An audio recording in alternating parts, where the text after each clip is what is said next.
We are live.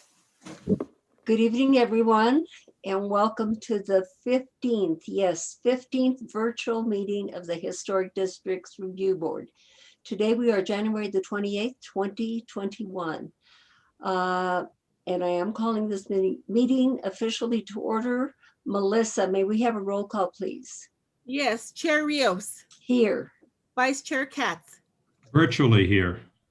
Thank you. Member Beachside. Here. Member Bienvenue. Here. Member Guida. He's excused. She's excused, I understand. Thank you. Member Larson. Here. Member Roybal. Here. Madam Chair, you have a quorum. Thank you, Melissa. Board members or staff, are there any changes to tonight's agenda? Yes, there is one change. Yes, Daniel. One of the cases Yes, Madam Chair, there's one change. set 1979 HDRB 1613 Canyon Road will be postponed to the next case because there's a need to post an exception. And Danielle, are we postponing that to a date certain of the next meeting? Is that the Yes. plan? February 9th. February 9th. That'll be for February 9th. Thank you. And Nicole, did you have something? Nope, that is exactly what I was going to say. That Thank you. is it. This is Frank. I'll move to approve the agenda as amended. I second. It's John.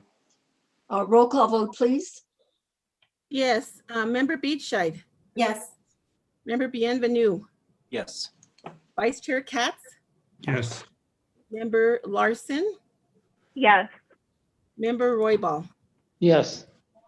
The motion has been approved. Thank you very much. We have two sets of minutes, and I want to know if there's any changes to those. The first ones are from January the 5th, 2021. Any changes, board members? Let me see if I have any hands up.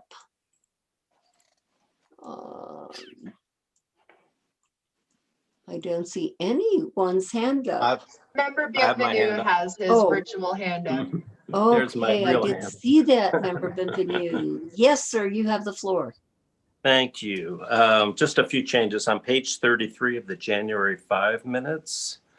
1, 2, 3, 4, fifth paragraph down, where it says in the first sentence, he thought there is no public visibility, strike is no, and change and add may be. So it reads, he thought there may be public visibility. January 12 minutes, page 8. The very last paragraph, very end of the first sentence of that paragraph, add the word for before the period. So it states they should choose what to apply for. And January 12 minutes, page 38. Let's see, 1, 2, 3, 4, fifth paragraph down in this middle of the first sentence. It reads, comparing it to what was approved, add the word previously before the word approved. And then after the comma, add the word it before the word isn't. And after the word clear, add this is worse. So it reads, comparing it to what was previously approved, comma, it isn't clear this is worse. And then in the next sentence, it says and it could be built without returning to the board, change the word it to that. So it reads, and that could be built without returning to the board. And that's all I have. Thank you. Anybody else have any other changes? I don't see any other hands up. Jennifer? Yes, thank you. I have two comments on the January 12th minutes. On page, This is for the January 5th. sorry. Anybody Oh, else? I was doing both minutes, 5th Oh, and you were, 12th. and did you indicate when you went to the 12th? I think so. I hope so. He did. I got both of them. Oh, okay. Oh, Then you're I on top of remember it, Melissa. Thank you. This Okay. following, yeah. So I think it's okay. We can open it up to both. We'll take all of item C as a whole All here. right. Okay, Sorry about Jennifer, what do you have? Okay. Sorry, I was just following John's example. Oh. So on January 12th, page Never 7. did that. It's always a bad idea. Page 7, the sixth paragraph, the first sentence, please insert Latia before fence. And on page 44, under board discussion, the first paragraph, third sentence, please replace the word undesignated with designated. Okay. That's all. Thank you. Anybody else? Okay, I don't see, for some reason, when people were raising their hands, I wasn't seeing that. I don't know why, but let's see what happens if it continues, and I'll have to address that. So I have some changes, and Melissa, they are just to the January 12th. Okay, and I'll go Okay. through them as quickly as I can. On page 2, under motion, you have Vice Chair Benvenue, and of course, that should just be Member Benvenue. Okay. Page 14, third paragraph from the bottom, the correct spelling of that road, drop the E, it should be Corral, Corral Road. Okay. Page 18, the fifth paragraph from the bottom. Let's see if I make sense out of this. I have Chair Rios, et cetera, after contributing, the word "are" should be or non-contributing. Okay. Page 21, did you get that one? Yes. Okay. Page 21, under questions for applicant, correct the spelling of horn from HOREN to HORN. Page 26, third paragraph from the bottom, should read Chair Rios asked Ms. Ramirez Thomas, et cetera, and to indicate where the board has jurisdiction. And then in the sentence, the main thing is, Okay. and to indicate where the board has jurisdiction. Page 48, under Okay. board discussion, second paragraph, second sentence should read, applicants want to improve what was there before, and the board has to keep in mind the history of the building. And that's all I have. Anybody else have anything else? And if not, please make a motion to approve as amended. Each Benvenue had moves moved. to approve as amended, or seconds, either way. I'll second. Okay. We have Beachside and Benvenue, and a roll call vote, please. Yes. Member Beachside, Yes. Member Bienvenue, Yes. Vice Chair Katz, Yes. Member Larson, Yes. and Member Royball. Yes, a recluse from January the 12th meeting. Okay, so was this motion just for for both sets of minutes? Yes. Okay. Okay, the motion has been approved. Okay, thank you. And we have 14 findings of fact and conclusions of law. Any changes to any of these board members or staff? It This appears is not. Frank. I would move to approve them. Beachside second. Roll call vote, please. Member Beachside, Yes. Member Bienvenue, Yes. Vice Chair Katz, Yes. Member Larson, Yes. Member Royball. Yes, again, recluse from January the 12th meeting. Okay, thank you. The motion has been approved. Thank you very much. And we will go to matters from the public. And I do want to make a little announcement here, and that is, in the interest of time, I would like to limit matters from the board and also, as you know, public comment to 2 minutes. And Nicole, can you help me with that? Thank you. I think that that is fair. And we do want to hear from members of the public, but we normally have lots of cases, as you all know, and this board is a thinking board. I've always told you that. They're very thorough. And so we take a lot of time on each case.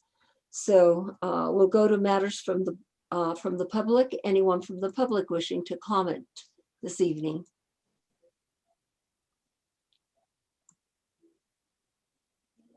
Madam Chair, oh, there we go. Ms. Renatato's hand like appeared and then disappeared. Let's see, Stephanie, Stephanie. I'm gonna move you over to the panel because I know you requested specifically to share photos. And so I'm gonna go ahead and put you on the panel where you can do that. And you should be able to unmute, I believe. Hi, can you hear me now? Yeah, Yes, hi, we Stephanie. can hear you. And you should be able to share your screen, Stephanie, and we'll go ahead and give you a couple minutes to share what you've got. Okay, and I'll talk as fast as I can, but I am the only public member, so if I have to go over because I am actually showing some photos, I hope you'll be a little bit tolerant. So let me do that. I am showing you 11, I'm sorry, I think it's 1129. I just looked it up and now I've forgotten the number. This is Paseo de Peralta, House of Paseo de Peralta that's contributing. That is right next to Connie's. It's east of Connie's on Paseo. This wall that you are seeing was highly controversial when they came in to do changes to the house, and you definitely required them to do something about this wall. This was for sale. I happened to be looking at it and the owner showed up and she said she was going to leave it exposed because she didn't care that it degraded. She wanted to show that it was adobe. This other picture, excuse me, screen share. Whoops, what happened to screen share? Screen share has stopped. Oh, can you do that again? Let me see. Okay, sorry. It's a little technologically difficult for me. This was window on the house. You can see that the wood is degrading, and on the other picture, you could see that the brick on the coping was degrading. She says she likes it to look that way, but this really is demolition by neglect. And she got an award for the inside, but doesn't seem to care much about the outside. And really, I think I have filed, I have filed with the staff to do something, but nothing is happening. And again, I really think there should be follow-up, particularly on the wall. This is the other wall that I've been talking to you about. This address is actually 834 Allendale. This is West Houghton Alley. This is a significant feature of the streetscape. On the other side, further west, is another stone wall that is also significant. But you can see the degradation to this wall that has been occurring. Stephanie, excuse me, let me interrupt you. We are not seeing that wall at this time. Oh, well, how come I stopped share? You are screen sharing. I have it up. I can see it. Can you not see it? We No, still we're have still the seeing- window. We're still seeing the window over by Connie's. You get rid of that. I'm sorry. I didn't realize I had to get rid of that. Okay. I'm sorry. You have to open it each time. I see now. Okay. So here, there was let me see this picture here. Can you see this picture? Yeah, now we can see it. Okay, so you have the long view down the road. You can see the top is degrading, the cap is gone. And then I just want to show you one more, which is this wall here. And literally there are rocks falling. Let me show you. Let's see if I can find this photograph. Here it is. You can literally see rocks falling out of this wall. And this again is at 834 Allendale. This house is now for sale. And I'm afraid that it's just going to get lost in the mix. And again, really is significant to that little streetscape. And I have filed a report. I've filed it before. And if we allow things like this to degrade either wall at Paseo or this, we are losing significant features of our streetscape that are there really that make our city unique, are things that the public can easily enjoy because they are walls. And so I'm urging that the staff go forward and get the inspector to actually go out there and take photographs and do something about the degradation of this wall. Because otherwise, I'm afraid that the next owner will plead innocent and they don't know, and then the wall will degrade and it will degrade further before somebody actually buys this place. Thank you for your time. Thank you. I do have to comment on the wall next to Connie's. I clearly remember this case and it was actually fixed. And I'm not kidding you, shortly after it was fixed, someone must have run into it again. Okay, And evidently that seems to be a favorite target for cars, I guess, because that was fixed and then it got hit again. And it has been in that state for a bit. But anyway, thank you. Do we have anything from staff under staff communications? Nicole or Sally? No, Madam Chair, I have nothing to share. Nothing. Thank you very much. I don't either. Thank you. And thank you, Sally. We will go into old business. I do want to remind applicants or anyone that if you disagree with the decision that this board renders this evening, you do have the option to appeal to the city council. And that would be after the findings of fact and conclusions of law have been approved, and you have 15 days after that. With Chair, that I being see that- said, yes, Sally. We have a hand raised. I don't know if Sorry, I Member didn't Bienvenu has Yeah. something to add before we proceed. Thank you, Madam Chair, and Sally, I just wanted to let you know I need to recuse from the next matter, 524 Calle Corvo 2483, consistent with the last two times this case came before the board. Okay, thank you. Let the record show that member John Benvenu is recusing himself from the first case we have this evening under old business. And John, as I'm gonna- indicated, this is at I'm gonna put you on hold. 524. This is at 524 Calle Corvo. This is Daniel's case. Sally, did you have something? I was just saying that I have put Member Bienvenu on hold, which sort of puts him out of the room for this hearing. So, Okay, thank you for and- indicating that. Yeah. And this is Daniel's case, and Daniel, you have the floor. Thank you. Can you hear me? Yeah, absolutely, we can. All right, let me just get my slideshow.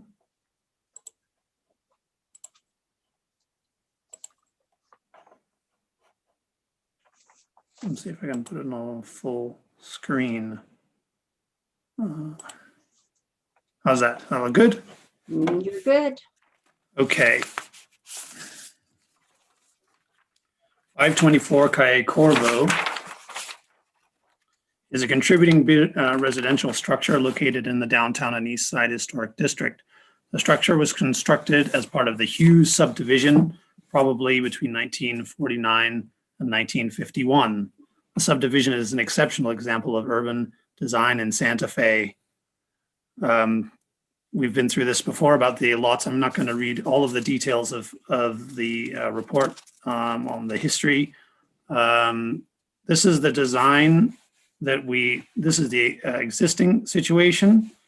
On November 24th, the board considered a design proposal for a remodel, new garage, and a new 12-foot yard wall opening at the north end of the property. Here you can see this was the original proposal. The board approved the remodel, but requested a redesign of the yard wall and garage based on option A from page 46 in the packet. This is option A, which proposed a freestanding garage on the northern end of the lot. So the applicant is now returning, proposing a new design according to option A. The applicant now proposes the following changes. Item 1, infilling the existing driveway opening to match the wall. You can see here, this is the above is existing, below is proposed, and here you can see it has been filled in. Item 2, demolish part of the wall to create a new opening in the yard wall in the north adjacent space between the pilasters to accommodate the new driveway. So that's in this position, there is a new opening. Item 3, so that's the new opening. Item 3, construct a 5-foot high stucco yard wall in the courtyard. That's this rear wall. And item 4, construct new stucco yard walls closer to the driveway. Then item 5 is the garage. A new single car garage 40 feet from the existing house, increased from 15 feet with an area of 413 square feet and to a height of 11 feet 6 inches. The maximum allowable height is 14.4 inches. It will have a stucco finish to match the existing house. Sandalwood cementitious stucco, metal painted garage door. Thought maybe I had a picture of that, but I think I don't. So there will be a door and metal garage door with the transom windows will be located on the south-facing facade, flanked with dark sky compliant wall lights and a copper frame finish. The street-facing east facade will have no openings. That's this facade here, you can see facing the street, and 2 concrete canales. The west facade with no public visibility, there will be a walk-through door. You'd have to refer to the packet to see the plan, with 24-inch deep wood framed awning and 1 exterior wall light. Skylights will be shielded from public view. Item 6 is to install a new brick paving. That's the paving here at the bottom of your screen. Item 7, re-stucco the existing yard wall. That's this stucco, I believe. On item 8, on the west facade, this is the rear facade facing away from the street. Here is the existing situation. This window will be converted into a door. And item 9, add a window. That's this window. I'm just seeing if I think maybe items 8 and 9. Oh, on the south facade, there is also a window that's being replaced. Hold on, wait, no, I'm just in the middle of a meeting. Hold on a second. It's my son barging in. So windows will be divided light aluminum clad windows, colored aqua mist. Staff recommends approval of the proposed project and finds that the application complies with section 14-5.2 D and E and recommends that all the exception criteria have been met. Okay. Thank you. I stand for questions. Thank you very much, Daniel. Board members, do you have any questions for Daniel at this moment? I do not see any hands up. So Daniel, oh yes, I do. Member Beachside. Thank you. Daniel, was the small yard wall that's on the interior of the property part of the contributing status, or was that excluded? No, the yard wall. Oh, golly, that is a good question. I would have to look back. I know that the wall along the street is contributing. Yes. I do not believe that the board made a statement as to this small interior yard wall. I can have a look at the board action letter. That would be the place where it was identified in the minutes. Okay, thank you. Yeah, I'd appreciate that since it's proposed for demolition. And the other question is, do you recall what the current garage door material is? Is it wood or metal? I believe it's a painted metal. Okay. The current garage door? The current one, yes. Yeah. Okay. The owner might remember better, but I'm Sure. pretty sure, yeah. Okay, thank you. Daniel, in terms of size, the old garage compared to the new garage, can you compare those for us? In terms of size. I wouldn't, again, need to consult very quickly my files. Okay. I don't have that memorized. Yeah, I'm just wondering because the scale of the homes in this area and this house in particular, now it's growing, but they were simple homes. They were medium to small in size. And I'm just wondering if this garage is way bigger in height and in scale to the old garage. Let me get my plans. I'll try and get an answer for you. And also, the proposed wall, is that little interior wall that's proposed at 5 feet? Correct? I have to look at whether A little stucco, the courtyard wall, a little stucco courtyard wall. that's at 5 feet, correct? I'm just looking for if I have an answer here in the report. Yeah, I can see on the. 5 foot, yeah. It That's says 5 feet. item 3, 5 feet. And the wall, the contributing wall is at, for the most part, is that 3 or 4 feet? It steps up and down. It goes from 4 feet up to over 5 feet. Okay. Thank you. And any other questions, board members? Yes, we have Member Larson. Thank you. Yeah, I just have one thing to clarify, and that was just about item 7. I saw in the packet that it may be determined by the board whether that's been met, and I don't know if that has changed, Daniel. If you just, because you just had said that that all were found to be met, so I just needed to know the clarification there. Are you asking if the exception criteria have been met? Yes, in the second line, or I guess the 4th line down, it says for item number 7, staff does not find that all the exception criteria have been met. So I just wanted to make sure that that was still accurate. You're referring to the old case. Oh, okay. There's Maybe I didn't get the right one. I don't know. But I to just clarify, downloaded Daniel, it. you feel that the exception criteria in reference to tonight's application has been met? yes, I do. Okay, that's all I needed to know. Okay, thank you. And Madam Chair, if that's Nicole? helpful, I apologize. I can't raise my hand with the host function, but I wanted to say that I did find the findings of fact and conclusions of law for the status case. So with regard to Member Beachide's question about the designation of the wall, what the findings and conclusions say is that the yard wall, including the pedestrian gate and the internal yard wall as contributing structures. Oh. So I hope that clarifies that. Thank you for that. Sure. Nicole, did I see your hand raised? Yes, Nicole. Yeah, Madam Chair, I was just going to suggest that the first page of the PowerPoint shows what the garage looks like, I believe, unless that's, yeah. So there were questions about the garage door and such, and I think that's a good view. Okay, thank you. That is a good view. So the interior wall is contributing. It would need an exception for its removal.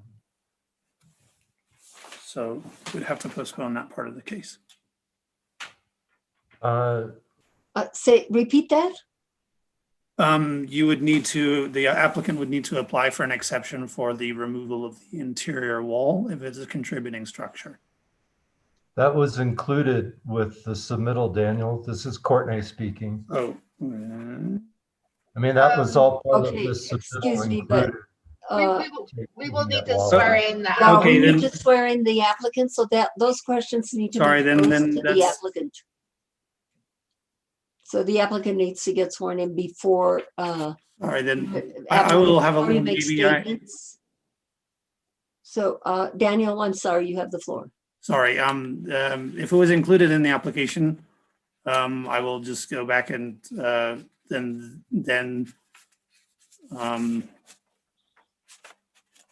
the staff finds that the application, the exception criteria have been met, also referring to this internal wall. The caption that was noticed and all of the notice did state that there's a proposal to partially demolish a contributing yard wall. So I think that can encompass this. Okay, thank you. Any other questions for staff at this time? Okay, it appears no, I don't see anyone else that has their hand raised. And the applicant is present. Can we get the applicant sworn in? Yes. Do you swear under the penalty of perjury that the testimony you're about to give is the truth, the whole truth, and nothing but the truth? Yes, I do. Thank you. Please state your name and address for the record. My name's Courtney Matei. I live at 2 Camino Pequeño in Santa Fe. Thank you. Good evening, Mr. Mate. What do you have to tell us this evening about your project? Well, I feel like we've really achieved what was asked of us. And, I feel like it meets our needs and hopefully meets your objectives. And I don't really have anything else to add at this time. Okay, and your proposed opening, can we take it to the existing and the proposed, Daniel? Or, yeah. The proposed garage is, I could give you the square footage, but it's quite a bit smaller now, actually. We originally had additional storage space that was probably about 8 feet by 12 or 14 feet. We took that off completely. So it's basically, it's a one-car garage. Okay, and in terms of height, what's the difference? Well, it's not any different than it was originally. It's 11 or 11 and a half feet. I don't have the plan in front of me, but whatever it shows there, it's just tall enough to get an 8-foot ceiling and a 2-foot parapet on it. So, it's very modest in height. And we're still like at least 3 feet below our height limit there too. Okay, thank you. Mr. Mate, let me see if any board members have questions for you. I do see that member Katz has his hand up. Yes, Vice Chair Katz. Thank you, Madam Chair. Mr. Mate, I was wondering whether you would consider moving it slightly to the north as you had shown in Exhibit A. You had it going about maybe 8-9 feet closer to the north property line, pretty much right up against the limit, to just separate it more from the house and also to have more of it behind the higher portion of the wall that's there. Well, Mr. Katz, I'm pulling up the plan so I can look at it, but I feel like we've already moved, we're trying to also have a relatively accessible connection between the garage and the house. By leaving it where it is, we've allowed for a possible expansion of it in the future, should that be necessary, though the owner has no current plans for that. But I feel like we've really, tried to honor the contributing status of the existing house. And, technically you're not supposed to build anything new within 10 feet of it.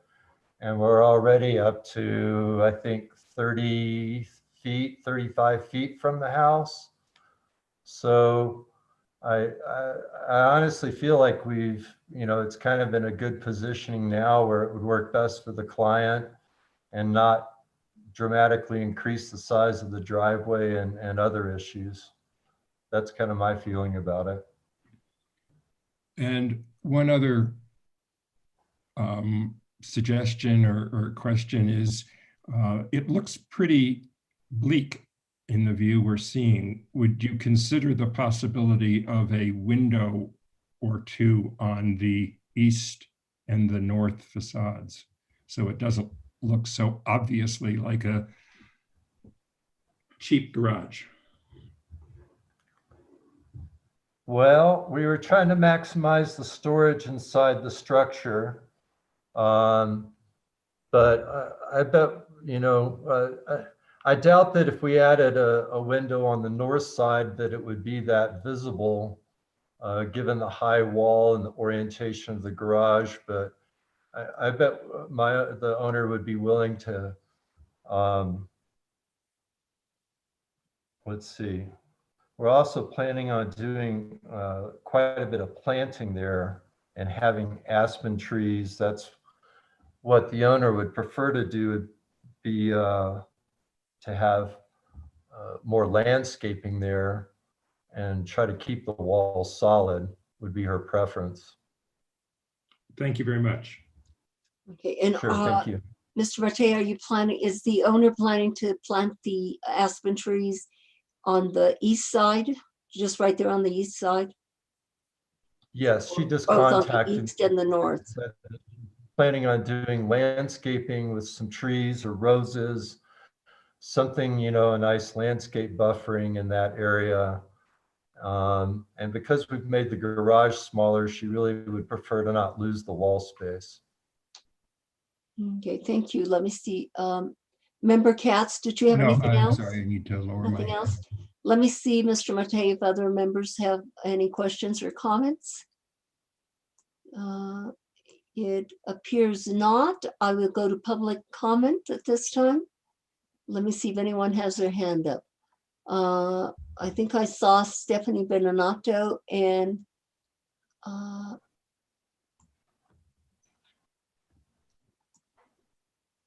Hi, can you hear me? I mean, if you want to call on somebody else first, Ms. Rios, it's fine with me. Stephanie, you need to get sworn in. Yep. Do you swear under the penalty of perjury that the testimony you're about to give is the truth, the whole truth, and nothing but the truth? Yes. Thank you. Please state your name and address for the record. Stephanie Beninato, P.O. Box 1601, Santa Fe. I too am concerned about the expansion on this lot. And I believe the garage is very, as Mr. Katz said, bleak looking. Plantings are nice, but they don't actually, they can die. Roses are not trees. Roses will not really do much to alleviate the blank wall there. I don't see how windows could really possibly really interfere with storage inside the building. I am concerned about the demolition of this low yard wall on the street wall, because my understanding, not only if you go back there where the opening is, so they're filling in one opening and creating another. And my understanding was that was contributing. I understand why you kind of want to go around the house, but is that really a hardship? I don't think so. I don't think that having that low wall there either, doing away with that, I don't really understand how that could possibly be justified by hardship. And the interior 5-foot wall, to me, it really impacts the way the building looks. And I'm sorry that it is even there at all.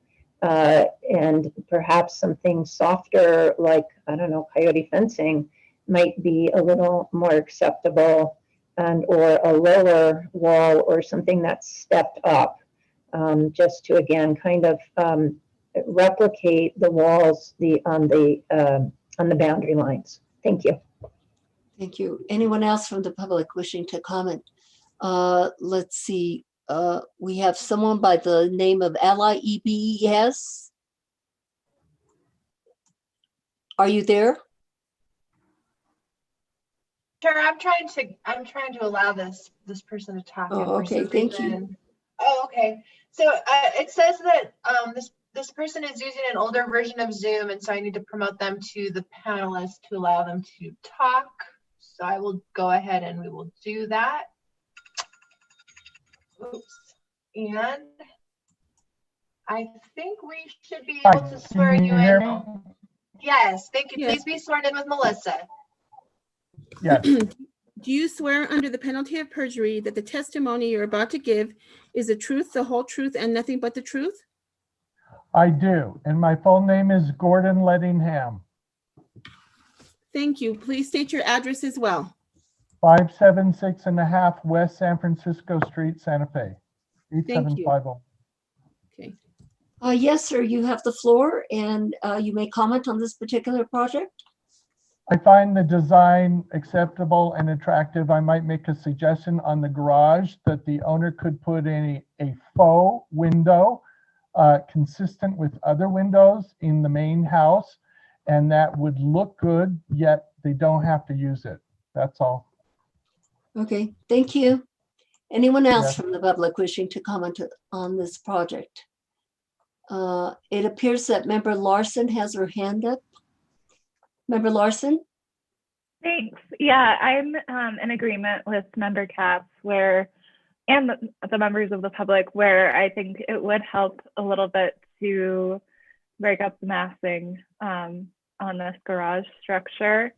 I don't typically think that, you know, adding a faux or non-functional element is the ideal situation, but I think to be less stoic on the streetscape, it might help.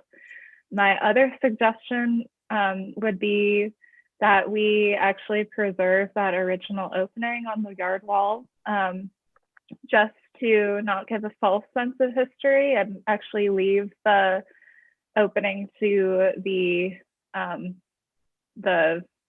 former structure available. And I think that would also work well with this design, which I actually do really like what you've done, and I appreciate your flexibility in working with us. So I'd like to hear if anyone else agrees with leaving that kind of opening in the wall. And I think also to have this lot work for this family and to have this house continue to be functional, we have you know, this additional garage, and I think it's only fair to consider allowing them to use this opening, even though this is a contributing wall. Let's just do what we can to kind of mitigate that, and I think it would be more appropriate to have the two openings, but others may disagree. Thanks. Okay, Member Larson, questions for you, a couple of questions. So you are indicating that the original opening should remain and that the proposed opening should also remain. So you would have two openings to this property. Is that what you're indicating? I would personally, but I'd like to hear what other people think and whether that would be too much of an opening and whether that would actually damage the wall too much. Just for me, I think creating more of a, that does create kind of a false sense of history when we do close that wall up. But that's just my opinion there. And did you address the interior wall that is contributing as well? Did you indicate anything about that? I did not. Personally, I don't really have a preference on that. But if it is contributing, I think it needs to be considered. If we leave that opening, then yes, preserve it. If not, then I don't really know. Thank you. Member Beachside. Thank you. Yeah, I agree with Member Larson and the member of the public that spoke. My main concern now is what's happening with the walls that currently are character defining and contributing to this property. The low yard wall that exists right now inside the property mimics the step downs of the street facing wall.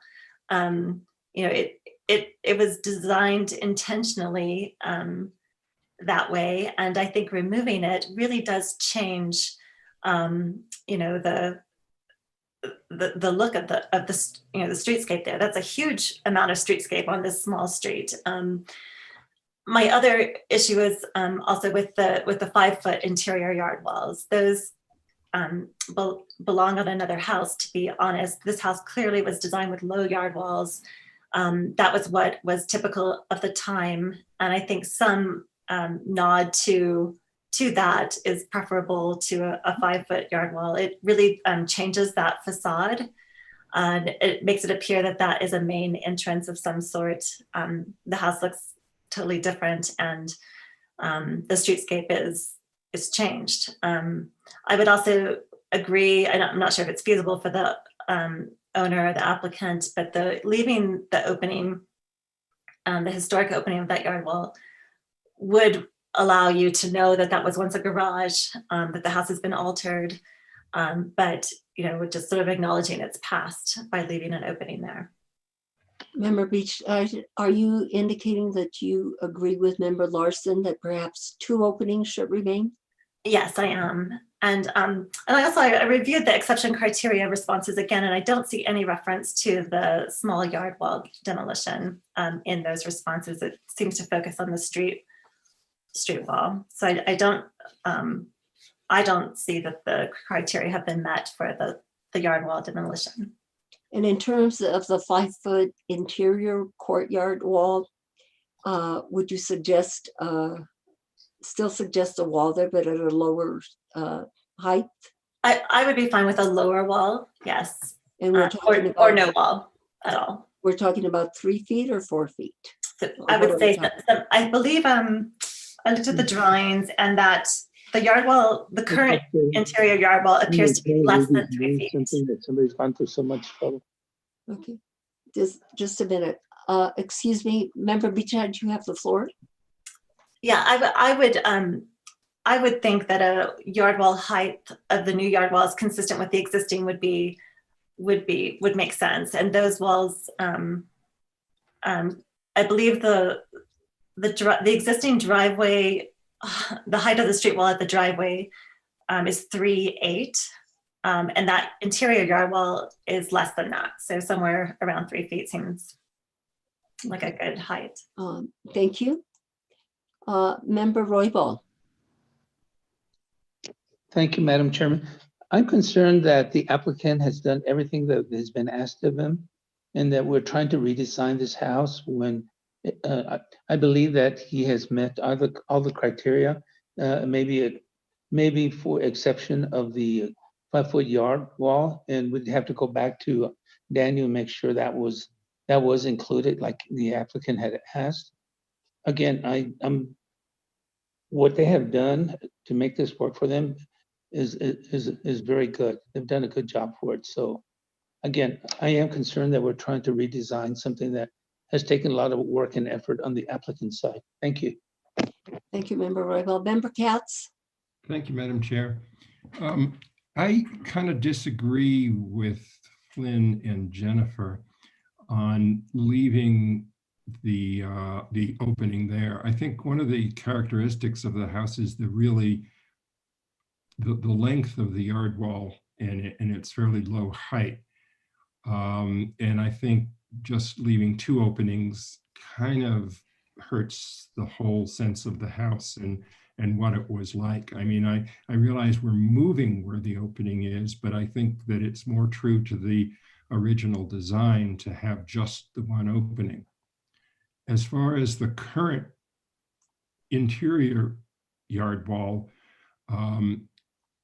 I guess I don't feel so wedded to that, and I would rather see that yard wall at that height be what is called the courtyard wall there. I would like to see it not look so dissimilar from the rest of the walls around the house, which is such a distinctive aspect of the design. And I would be willing to give up the old one if we can get the yard wall to whatever we're calling that wall, the courtyard wall, I guess, to be of the same height as most of the current wall along the street. Okay. That's sort of what I think would make it look less jarring. Thank you. Member Larson, you have your hand up and she took it down. Okay. Board members. I still had a comment. Yes. My last comment was just, I think Member Beachside made a really good point on bringing up the height of the proposed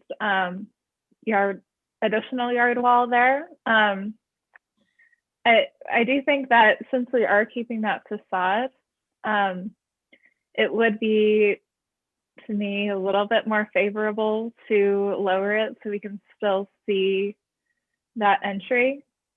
But maybe not as low as the street wall, because I can understand, wanting to kind of mask from this large driveway that's going in. So maybe by a foot or so would be more preferable, so it's still distinguished from the historic fabric. Thank you for your comments. Board members, if there are no further comments let me ask the applicant what his feelings are towards bringing down that new interior wall, the courtyard wall. What is your opinion there? Mr. Mate? Well, thank you. Can you hear me? Yes, we sure can. Okay, yeah, the idea there is a 5-foot high wall, which is not as tall as the 6-foot high wall that runs along the west side of the property. And we were just trying to get a little sense of privacy for that area because it's a master bedroom. And as was noted, it's right on the driveway space. Personally,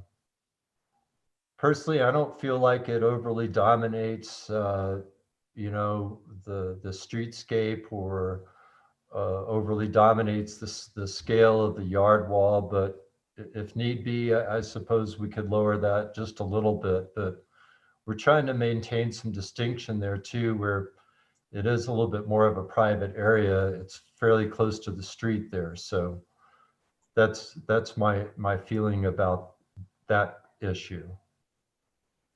Okay, thank you. And did you wish to comment about anything else before we go to a motion?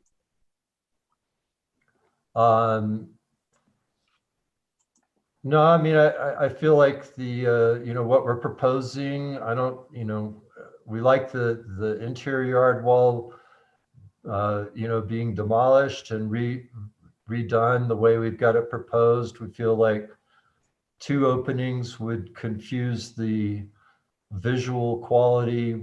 This picture doesn't show the overall street view, but we have worked hard to find a good sense of balance and access there. And feel like the new driveway opening is a nice balance with the existing pedestrian gate. You know, they're about a equally spaced on the radius there. So those would be our, you know, we feel good about that. And no, I suppose that's it for now. Okay, thank you very much. I will entertain a motion, and maker of the motion, you will have to address the openings on the proposed yard wall. You will have to address the interior contributing yard wall. Also the new courtyard 5-foot yard wall, and whether a window should be put on the garage as indicated. So I will entertain a motion, and Member Katz, you have your hand up. Yes, thank you, Madam Chair. In case number 2020-002483, HDRB at 524 Calle Corvo, I would move to approve the plan as submitted with 3 conditions. And that includes approval of the demolition of the current yard wall on the south side of the driveway. The conditions are that the garage is moved 7 feet further north to distinguish it more from the house and to hide it more behind the current wall, that there be at least a window on the east side of the garage, and that the courtyard wall be lowered 6 inches. Is there a second to this motion? Larson will second. Thank you. And also, maker of the motion, there are exceptions. Do you feel that the applicant applied for? Do you feel that those exceptions were met? Yes, I do feel that the exceptions have been met. Thank you. So we have first a motion and a second. May we have a roll call vote, please? Yes, Member Beachside, No. Member Katz, Yes. Member Larson, Yes. Member Roybal.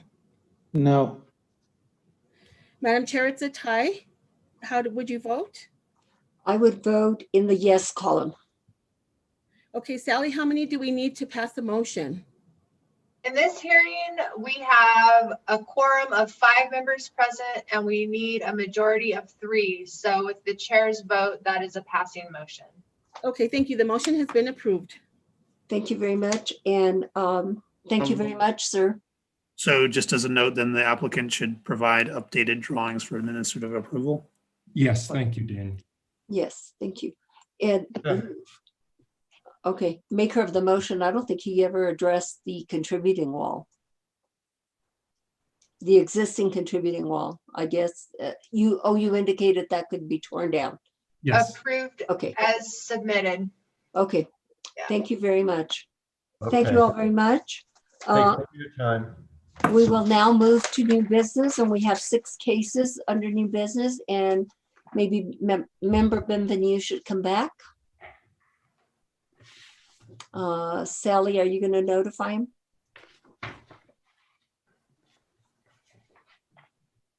We'll wait for him. I think he's rejoining. He's here. Welcome back. Okay, Thank you. Okay. he is Glad to be back. back. This first case is 2020-00-2975. This is Daniel's case. This is at 918 Don Gaspar. This is for a historic status review. And I'm moving Richard Martinez, I believe is the applicant. I'm moving him to the panel. Is there anyone else that needs to come along? Thanks, Daniel. Carry Okay. on. 918 Don Gaspar Avenue is a single-family residential bungalow with a freestanding garage, both of which are designated contributing to the Don Gaspar Historic District. It's on the corner of Don Gaspar. Here is a sketch of the site on Gaspar and Coronado Road. And on Coronado at the rear is a garage. The house was constructed in 1928 and the garage by 1948 in a style that matches the house. An HCPI from 1993 shows the garage. There it is. With wooden doors. Here are these large wooden doors. Accessing the garage at ground level and a shingled gable here. And then also notice this white roof line. Since then, unpermitted work has been performed on the garage. Earth was removed so that access from below ground level and a door and window were installed. So here's the historic on the left, and here is today's garage. You can see the same roof line and the original shingles in this portion. Half of the shingled gable was covered over with a scratch coat of plaster here on the left. And an aluminum sliding window. Both of the original doors were removed. Section 14-5.2C1A states that a structure should be recognized as a physical record of its time and place, while Section C states that distinctive features and examples of craftsmanship that characterize the structure must be preserved. In this case, a comparison with the photographic documentary evidence suggests that while a part of the structure has been damaged, a significant amount of its historic material features and craftsmanship remains in the form of the shingled gable. Per definition of contributing structures 14-12, the alterations can be considered minor such that its integrity remains. The changes that have occurred to the building in the form of the scratch coat, new door and window have not acquired, quote, historic significance per section 14-5.2C1B and need not be retained. For your reference, the 14-12 is in the code citation, and staff recommends that the historic status of the structure be maintained contributing per section 14-5.2C. I stand for questions. Thank you. Daniel, so this evening, is the board just considering the garage? Yes. Okay, because the house is already contributing. Yes. Okay. Thank you. Board members' questions, Member Katz. Yes, Daniel, in this photo that we're seeing on the left, I believe that white structure is a gate substantially in front of the garage, not the garage itself. And there are other pictures in the packet that show it kind of coming to the edge of the house, not as far back. Maybe you are correct. Thank you. Okay, Member Beachside?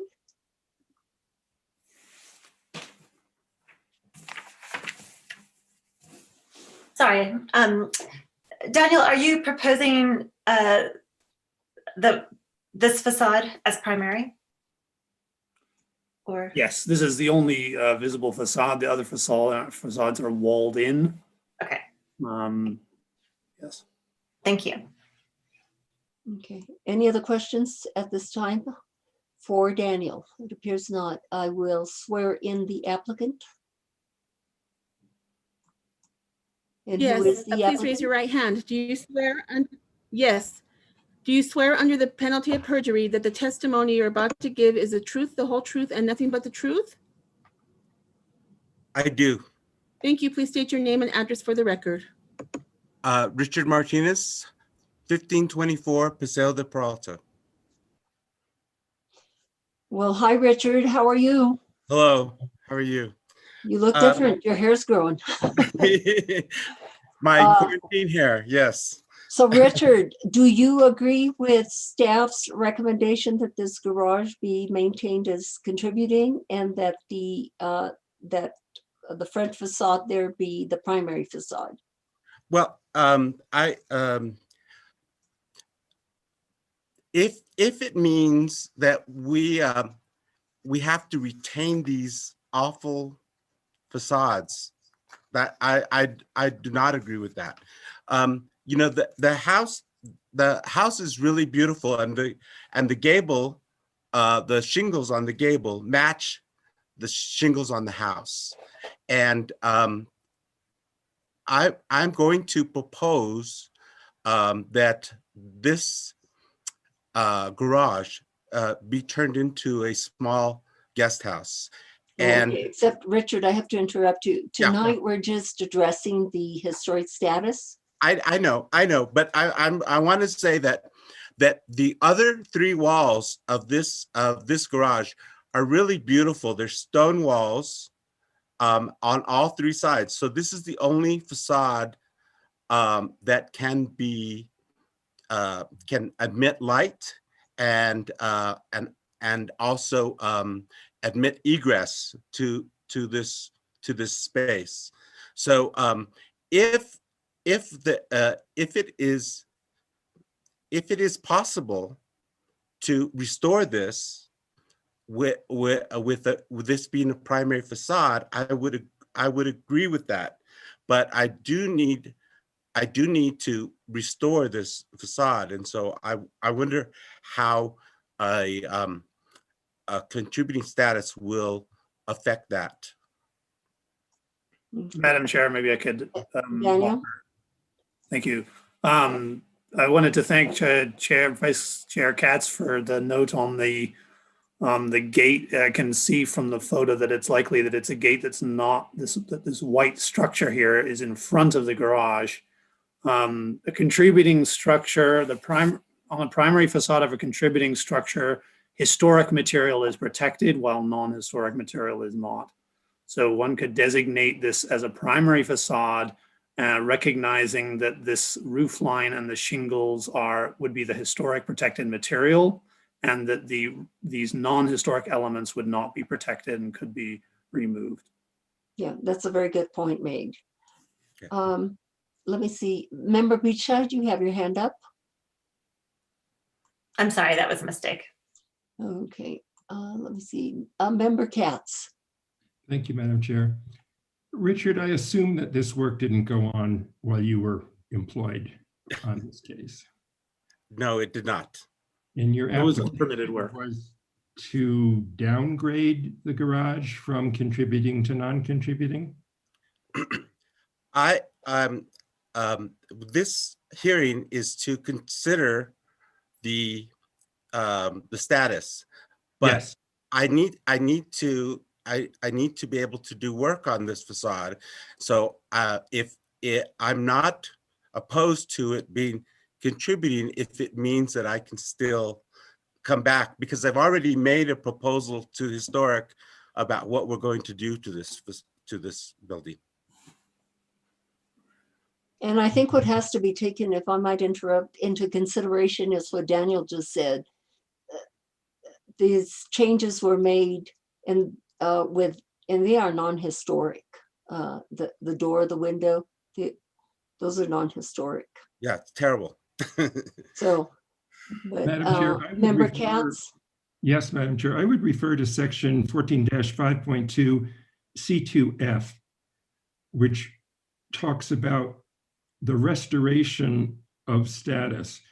And it reads, if a property owner makes changes to a structure without proper city approvals, which result in lowering the structure's status, staff or the board may require that the property owner restore the structure such as the former status is restored.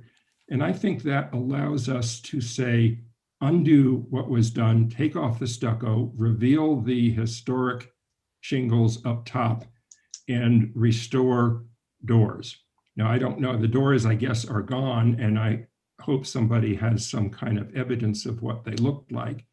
But I think that we have the authority to do that because of the unpermitted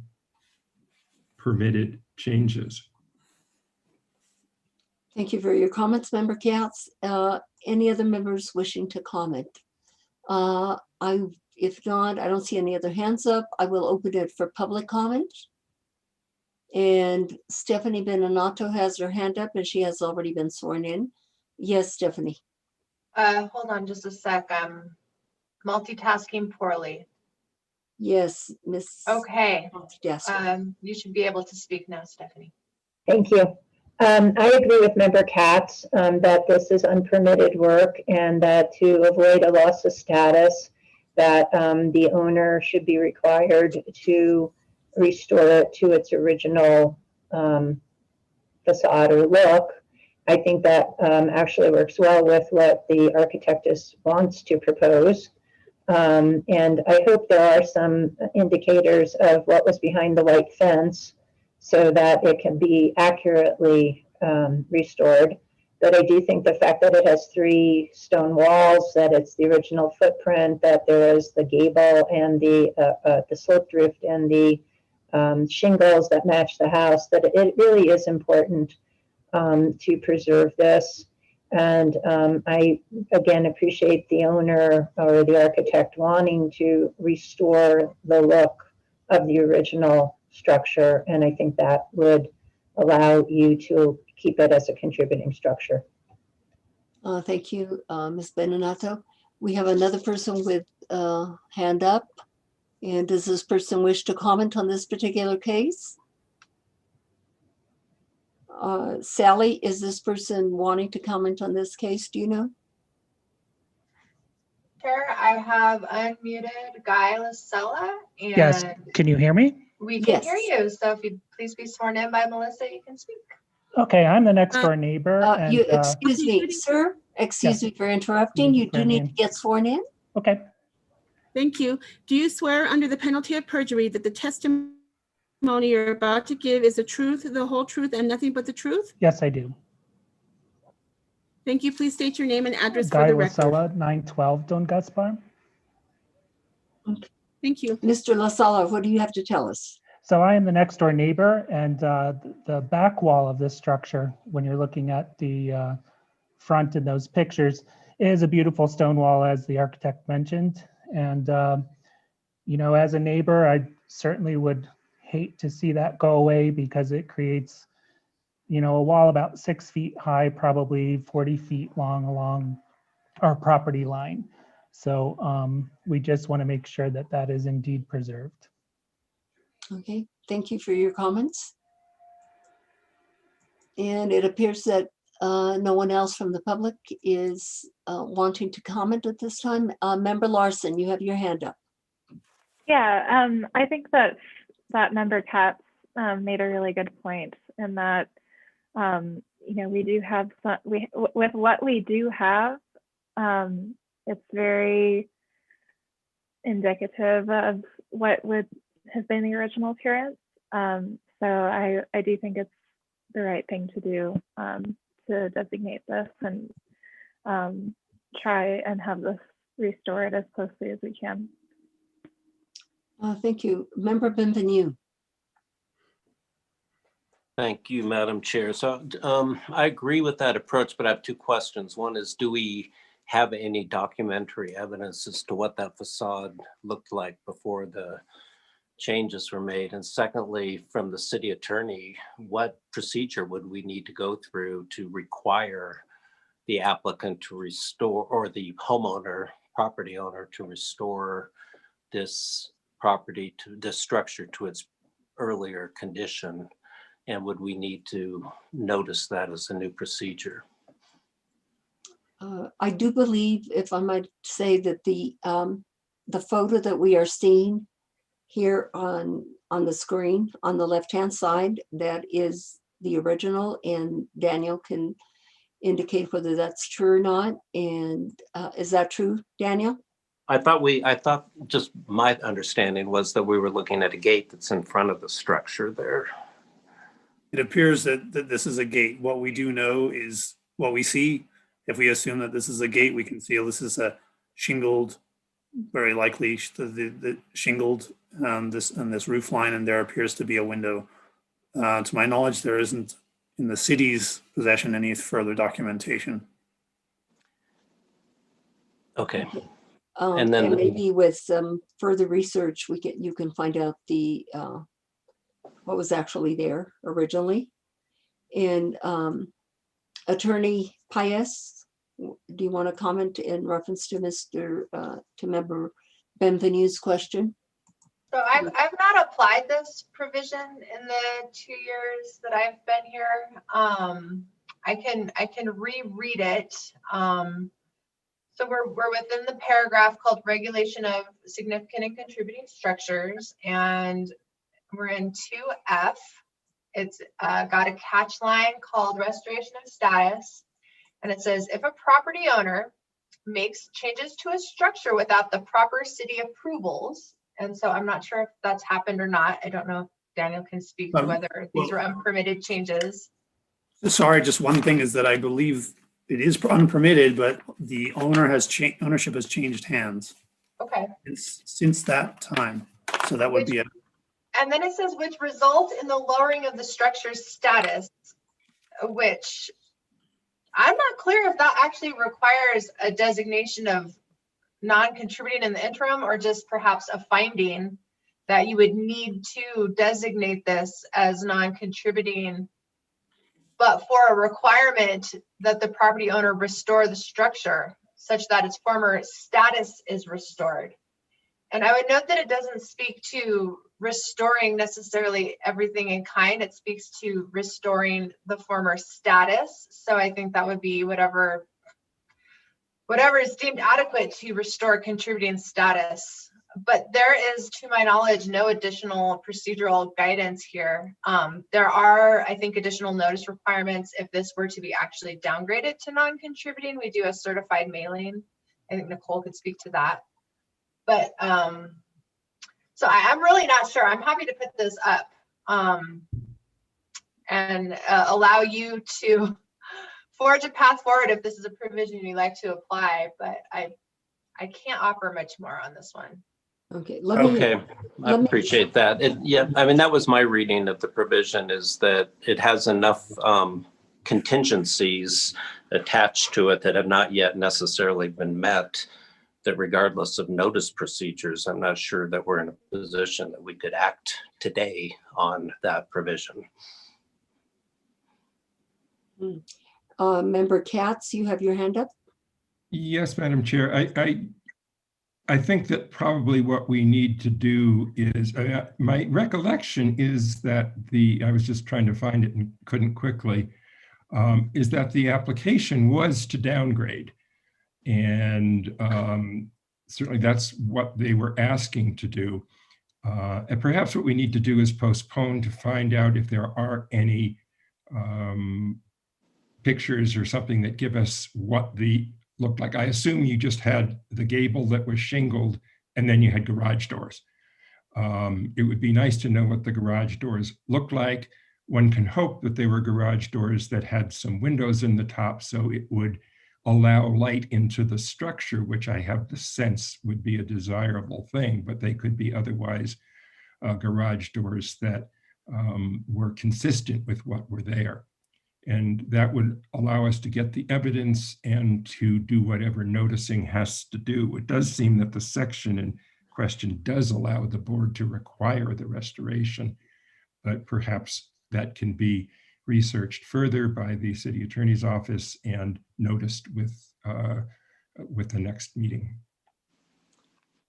Thank you, Member Katz. Nicole, did you have something? You had your hand raised. I was only going to suggest that so a downgrade does need to be noticed, and it wasn't. And I see that in the letter that was requested. So there would need to be a postponement if the board was interested in reviewing it for a potential downgrade. The other element I wanted to point out is that if contributing status is retained and a primary elevation is designated, that it would be important to be clear about what the defining architectural or style elements are that make this the primary elevation. In order for the applicant to comply with this section 14-5.2C2F. So, thank you, Nicole. Member Bienvenue?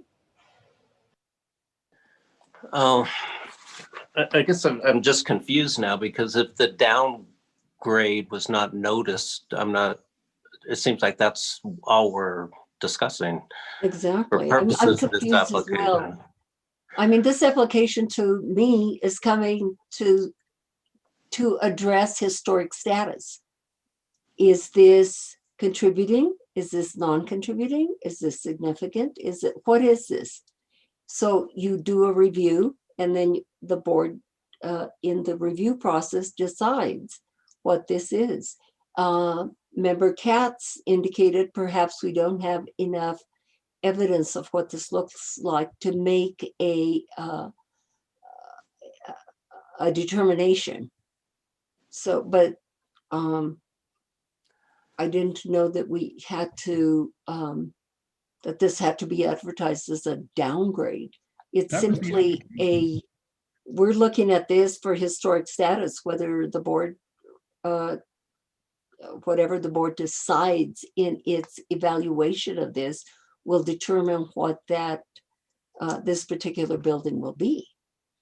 So I believe, Madam Chair, that because it's already, I understand, designated as contributing currently, there's a provision that says that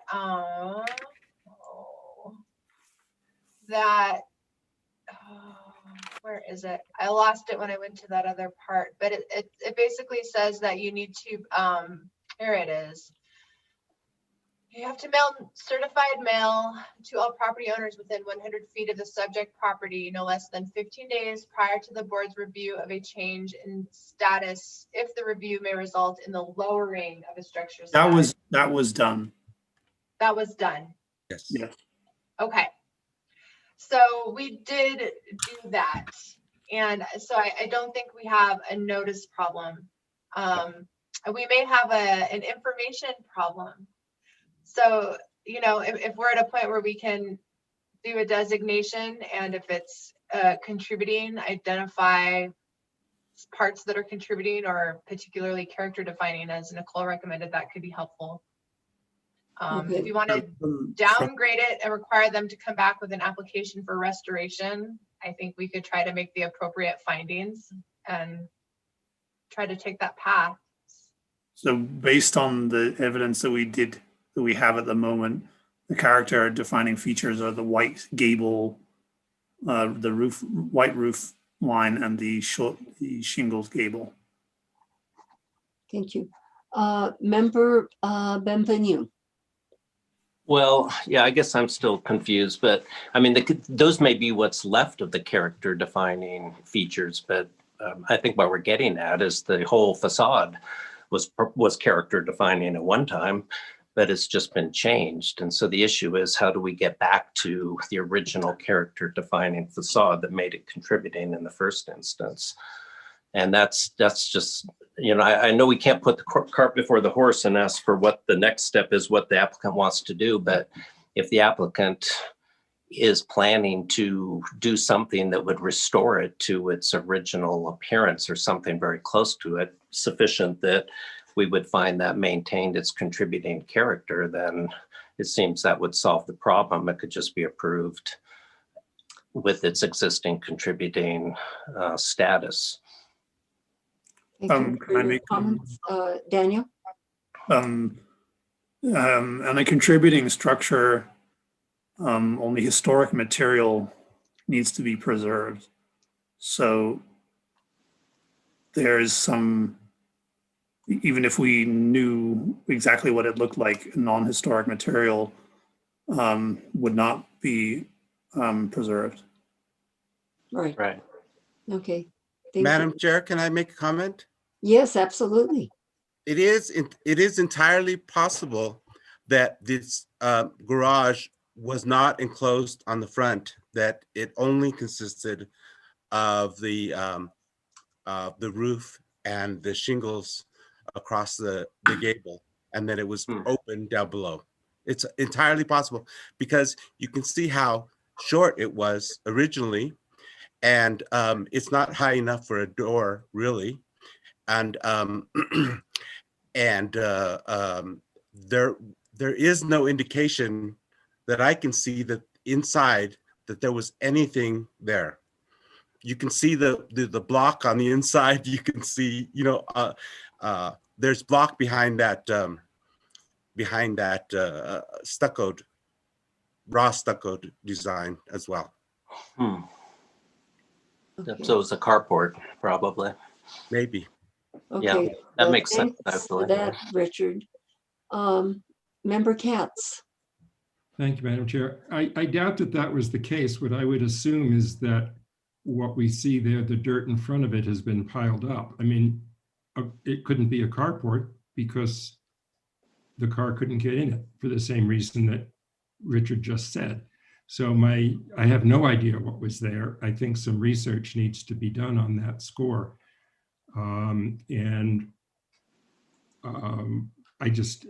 I would be willing to make a motion at the appropriate time. I think other people want to talk.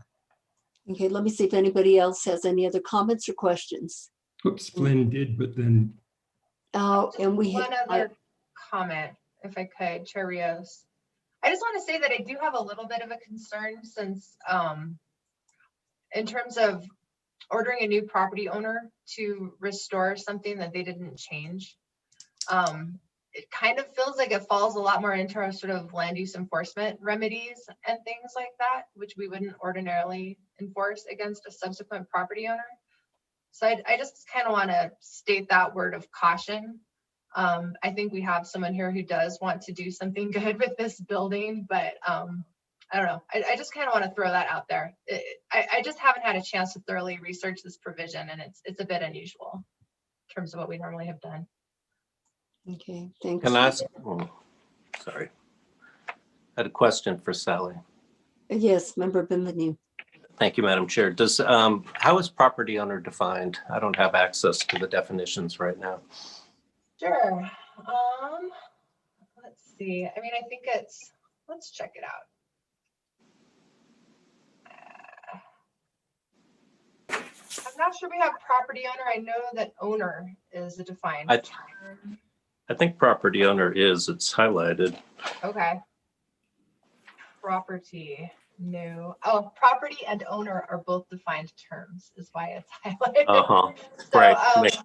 for owner, we have, with regard to real property, a person who holds fee simple title to real property, or a person acting lawfully on behalf of the person who holds title. Okay. So in terms of interpreting that little subparagraph F, it does kind of speak in terms of if one person owner does something that wasn't permitted, you can make them restore the property. I don't know. It's another wrinkle in this. No, I think I actually agree that that's a fair interpretation of the language. Thank you. Anything else, Member Bienvenue? No, thank you. Member Katz? Or wait, Member Larson has something to say. Thanks. Yeah, I was going to say this before and then wanted to think about it a little bit more. But for me, I think that we have two visible, clearly original defining features available, which is the roof pitch and the shingle facade. And to me, I think that those are very defining of the building and its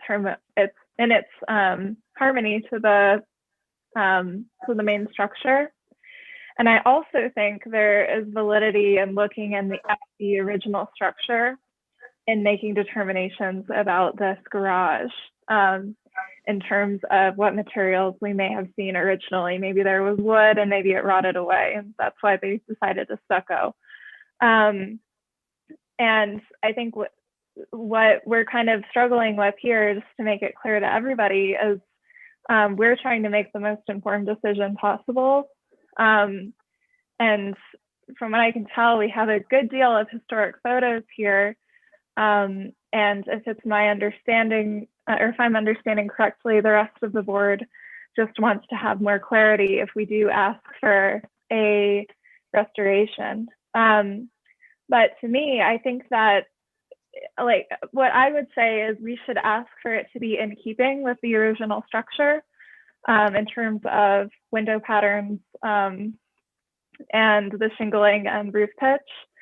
I think that that would be in complete fairness to making any suggestions moving forward with the limited evidence that we do have regarding this structure. And knowing from Mr. Martinez and that he observed the building from the interior, you know, that is also very valuable information where there has been an investigation done. This isn't just being made on assumption from what I understand. So a lot can be told from, you know, a building's interior as well. And we've lost so much, unfortunately, of that exterior that we can't do an accurate visual investigation. So I guess those are just my overall thoughts here of, you know, how do we move forward from this? And in summary, you know, we just want to be in keeping with what we do know, what we do have evidence of. Thanks. Thank you, Member Larson, for those comments. Member Beachside. Thank you. Obviously, the preference would be to restore this to its original facade. And if one of the other members can craft a motion that accomplishes that, I support that. But I also think that there's enough here to justify the continued contributing status. As Member Larson mentioned, the roof line and the shingles on this facade, but also I believe it's maybe the opposite facade that's visible from the neighbor's property. That's a stone wall, which is also very character defining. And we could designate that as a primary facade in addition to the portions of this one that are historic as an alternate path forward. Thank you, Member Beachside. I will entertain a motion. Sally, I did already ask for public comment, correct? I did. You Okay. did, yes. Yeah. We heard from I just the want to make neighbor sure that I and did. from Ms. Beninaccio, yes. Okay. At this time, Member Benvenu, did you have your hand up? Thank you, Madam Chair. Just a final comment. I guess I'm struggling with the idea that when it's changed this much, it could still be contributing. I get the idea that there's parts of it that are there that still look like what it used to look like and that have significance in their own right. But it seems to me that the very definition of contributing requires that the integrity of the entire facade be maintained. And that clearly is not the case here. So I just don't understand the concept of contributing, being able to pick out parts of it that we preserve and parts of it that are contributing and parts that aren't. Because once the integrity of that design has been compromised, I think that by definition, it's no longer contributing. And I mean, that's just an atrocious facade. Let's be honest. That's just horrific the way it looks right now. So I totally agree that it'd be nice to retain the gable and some of that little bit of shingle that's left, but I don't know that the avenue to do that is to maintain its contributing status as opposed to dealing with that when any renovations come to us next time. Okay. Member Katz, you have your hand up. And you're muted. Thank you, Madam Chair. I think that the provision that I quoted is exactly applicable to this precise situation where a owner destroys what is a contributing status by doing an unpermitted change to the structure. And this provision gives the board the authority to require the owner to restore it to its so its former status is restored. Now, the doors that were there probably aren't available, but certainly the stucco could be removed and would make visible again the shingles that I suspect are behind the stucco for the gable portion of the part of the garage. And I am uncertain at this point, and that's why I'm going to move to postpone to allow the further gathering of evidence of what the doors looked like and whether my supposition that the driveway actually tilted down there so that a car could actually fit in the garage or carport, if that's what it was. But I doubt that it was a carport. I mean, because of the walls on the other three sides, that would be a garage without doors, which is actually what I have, a garage without doors.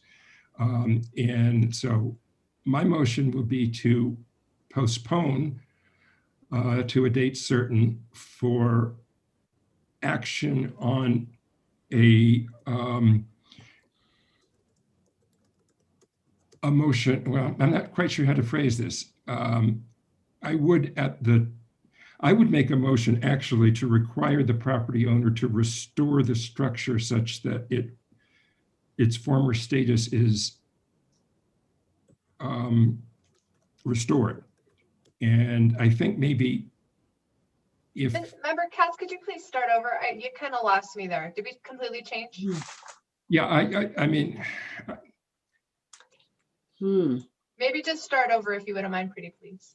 Okay, I would make a motion to require the property owner to restore the structure such that its contributing status is restored. We could go through the game of downgrading it, as Member Bienvenu has suggested, because this certainly what we're looking at does not support a contributing status.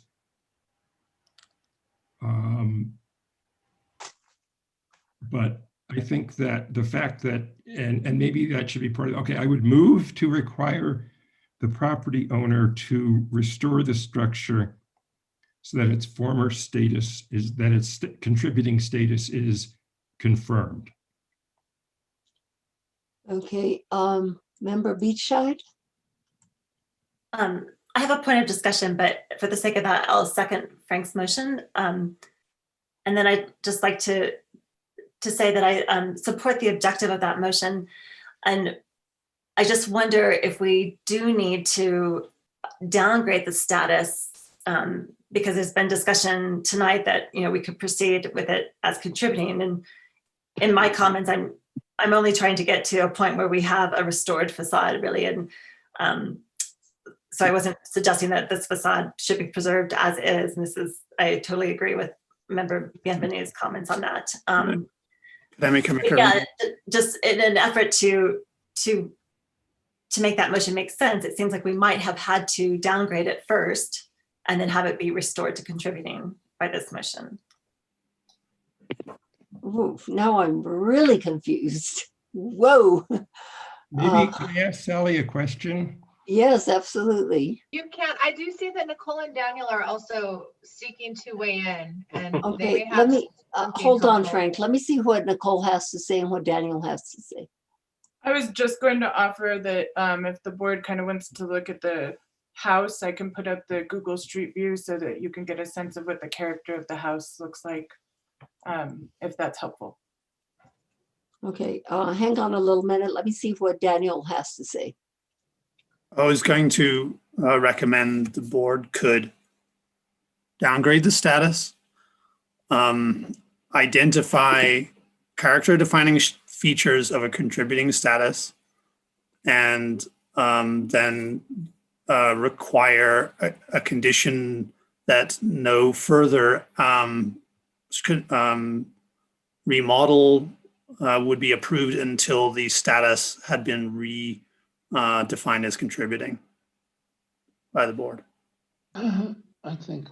Okay, Madam Chair, I have another suggestion. I'd like to withdraw my motion. Getting very confused on this. Member Katz, you had the floor prior to. Yes, can I I would like to withdraw my motion and make a new motion. Okay, and before you do, Member Benvenu has his hand up, so let me see Well, what he has to say. I was going to comment on several things, but now maybe I'll just wait and hear what the new motion is and comment Okay, on let's that. see. Thank you. Member Beachhead, are you all right with the withdrawal of the motion on the floor? Yes, I am. Thank you. Okay, thank you for that, Sally. Member Katz. Thank you, Madam Chair. I would move in this case 2020-02975 on Don Gaspar Avenue to downgrade the status to non-contributing and to require the property owner to restore the structure that its former contributing status is restored. And I would expect that the owner or the applicant would come back to us with the proposal to do that restoration. And I think there would have to be another status designation again to restore its contributing status. Does he have to indicate that? This is really Well, messy. I think that at that further hearing, we will hear from the owner as to how they propose to restore it to, I mean, that was part of the motion, is that they shall restore the structure to its original status.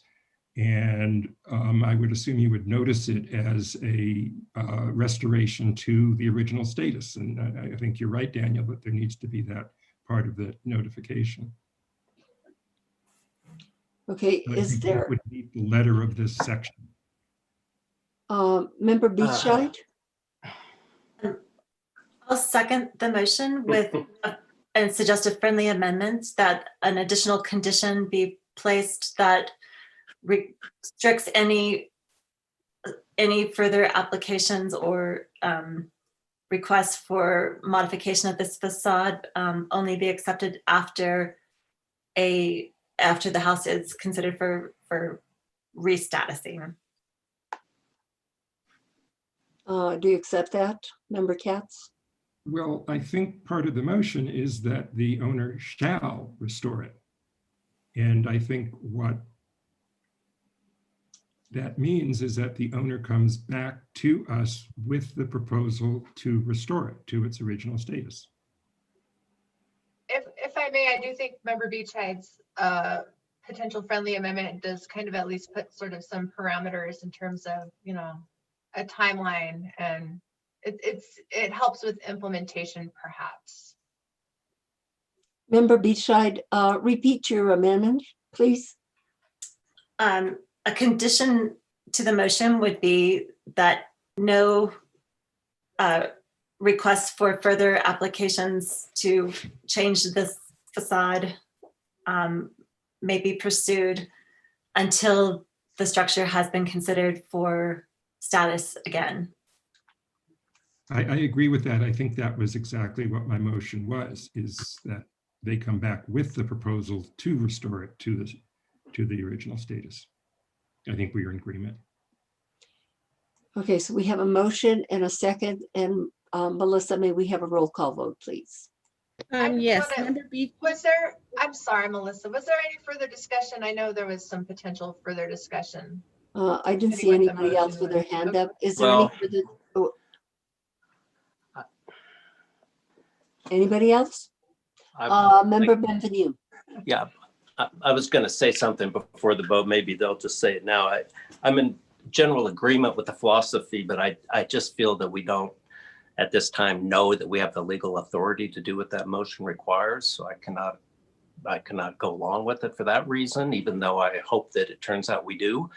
So I would prefer that we postpone that matter pending legal advice as to whether or not we have the authority to require this existing property owner to make any such changes.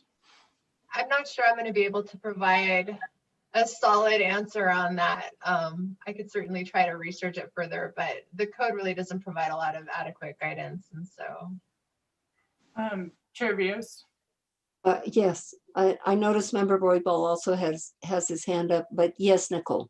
I would make a suggestion that there's a postponement for more information regarding like maybe a new HCPI form regarding what the actual character of the building was.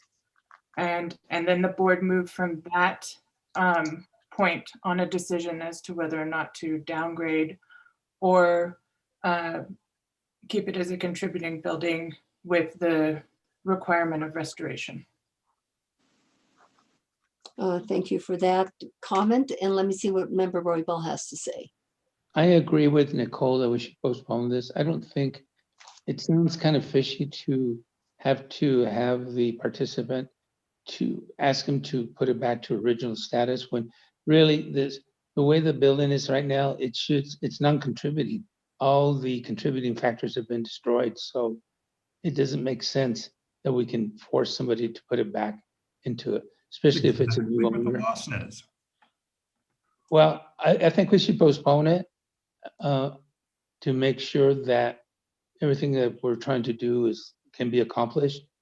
And also, we haven't heard from Mr. Martinez as to can he put it back to original status, and if he does, how is that going to be contributed when it'll have to be all new material? Yeah, okay, let me see. Is that all, buddy? Yes, ma'am. Okay, thank you. Member Benvenue, you still have your hand up? Did you? Sorry, I just put it down. I'm sorry. It's down. Okay. Oh, I don't know. I feel very confused about this. The fact that I don't know. I feel very confused right at the moment. Let me see what Member Katz has to say, or if Richard has anything to say. Madam Chair, might I support my motion with this argument that the application was to downgrade and it was noticed as a status change, and I think that that is sufficient notice to downgrade. And the section, there's sort of an ambiguity, but it does seem to say that if it results in the lowering of status, which is why I moved to lower the status so that the provision that requires the restoration is clearly in effect. And so I think we all agree that we don't like what's there and that it would make it non-contributing. And so it makes sense to lower the status to non-contributing.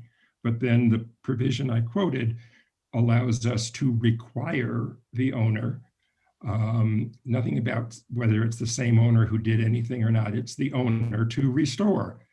And I think what that would anticipate is that the owner would come back to us with the proposal to restore it. Okay, so Frank, what I'm understanding, your motion says, number one, downgrade. Yes. Number two, restore to its original look, to what It's originally actually- was there. I apologize, but I just want to clarify that it's to restore to the former contributing status is sort of the wording of the provision we're relying on. So it may not be the look exactly. Okay, But to the the status. former contributing status. And then we have to revisit the status? Is that the third provision? No, I think exactly what Sally said is that we're not entirely sure what the original status is, and we would, I mean, of what the original design was and to what actually needs to be restored. And I think that Richard would come back to us and present a proposal of do what he would like to do to restore it to the original contributing status. Now, we know what the shape is, we know what the top is, we know what the gable design is. Okay, this is becoming a little clearer to me. Oh God, it was jumbled in my head. Ugh. Okay, we will take a roll call vote on the motion. So we have a motion and we have a second on it. Katz is having trouble with his connection. Pardon? We seem to have lost Vice Chair Katz. He may have turned off his video. Maybe we can hear you with your video off, Frank. Frank, are you with us? We've lost you, maker of the motion. It seems that he left the meeting. So I guess I'm gonna recommend that we give him a moment to hopefully reconnect. Okay, and Buddy, you have your hand up. Did you? I thought we were going to have Richard tell us what the intentions are, because we're asking him to restore this to original. Does he have any idea what the original was to make it a contributing? So I'm a little concerned that we're tying this up and again trying to use new materials to make it contributing again. I don't know if that can be done. So I think it's important to hear from the participant again, from the applicant. If I understood Frank correctly, he said that this will be downgraded to non-contributing. And then the applicant is going to research what was there at one time that was contributing. And then the applicant is going to come forward with a new application, which we really can't hear tonight because that was not advertised.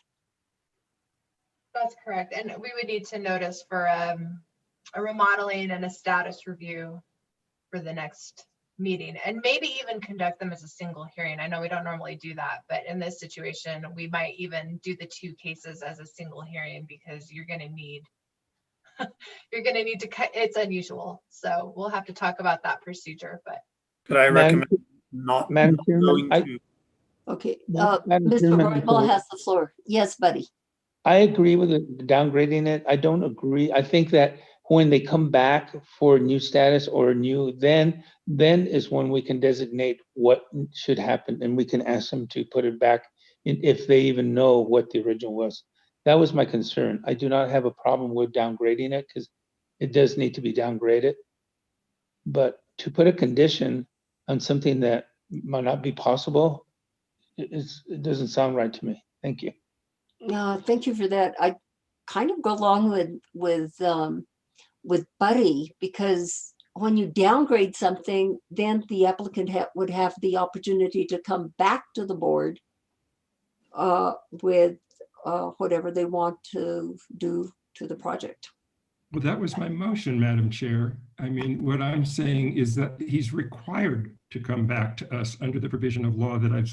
Right, but Frank, but I thought that you were indicating that he had to restore. He has to restore the structure such that its former status is restored. How he does that is what I am expecting he will come back and show us and make an application to restore it in this way, which he believes will restore it to the contributing status. Okay, still confused. Okay, I thought I was clear and now I'm confused again. But anyway, is there anything further? Oh, I see a lot of hands up. Buddy, you still have your hand up. Did you have anything further? I'm sorry, no, I meant to take it down. But Okay. again, we haven't heard from Richard on this at all. You know, I wish we could hear from him and see if this is going to be possible. Okay, let's see. Let me hear from member Benvenue and then member Beachside. Member Benvenue, did you have something further? Thank you, Madam Chair. Well, I was, while Frank was gone, I was going to clarify that I think we got confused about what the motion was, because you and Buddy were stating that it was just to downgrade and then they could come back with a new application. But I thought the motion was actually very explicit, that it was a directive to the applicant that they had to restore it to that condition. And so Absolutely. I just want to be very clear on what we're voting on, because that's the way I understood Frank's motion to be stated. And I think we should get it to a vote and see if there's support for that.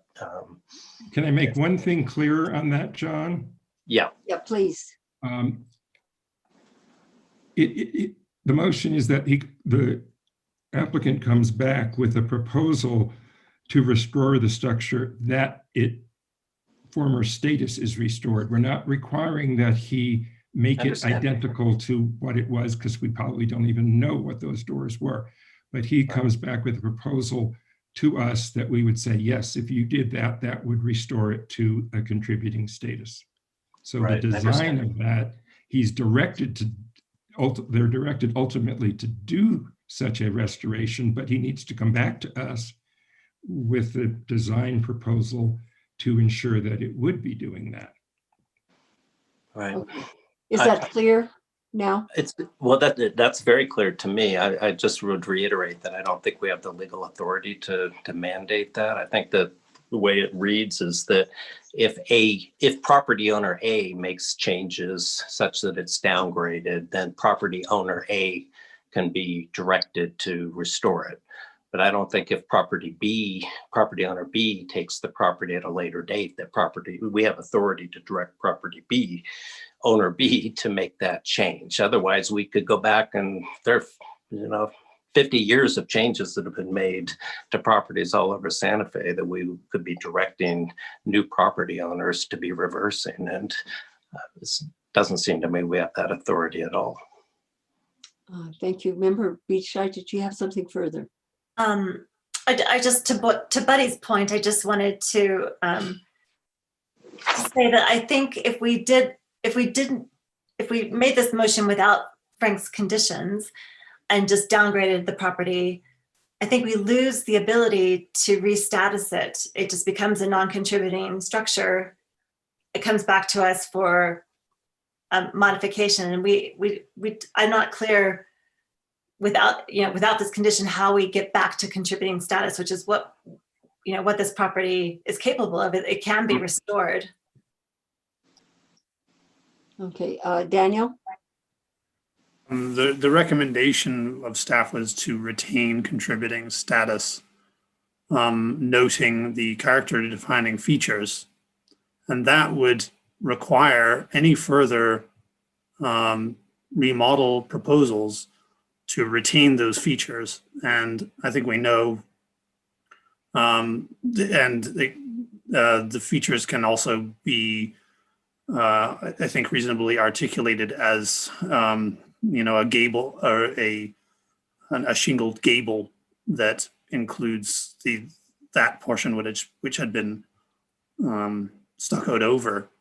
So I'm not sure that a status downgrade is needed. We can say that the current, as I articulated in the report, the current state of the building is still contributing because the character defining features, the craftsmanship there and the documentation show that status is essentially still there. So my thought would be to retain its contributing status and to identify those defining features. Thank you. Member Benvenue. I thought I understood Daniel's earlier suggestion to be slightly different than that, or an intermediate suggestion he made in response to Frank's motion. And I thought it was a good one, which is that we downgrade it, if we downgrade it to non-contributing, that we add a condition that in the event the applicant returns with proposal to change that facade, that proposal will only be accepted if it returns the property to its contributing status. Now, of course, that has the downside of they could make no changes whatsoever and leave it the eyesore that it is. But it does. But the upside is that someone's going to want to change that, and when they do, they're going to need to bring it back into conformance. Okay, friends and neighbors, we have, let's see, nobody else is going to speak here. Member Benvenu, you still have your hand up. You're done with your comments? Yes, thank you. Okay, and Richard, I'm going to take it that you just want to hear a motion like I do, the results of a motion, or did you have anything further? I don't have anything further except that I intend to come back with a proposal that will be, will retain the historic shingles and pitched roof. Some of it is speculative below that, but I intend to put together a proposal that will make this retain its contributing status. Thank you for your statement, Richard. And we do have a motion made by Member Katz and a second made by Member Beachside. And Melissa, roll call vote, please. Could we Yes, perhaps Member restate- Beachside. Oh, excuse me, was somebody interrupting? Sorry, Daniel may have been requesting a clarification on the motion one more time. I'm just not to sure. hear the motion so that we clearly have it. Yeah, I can read what I typed, we could ask Melissa, but what I have is, Vice Chair Katz moved to downgrade the status to non-contributing and to require the property owner to submit an application to restore the structure to former contributing status. So that's what I Perfect. have as the motion. And Vice Chair Katz has confirmed that that was his intent. So I think, unless Member Beachside had an issue with her second, I think we can proceed to the vote on that motion. No, I concur. Okay, thank you. Okay. Now, Melissa, may we have a roll call vote? And thanks for the clarification. Member Beachside. Yes. Member Bienvenue. No. Vice Chair Katz. Yes. Member Larson. Yes. Member Royball. Yes. The motion has been approved. Okay, thank you. Richard, thank you for your patience, and we Thank will you. see you the next time that you come back before us. Very soon. Thank you. Okay. Whew. Next case is case 2020-00-3017, located at 213 Varela Street. This is also Daniel's case. Daniel, you have the floor. And if I could just request to move the appropriate applicant late, but I think, is that Scott Cherry? Scott Cherry, yes. Okie dokie. Scott, I'm bringing you on over. Oh, I moved the wrong person. Sorry. Okay. Scott is joining the panel. Thank you. Okay, got it? Yes, Chair. Thank you. Okay, Daniel. Thank you, Madam Chair. 213 Barela Street is a residential structure with non-contributing status to the West Side Guadalupe Historic District. The applicant requests a status review. The structure was probably built before 1948, originally as an L shape. This is the main structure. You can see there's a kind of an indentation here of a later addition. This is presumed to be the original L shape, and this is a structure in the rear. The southeast corner was added later to form a rectangular footprint. The front facade, this is the front facade, which faces west. It has an approximately centered front door and historic, deeply inset windows on either side. There's also a non-historic yard wall in front. This is the same facade again. The south facade is publicly visible. The front portion comprises the original footprint. This is the original footprint. Here you can see there's a slight dip in the roof line, and here there's a kind of a an unevenness. This is presumed to be the later addition. This is the north elevation, which is also publicly visible. It has 3 windows, the outer ones being historic wood windows, the center one being an original with a plexiglass sheet placed over the front. This is the east rear elevation, which is not publicly visible. It faces the rear and has the same layout as the front facade with 2 deeply inset windows and a centered door. We just spoke about the yard wall, which is non-historic. And this is the structure to the rear, something like a shed accessory structure. It predates 1948. The principal west-facing facade, that's this facade, has a non-historic window and multi-pane door. And it appears to have been formed in an L form until the 1980s. I think that it was extended over here and that was removed. That's my understanding. Staff defers to the board on this as to whether it should be maintained as non-contributing or to be designated contributing. Staff recommends that the status of the accessory structure be maintained as non-contributing. That's the structure, non-contributing, and the wall is non-historic and is not eligible for status designation. Stand for questions. And Daniel, you're in reference to the main house, you're deferring to the board as to its status. Is that correct? I am, because I don't have a clear sense of how the board feels. Okay, and obviously you didn't have a clear sense as in your evaluation as how you to come to a determination. I can say that the HCPI recommends non-contributing.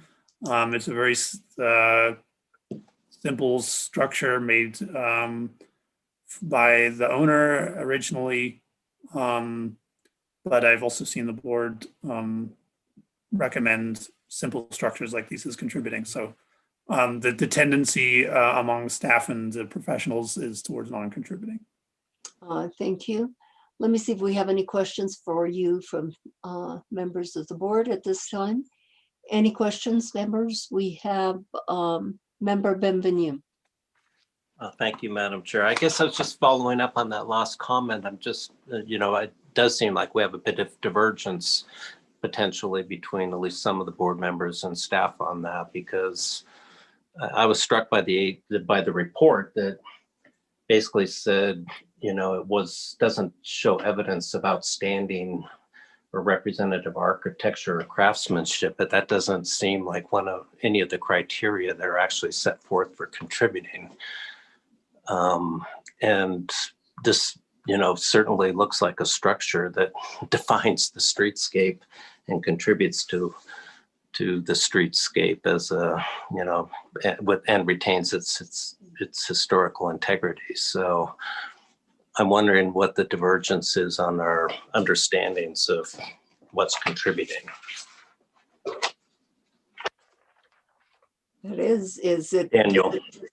I do not have a strong answer right now. I think we could refer to the definition of contributing. Sally, maybe you could help me.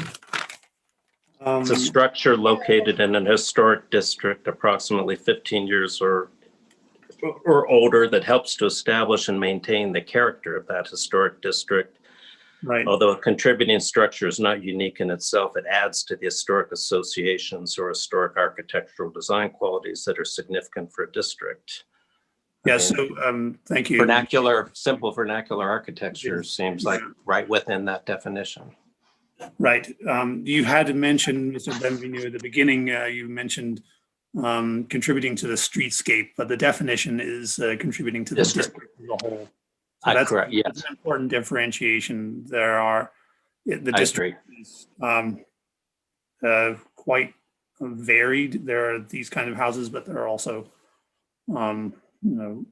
houses with more architectural integrity, or maybe there's probably a better word than it, with a kind of a sense of an architect coming from an architectural tradition. This is a home built house.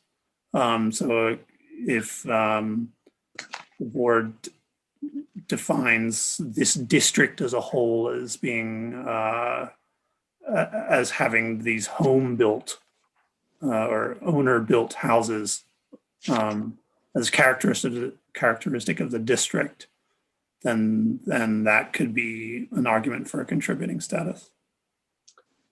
And Daniel, I think you indicated in your report that this house is approximately 73 years old. 1948 is the, yes. Yeah, 73. And the footprint of this house remains? Well, it was an L shape and was filled out. I mean, the essential footprint is One there. portion, but yeah, the L shape remains, and then Yes, the another L shape portion. is visible from, from, I'm sure, also in a contemporary aerial photo, you would see that shape. And do we know about the openings? Whether those are The openings original? are mostly original openings, and there are quite a few original windows. Okay, thank you. Let me see if other board members have any questions at this time. Anybody else for Daniel? At this time, Member Katz.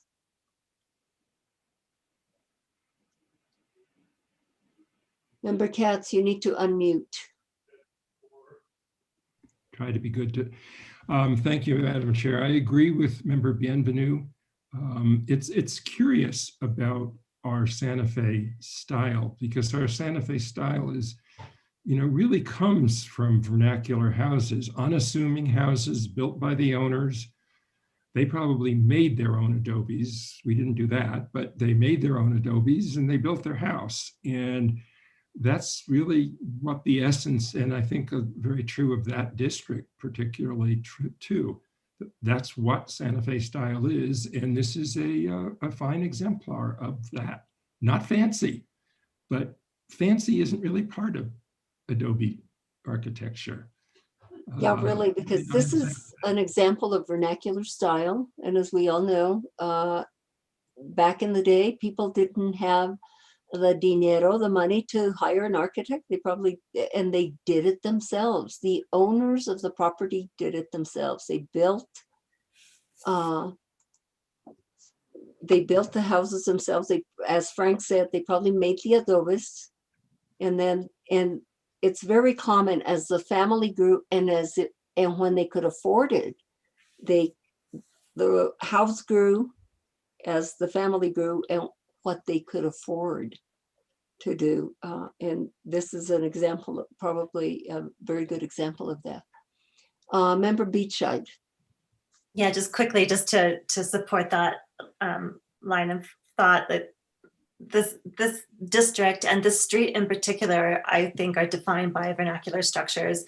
And the street, the historic houses on the street are often very, very close to the street, like this one is, and have a simple front facade. I think we looked not too long ago at a property that was built by the Barella, the namesake family, on this street, and I believe that we designated that as contributing. So yeah, I think that this is defining of the district and contributes significantly to the streetscape. Thank you, Member Beachside. Member Larson. Thanks. Yeah, I think in Santa Fe, we're really fortunate to have the harmony between the constructor and the architect, where I think they really meet and merge in our historic architecture here. So to me, when we talk about style, it can often be categorized as a high style, but in Santa Fe, a lot of our buildings kind of fall among the same plane. And I think that this is such a great example of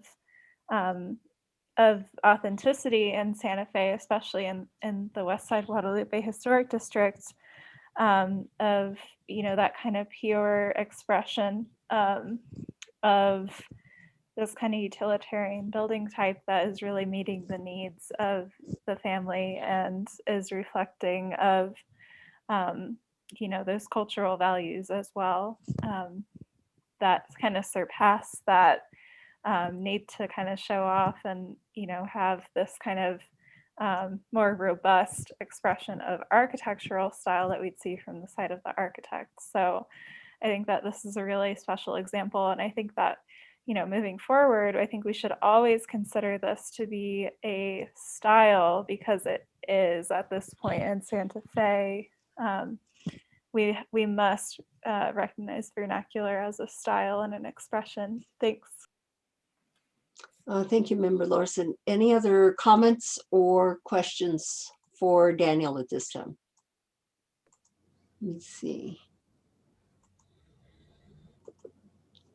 I don't see any other hands up at this time. So can we share? Can we get the applicant sworn in?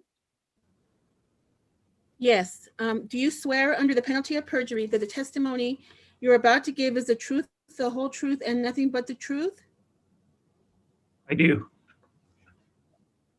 Thank you. Please state your name and address for the record. My name is Scott Cherry, and my address is 2351 Fox Road, Suite 800, Santa Fe, New Mexico. Thank you. Mr. Cherry, you have the floor. What do you want to tell us about this buildings? I guess I'm probably best suited to speak to the construction of it.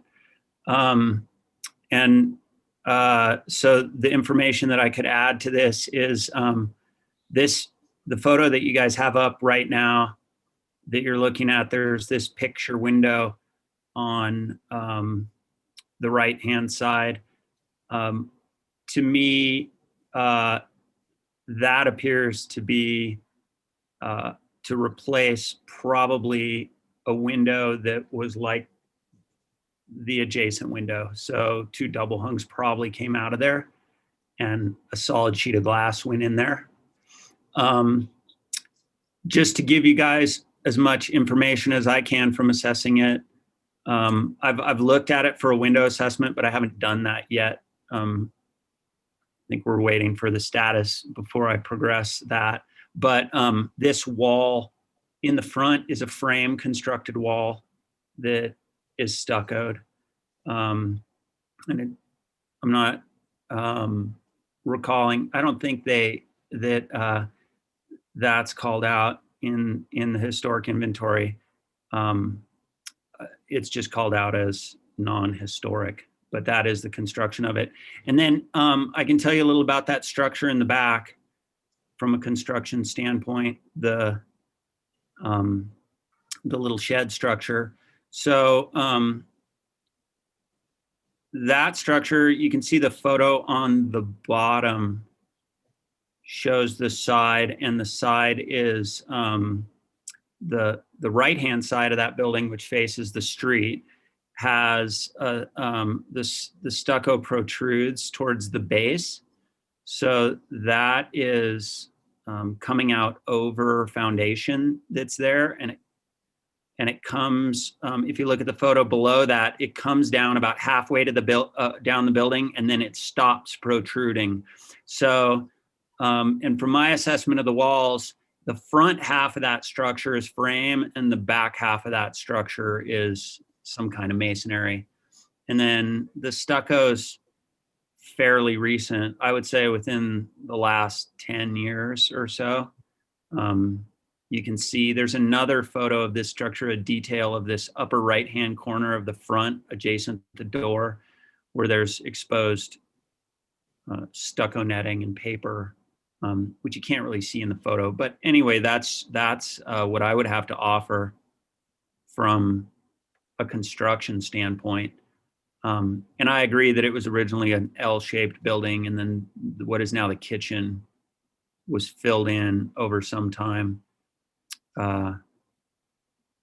And it may have even been filled in two parts, where half of it was filled in and there was a little portal off the back after that, and then that part was filled in, because there's some exterior doors inside the building, which would indicate to me that had occurred. Anyway, And Mr. Chair, do you have an opinion as to the historic status of either one of these both of these buildings? I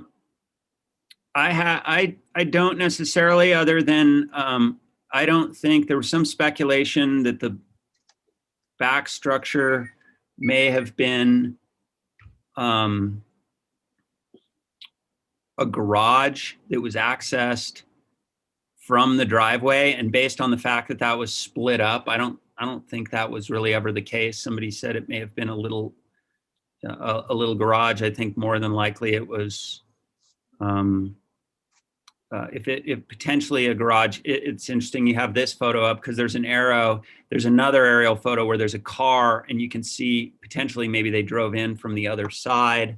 So that building, I definitely don't think has a lot of contributing factors, especially because it's been so modified. And the other building's pretty intact, with the exception of there's the window in the front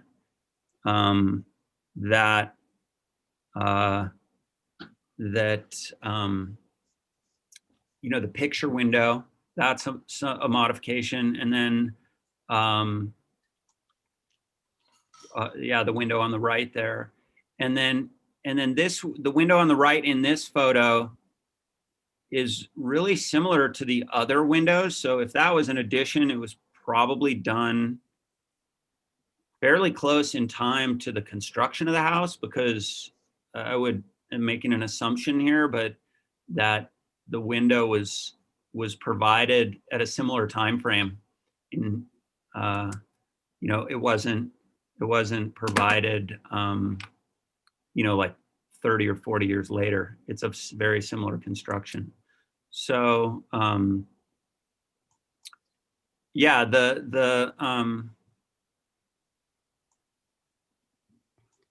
so to the contributing status of that, I guess I don't have a very strong opinion on it. It's, thank you.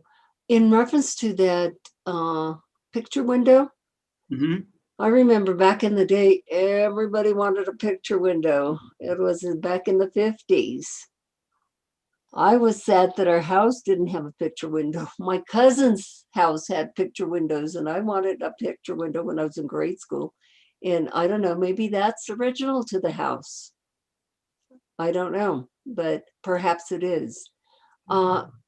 That's just a comment. Member Katz, did you have something?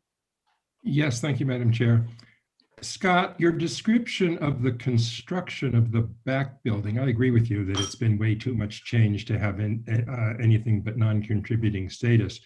But the fact that the front portion is frame and the side and the back, you said you thought adobe, would lead me to believe that it was a garage, and that when they took out the garage doors, they just framed the front of it. Would that make sense from what the inside looks like? I don't think so, because I think that it's not just that front facade that's frame. It's the whole front half of the building. So the walls returning back halfway down the sides are frame construction. And that area on the photo below, kind of there's that post that the hammock's hanging off of, kind of right below the window, the foundation protrudes, the stucco protrudes. And that's like stucco that was stuccoed over, I think, like a turn down slab, as opposed to the other footings, probably a spread footing. And I'm not sure if it's adobe. I just know it's masonry. I haven't core sampled the wall or anything. I've just knocked on them. Thank you for clarifying. That helps. Yeah. Okay, anything else, Member Katz? No, thank you. Member Larson? I'd also point out that the windows on the addition match the other windows on the house, if I understand correctly. I didn't see a window assessment done or anything. Oh, now they look different. Okay, I'm sorry. I didn't get to see a graphic of what window patterns we have, so. Sorry, to clarify, I think that this window here Matches both. Matches this window on the front. Okay. Yeah, it's hard to see the divisions like in the glazing on that top half on the front photo, probably just because of the lighting. But I would reiterate also what Cecilia said, and that it's very possible that that commercial kind of looking window on the front would be at least from the 50s or 60s. Very characteristic of the era and also probably historic. So definitely we need to consider that. Thanks. Okay, thank you. I see that there are no other members that have their hands up at this time, so I will ask anyone from the public who wishes to comment to come forward at this time. Madam Chair, can I make one more comment? Sure. So just to clarify, I don't believe what you just said, Daniel, is totally correct. I think that the window you were saying matches. I think that's a 1/1. The front window is a 3/1. So there is some change there, like the window adjacent to the kitchen window, which is the window. Yeah, so that's a. Sorry, that's okay. The window on the left in this photo is a 2 3/1s. And if you go back to the south facade, that's a 3/1 on the left, and that's 2 1/1s on the right. So they're not identical.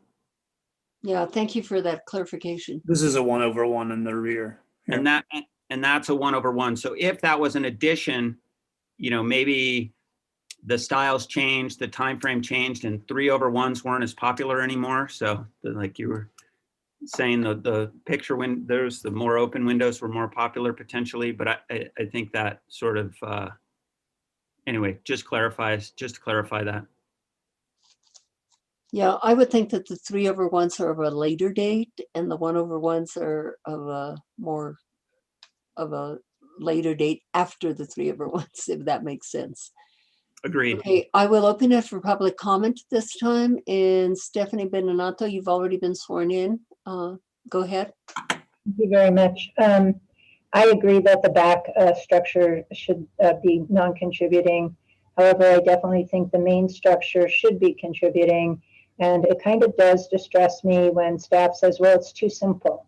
Well, again, simple is what people did here because they weren't trying to be fancy. They simply wanted a functional residence.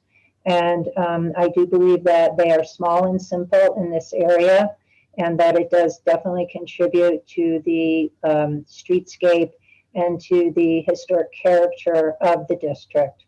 I also agree with you, Ms. Rios, that picture windows were really popular in the 50s and 60s. And so it doesn't mean that, it's still a historic window, even though it's not an original window. I also would wonder why there isn't an aerial view that shows, a date when it's an L shape and then a date when it's a rectangle, because that would be very helpful. But I understood from Mr. Cherry that he believes that infill there is still historic. And I would urge the board to have the west and south elevations as primary and make this contributing. I do have just a comment, is that on the photograph of the north side, it looks like it's just a freestanding wall. Yeah, it does. like it's a movie set or something. So I'm assuming there is actually it's actually part of a structure and it's actually supported and can stand up on its own. But thank you very much. May I just say, Ms. Larson, I got hit by a table umbrella that went 30 feet up and came 30 feet over and nailed me in my back 27 years ago. My neck has never recovered. It is very hard to sit still and sit up straight. And I really hope that your neck recovers a whole lot better than mine does. Good. Okay, thanks, Stephanie. I don't see anyone else from the public wishing to comment on this particular case. Daniel, so tell us what the street-facing facade is. What facade? It's the west direction. Oh, it's the west facade. Okay, thank you. So board members, if you don't have any further comments or questions, I will entertain a motion at this time. And if you need to look at the other facades, in terms of, it looks like you're, from the comments that were made, that you will make the main house contributing. And I'm wondering, you're gonna have to indicate what facades are primary. And Chair, I just want to note that the applicant does have his hand raised. I don't know if he wanted to make a further Oh, comment. he does? If you'd like to check. Oh, okay. I see that. For some reason, this time my my hand raising, it's like a really light yellow. So sorry if I don't notice immediately. Mr. Cherry, did you need to say anything else? No, that was a mistake, but I did want to just point out the owner's name is spelled incorrectly. So just wanted to note that needs to be corrected. Okay, what is the correct spelling? It's Thiebauth.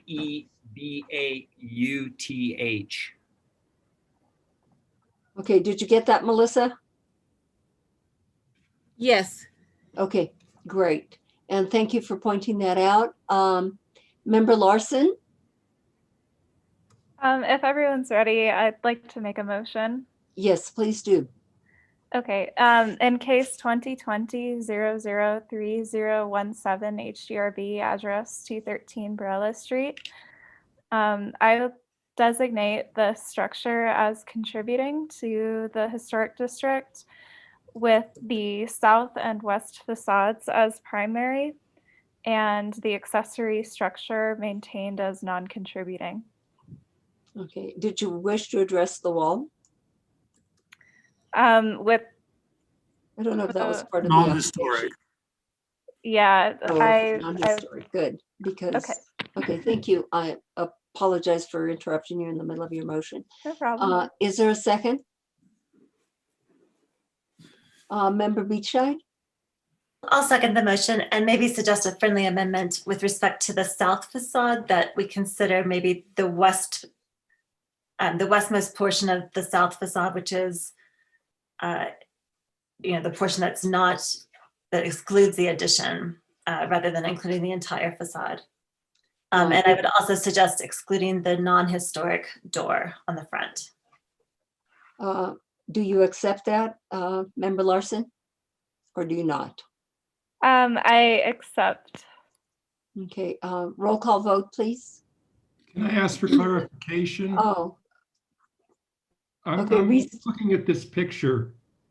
Is the front of the house on the left? Yes. In yes, what direction is that? that's west. And okay. So this and this are primary. Okay, thank you very much. But you're saying that only this historic or this left portion is primary and this portion is not primary? Yes, I believe that's what Member Beachside indicated, that the portion that is not part of the L shape would not be included, correct, Member Beachside? Yeah, that's correct. And I'm just basing that off of the HICP report that talks about the obvious sort of point of addition on the south facade. Okay, everybody clear on the motion? We will have a roll call vote now. Member Beachside, Yes. Member Bienvenu, Yes. Vice Chair Katz, Yes. Member Larson, Yes. Member Royball. Yes. The motion has been approved. Okay, thank you. And thank you, Mr. Cherry. We will go on to the next case, which is located at 111 Delgado Street. And this is case 2020-003005, and this is Angela's case. Angela, I believe this is also for a status review. May we hear your report, please? Confirm that our applicant is present and I see her. And Angela, if you can speak louder or get closer to your mic or whatever, or turn it up. And now you're muted. Let's try that again. Is this loud enough? Now that's perfect. Okay, I'll stay close to the screen. So I want to share my slide presentation. I see the applicant is here. So good evening, board members. And this case is about 111 Delgado Street. The subject property is a cluster of apartments, 111, 111 and a half, and 113, 113 and a half. From this map, you can see its location just off Palace Avenue along Delgado Street that heads south towards Alameda and the Santa Fe River. The structures are designated contributing. Known as the Delgado Apartments, 111 Delgado is a cluster of older homes joined together to form 4 apartments. The composite 2,869 square foot structure is a Spanish Pueblo Revival style adobe with flat roof and parapets. It is designated contributing to the downtown and East Side Historic District. As you can see, it is set back from the front property line at Delgado Street. Most of its, yes? I'm sorry, but I don't think we can see your screen. Oh, really? Oh, yeah, apologies. I meant to say that. Yeah, we're not seeing the screen at all.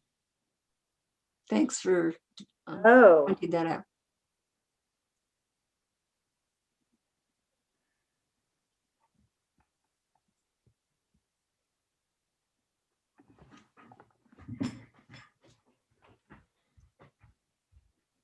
Okay, now. Okay, now you've got it. See the screen? I'm going to start from the top. Okay, go right ahead. Okay, the subject property is a cluster of apartments located at 111 Delgado Street. It includes 111, 111 and a half, and 113 and 113 and a half. From this map, you can see its location just off Palace Avenue along Delgado Street that heads south towards Alameda and the Santa Fe River. The structures are designated contributing. Known as the Delgado Apartments, the 111 Delgado is a cluster of older homes joined together to form 4 apartments. The composite 2,869 square foot structure is a Spanish Pueblo Revival style adobe with flat roof and parapets. As I said, it's designated contributing to the downtown and East Side Historic District. Here is a site plan floor plan of the property that indicates the apartments. This is Delgado Street to the west. This is the front of the property. Sidewalk leads to this main unit, 111. And then you have 111 and a half, 113 and a half, and 113 back out towards the street. The house's footprint is more than 50 years of age, and little has changed to many of its facades. This is another picture from the west, the front of the property. You'll see a low stucco yard wall. It measures 4 feet 4 inches to 3 feet and 8 inches along the west boundary of the property. It has a gate leading to a concrete walkway. And the yard wall is also at least 50 years old and is consistent with other yard walls in this streetscape, which contributes to the overall character of the district. This is a facade diagram, and I want to note here that this diagram replaces the diagram that is in your packets, and I will be referring to the corresponding changed numbers when I give my staff recommendation. Right now, I'm going to drive you around and indicate which is which. So this is north, and this is Delgado Street over here to the west. This is the entrance. So I'm going to start over here. The south facade is number 1. This west facade is number 2. This north facade is number 3. And inside this alcove, we have facade number 4, facade number 5, and this is a very narrow alcove. That is facade number 6. The west, which you saw the front of the house, this is facade number 7. The north side, which runs along the side of the property, is facade 8. And this is the rear of the structure. You have facades 9, 10, 11, 12. And this is a patio. And the inset is 13, facade 13, and this is facade 14.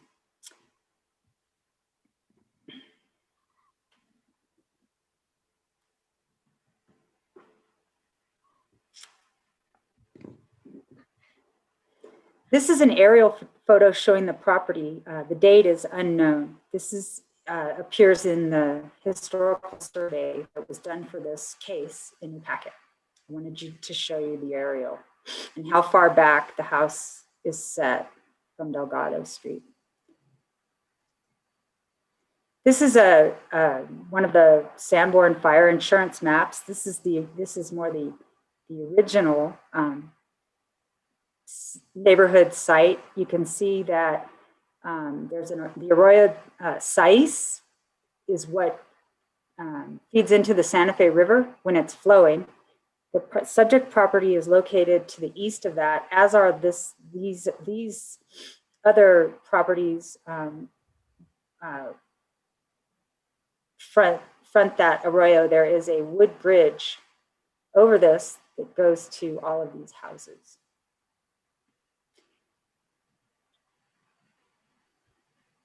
This is a storage shed on the northwest corner of the lot.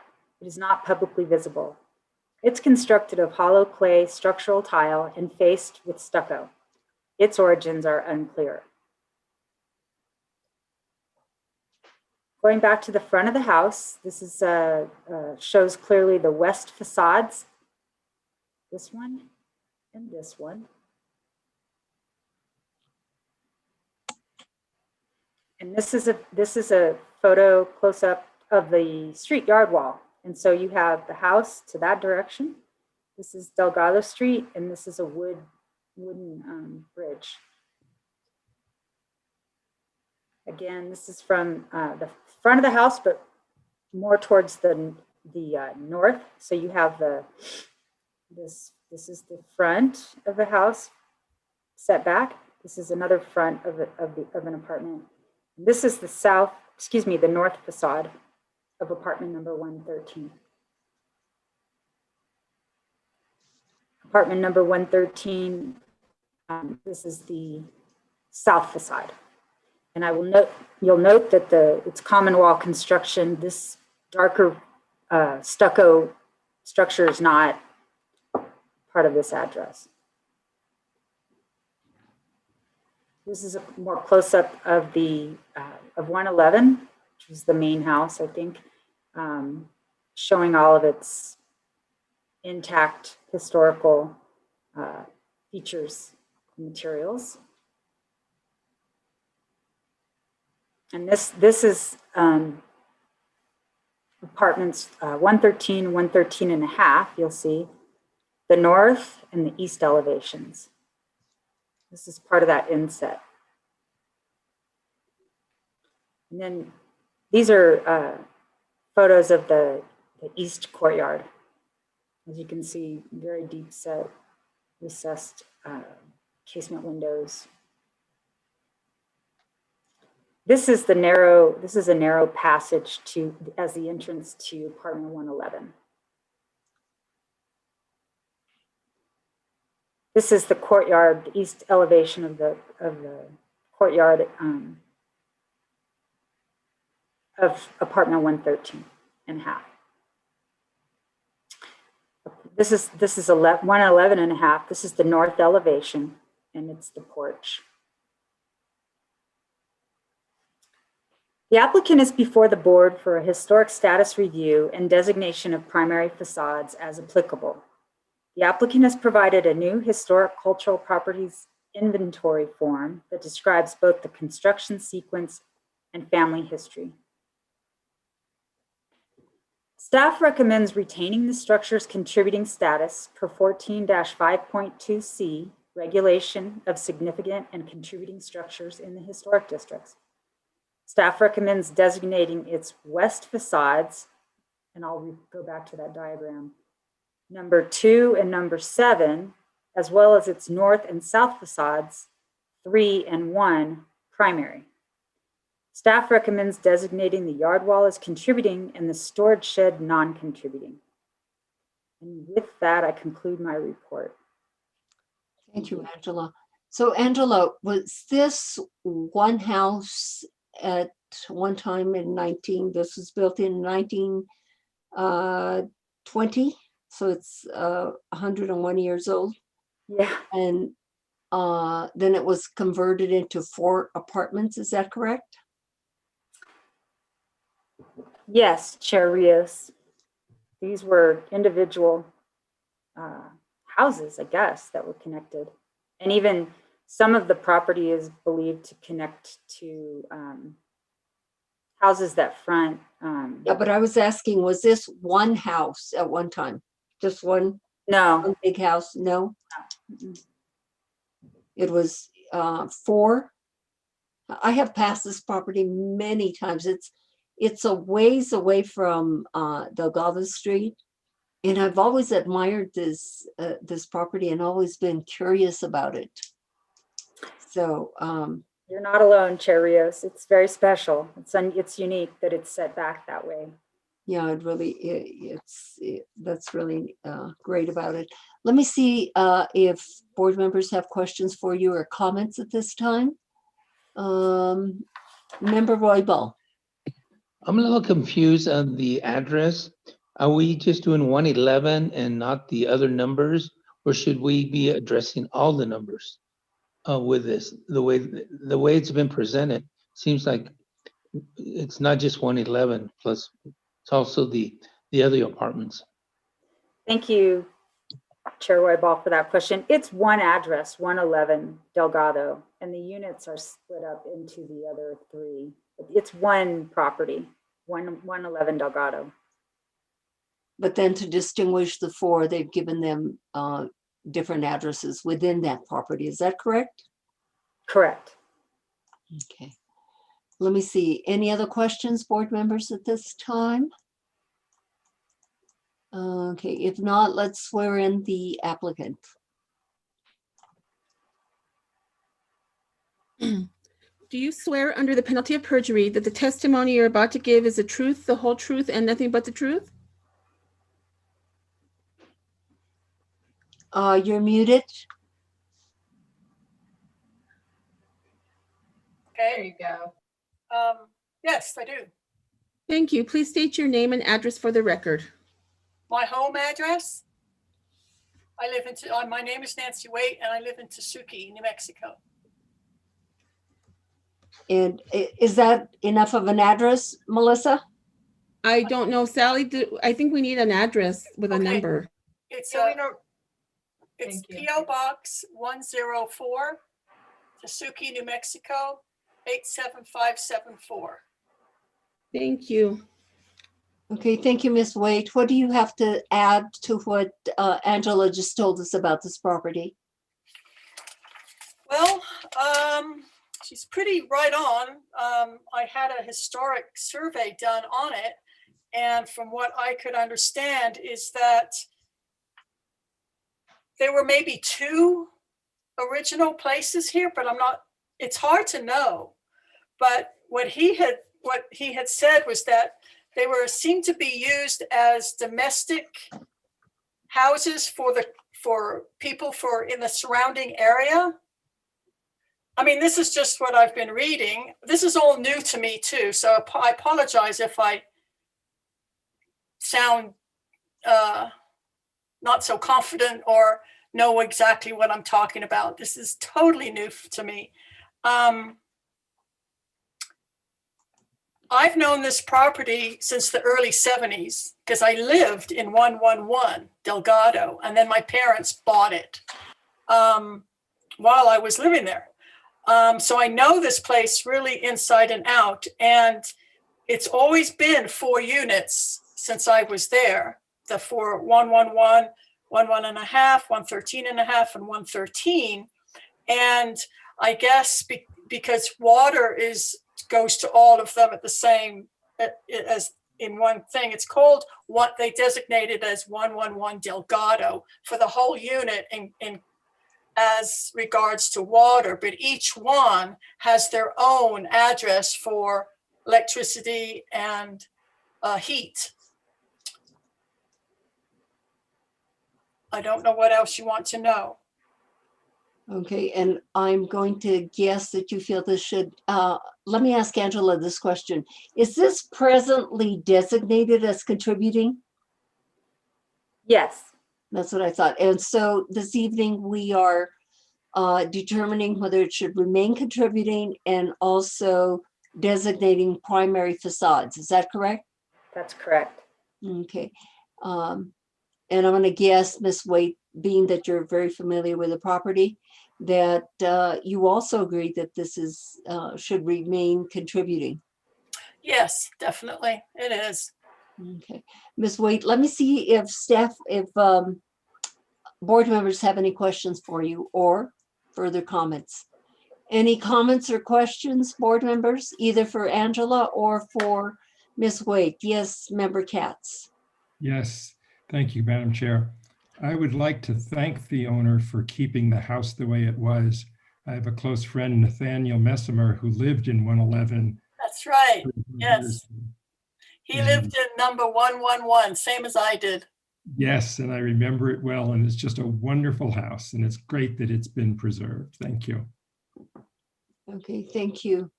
You know, I just have to make this comment. Too bad we're living under the circumstances that we're living under, because this would be a great time to actually do a field trip. So you could walk on the property and really look at all the facades and get a real feel for the property. But we have to rely on pictures and All right. site plans and whatever is presented to us. So it appears no one else has any questions or comments at this time, so I will open it for public comment. And we have two people wishing to comment, and the first one is, well, maybe just one. Stephanie? Chair, I've actually taken I forget the speaker's name from before with the older Zoom version that we've promoted back to the panel so that they can speak. I think that person is here again. Yes. Please remind us your name. I apologize. I know it doesn't match your Zoom screen name. Who, me? Okay, restate, you're breaking up. Gordon Lettingham. Gordon Lettingham. Thank you, Gordon. Your audio is a little off, but hopefully we can hear you. Okay, Gordon, you have the floor and you wish to comment on this particular project?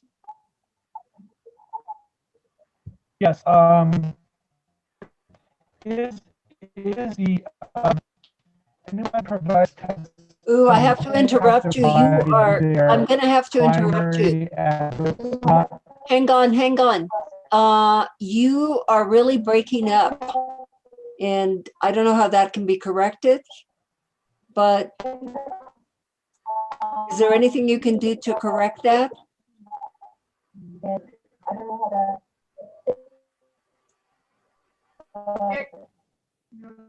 The last time you spoke, we heard you just fine.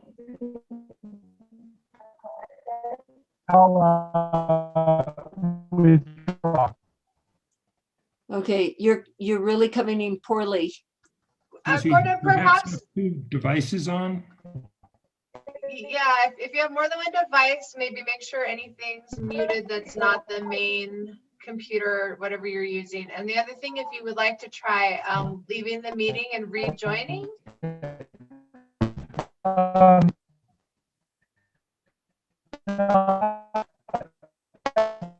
Yeah, not working yet. Yeah. I'm sorry, Gordon, we really can't hear you. I recommend that perhaps maybe try leaving and rejoining the meeting, and we can keep an eye out for his return. And meanwhile, we can go to Ms. Beninato. Right. We are not forgetting about you, but I'm going to go to Stephanie Beninato right now for her comments, and let's see if you get back with us, Gordon, that you come in a better, clearer. Okay, Stephanie, you've been sworn in already, so go ahead with your comments. Yes, thank you very much. Stephanie Benenato, PO Box 1601, Santa Fe. I love this house as well. I'm sure we all love it. It is just so beautiful and so intact and so Santa Fe. And I totally agree with staff's recommendation of the primary facades of 1, 2, 3, and 7. Thank you. Thank you. Okay, let's see. Gordon, I'm calling him Gordon because I can't remember his last name. I hope that's okay with you, sir. I think it was Lettingham, but he's not visible as a participant at this time. He did leave the meeting. So Chair, perhaps if you'd like to wait a minute, or we could I think we could if he shows back up before there's a final action on this case, Yeah. we could maybe reopen. I'll give him a few seconds, really. Okay. Let's see what happens. I know that he wanted to comment for whatever reason, and I always feel that that's the right thing to do. I'll give him a few minutes. A minute. Oh, okay. He has reappeared. Okay, I See see if we him. can. Let's see. Video. I don't see a microphone. Oh, he appears to be connecting. All right. He may be coming in on a different device. Looks like you're unmuted and we can see you, Gordon. Did you want to? Oh, okay, Mr. Lettingham. Can you hear me? Yes, I can. I'm on an iPad. I Hey, don't. you Okay. sound great. Okay, make your comments now that we can hear you. Sorry. I think when testimony providers, they need to provide a primary or physical address. That's usually in government, not a PO box, a minor detail. And the other thing is that just to clarify the parcel number per the tax assessor for the property, because it is a bit confusing as to what the addresses are. That's just for the historical records, if they could do that. That's all. Oh, okay. Thank you for that. Appreciate it and glad you came in a little clearer. Sorry, I apologize. Okay, tremendously. no problem. We know with this technology, sometimes things don't work out perfectly well. I'll turn it over to board members and I will entertain a motion at this time. Member Beachside. Thank you. In case 2020-003005 HDRB at 111 Delgado Street, I move to adopt staff's recommendation to maintain the contributing structure status of the structure and designate facades numbers 2, 7, 3, and 1 as primary, and to also include the street wall in the contributing status designation. Based on the HICP report, which shows a structure in that location in 1955 and states that it complements the other low walls along the 100 block of Delgado Street. Member Roybal, I'll second that. Thank you. any other amendments or any further discussion? None being, may we have a roll call vote, please? Yes, Member Beachside, Yes. Member Bienvenue, Yes. Vice Chair Katz, Yes. Member Larson, Yes. Member Roybal. Yes. The motion has been approved. Okay, thank you very much. And thank you, applicants. Okay, we will go to case number 5. Well, we're skipping case number, the Cannon Road case is postponed. So we will go to 575 West San Francisco Street. This is case 2020-2985. And Daniel, it is your case. You want to tell us about it, please? I just want to you, note for the Chair Rios. record that applicants here, I think it's Jeffrey Sears, right? Jeffrey Sears. Okay, thank you, sorry. Okay, just a moment. So 575 West San Francisco.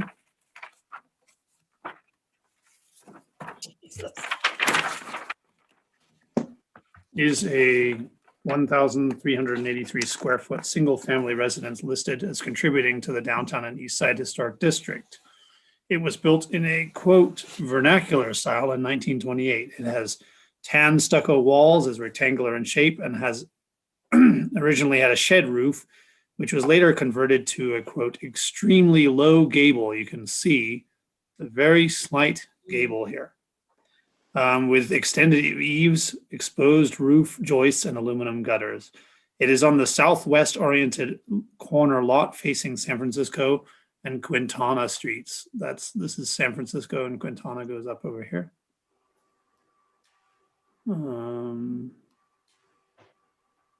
This is the west. This is Quintana Street. This is further up on Quintana Street. There's a garage.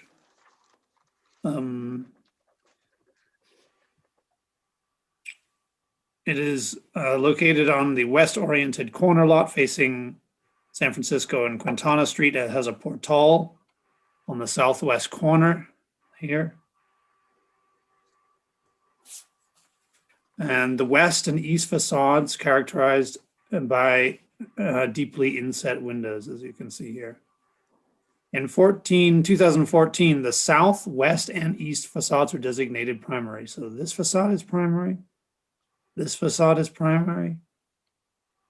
This is again the front facade, and also this west facade is, is primary. This is the east primary facade. So the front is over on this side. This is the east primary facade. And this is the west primary facade. This is the west primary facade. So all the facades on the building are primary except for this, which is the north facade. This is the north facade. To the north of the main house is a 420 square foot garage. So again, San Francisco Street, Quintana Street. Here's a garage. And this is primary facade, primary facade, primary facade. Here's the garage photo from a number of years ago, and it has been now remodeled with this door. It was downgraded to a status of non-contributing in 2014. The garage door, this is the garage door faces west. So now we're looking at the north portion of the property. Again, here is the garage door. This is the view floor plan of the house. Here is the original house. We will get closer up on it. And the owner is, the applicant is proposing an addition on the north facade, which is the non-primary facade, and a portal here on the south portion of the garage. So over here on this side of the garage. I hope you're with me because it's a little complex. Here we zooming in. This is the main house. Here is a primary facade, primary facade, primary facade. And on the north portion where there's a non-primary facade is a proposed addition.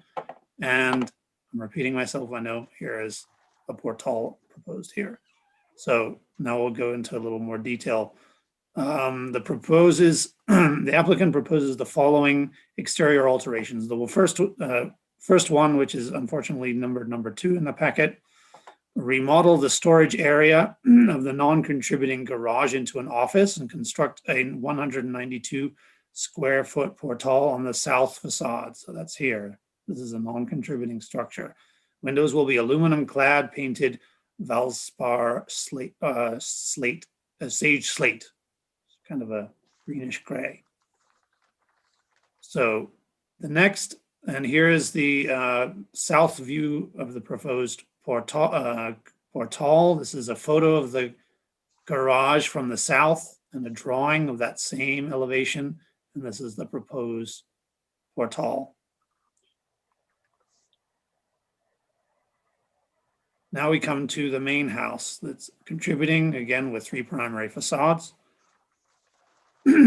So item 3, construct a 571 square foot addition on the north elevation and a 355 square foot attached carport. Here is the carport, which is attached to the addition. The maximum height will be 14 feet and the stucco will be El Rey buckskin.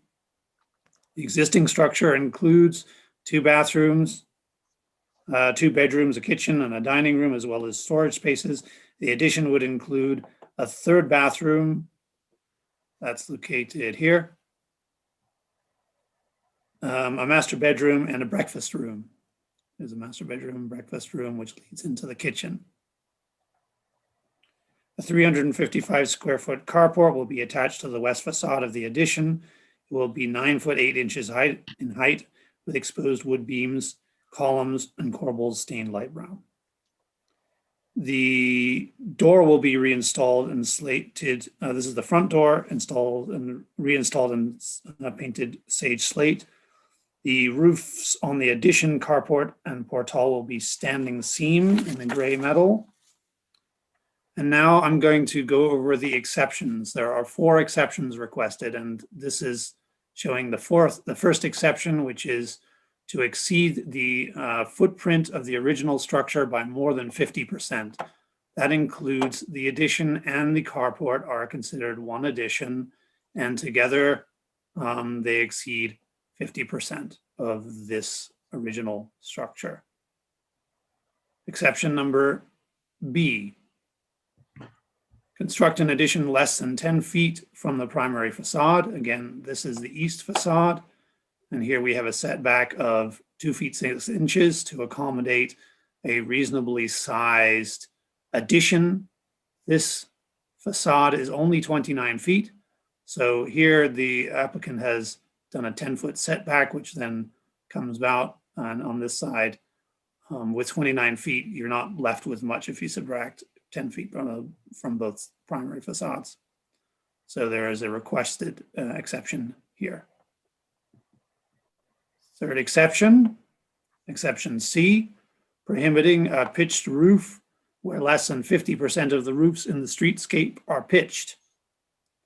The applicant proposes the roof of the addition to be pitched to differentiate the addition architecturally from the contributing structure and also to provide storage space in this roof area.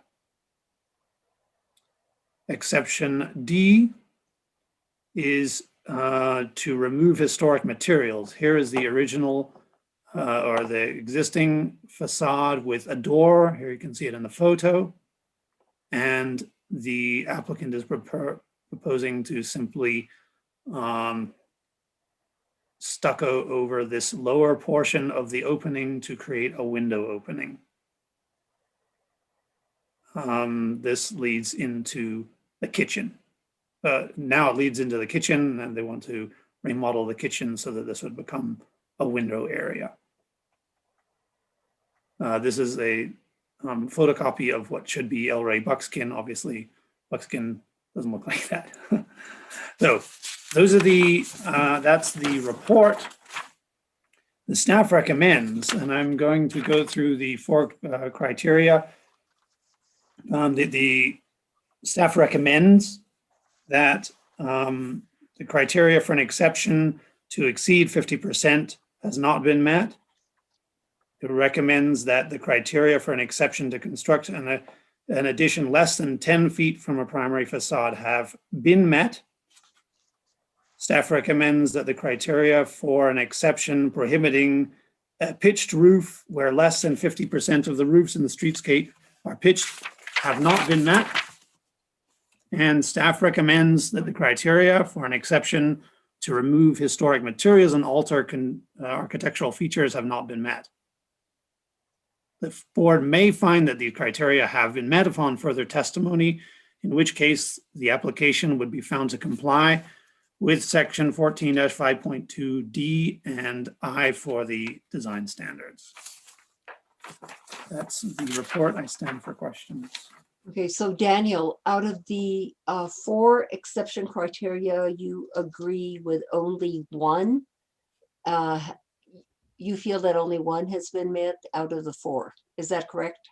That is the position I am taking in this report, yes. And in reference to the 50%, exceeding the 50% rule, if the carport was detached, would that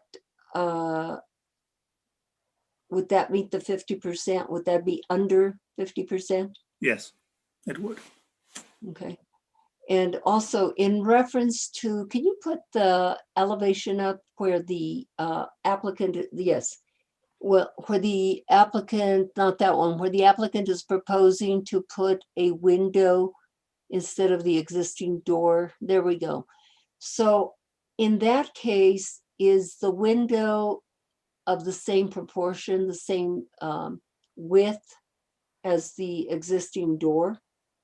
Yes, my understanding it is the same.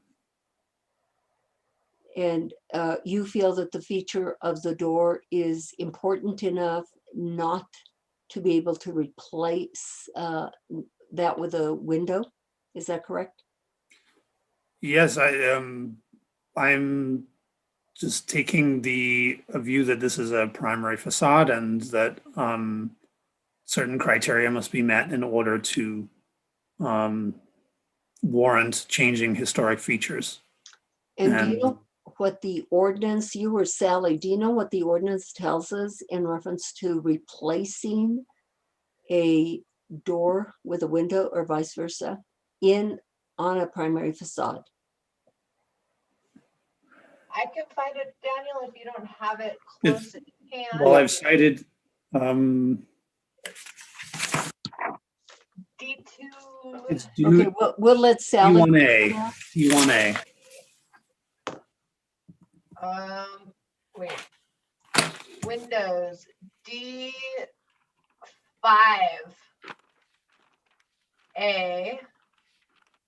says that on the primary facades of contributing structures, see, the one that talks about opening, it says, darn.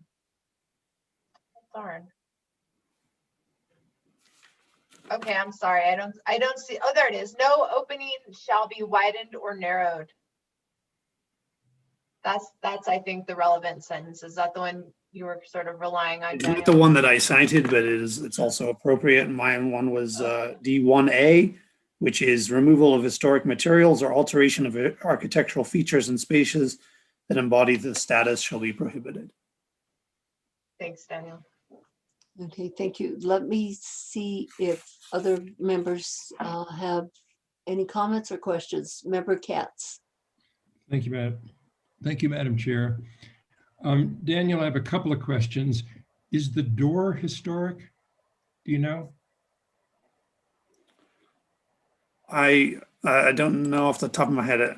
I'm not sure about it, but I can see if I can have a documentation. My concern is that we have been faced with situations where there is a window and they want to turn it into a door, sort of the absolute inverse of what we're doing here. And we have said that involves the removal of historic materials, the adobes or whatever, under the window. But in this situation, they're not removing historic, if the door is not historic, they're not removing historic materials, they're in fact filling in. And so I'm not sure it meets the words of the statute unless the door is historic. And you'll check that. The other thing is going back to the larger floor plan of the proposal on the house, if you would.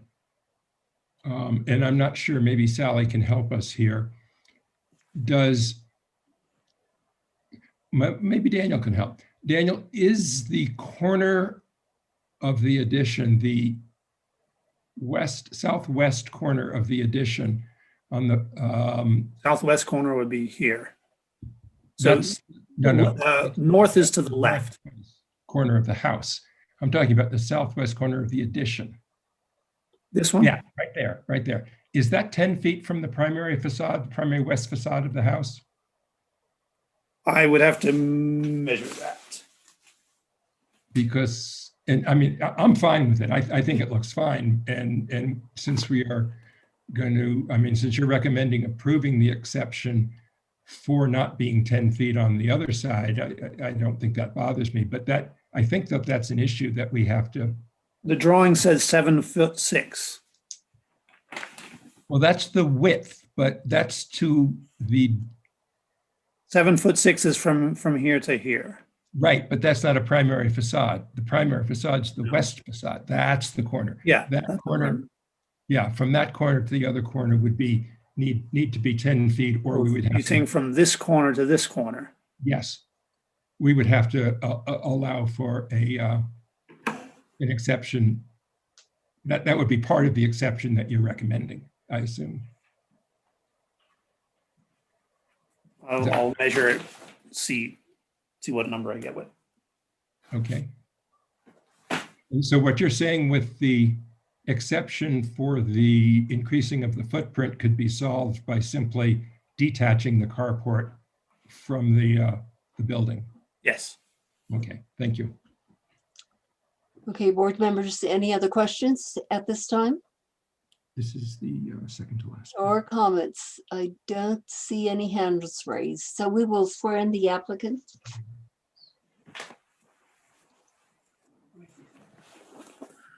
Okay, who is the applicant? It's Jeff Sears. Okay, thank you. Mr. Sears, do you swear under the penalty of perjury that the testimony you're about to give is the truth, the whole truth, and nothing but the truth? And you have to unmute yourself, Mr. Sears. You're muted. Yes. Thank you. Please state your name and address for the record. Jeff Sears, 122 Lorenzo Road, Santa Fe. Thank you. Okay, hi, Mr. Sears. How are you doing? Good, good. Hey, good evening, Madam Chair and members of the board and staff, and Happy New Year to all. Well, thank you. Tell us something about this project and why you think that as presented, it should go through. I would like to see if we could recognize the owner, Adrienne Sandoval. She's on this meeting. Can we bring her in? And I'd like for her to speak a little bit about herself and this project. Okay, She's here Miss. in the panel. Yeah, sorry. Certainly, and she needs to get sworn in. And we'd like to hear from her. And after she speaks, I'd like to continue. Sure. Thank Ms. you. Sandoval, are you with us?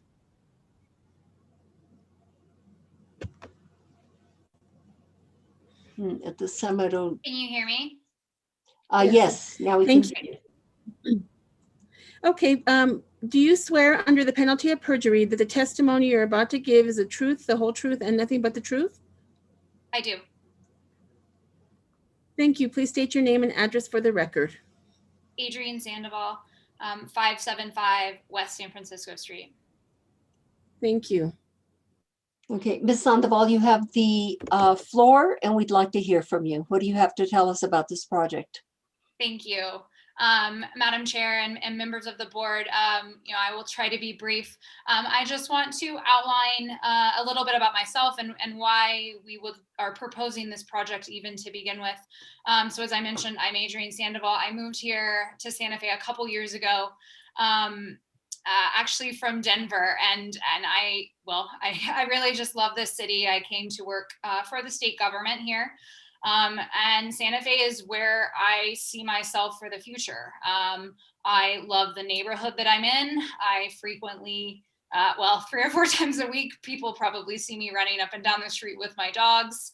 I really enjoy running through all of the intricate neighborhoods within Santa Fe and seeing all of the different types of houses and the things that Santa Fe has to offer. And so moving forward, my partner and I are trying to grow our family. And unfortunately, the house, as it is, we do not feel like is going to meet our needs in the future. That combined with you know, the past year has been trying, I think, for everybody. But you know, now we're both working from home. We're both frequently on conference calls all day long, trying not to talk over each other and butt into each other's meetings. And you know, while I very much hope that situation improves itself quickly, you know, I don't see either my job potentially or his really going back to full-time office situations for really the foreseeable future, possibly much into the future. And so we're now having to, the home is now serving as office says, you know, to have us both perform our jobs and again, see that into the foreseeable future. Then add in the fact that we, again, are trying to expand our family. And at the moment, the house has 2 bedrooms, you know, and with hopefully being able to again expand family in the future, we just need more space in order for the house to meet our needs.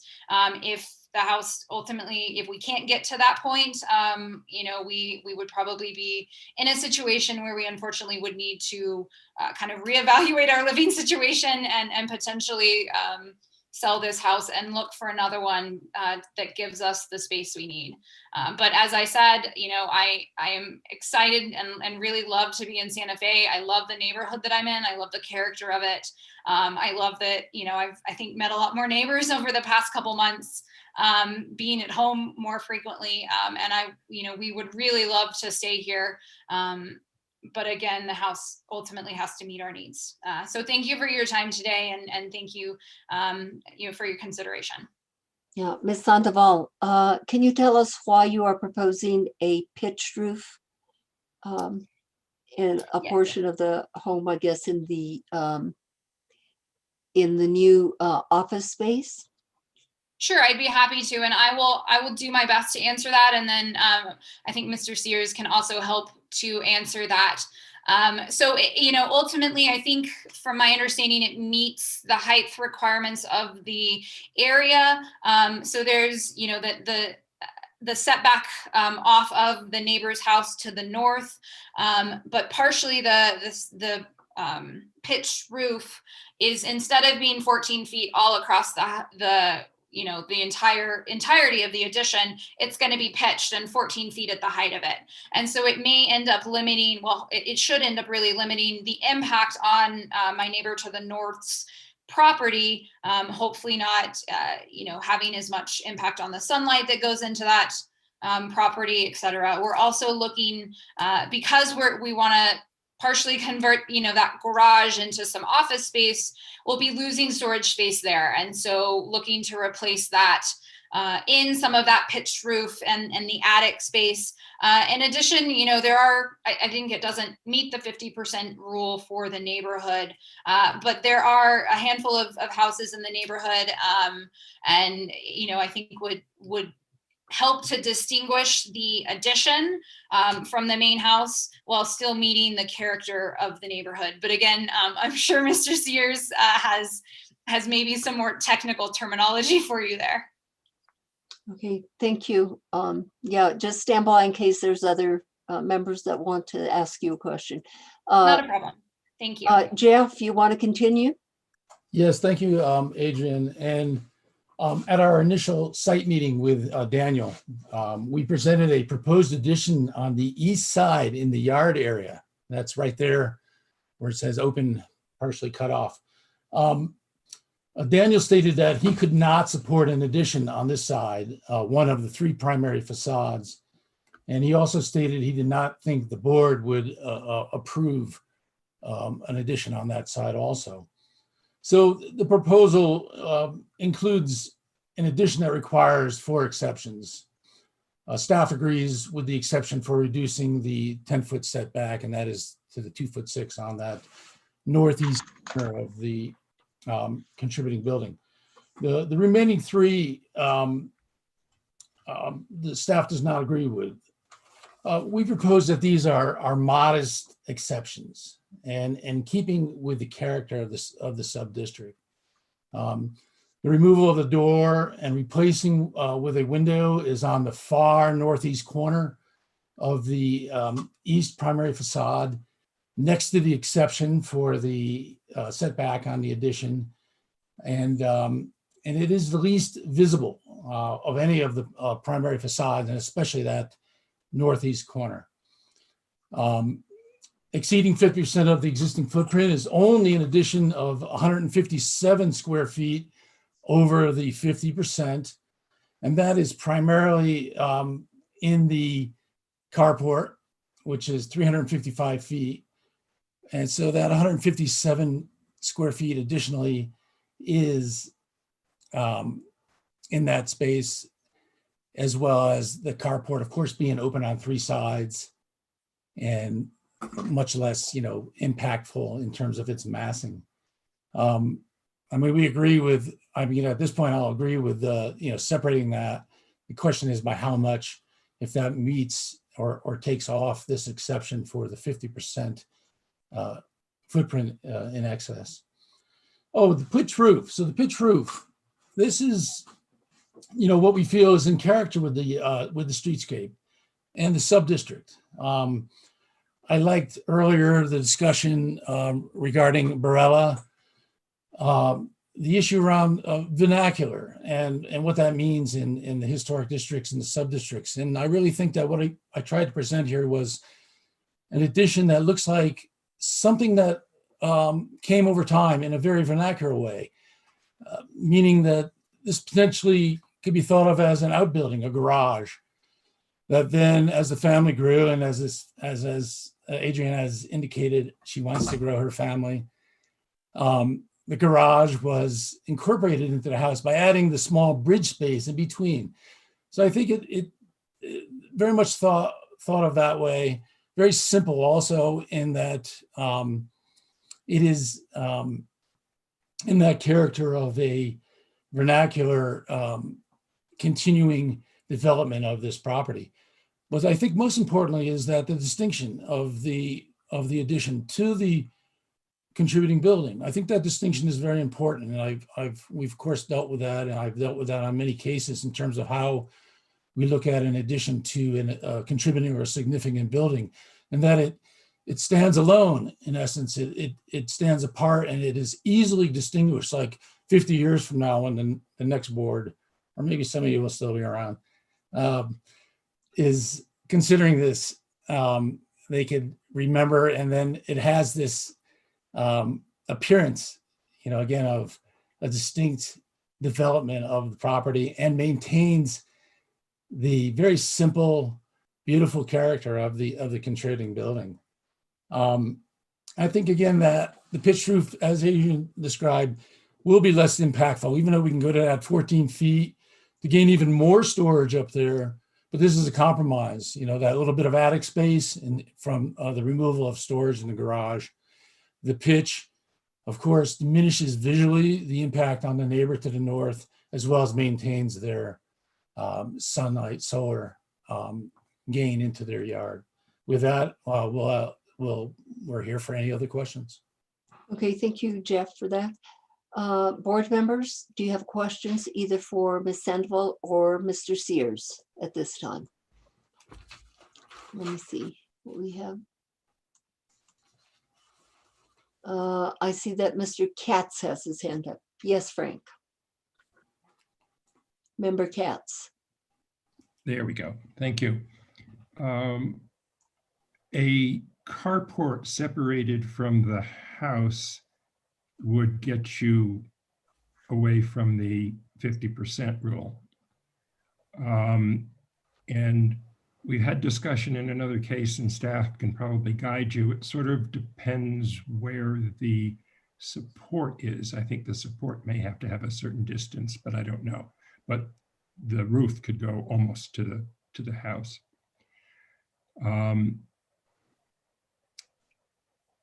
I guess I don't buy the, I had a question about the garage and the new office. What is in the garage portion of the garage?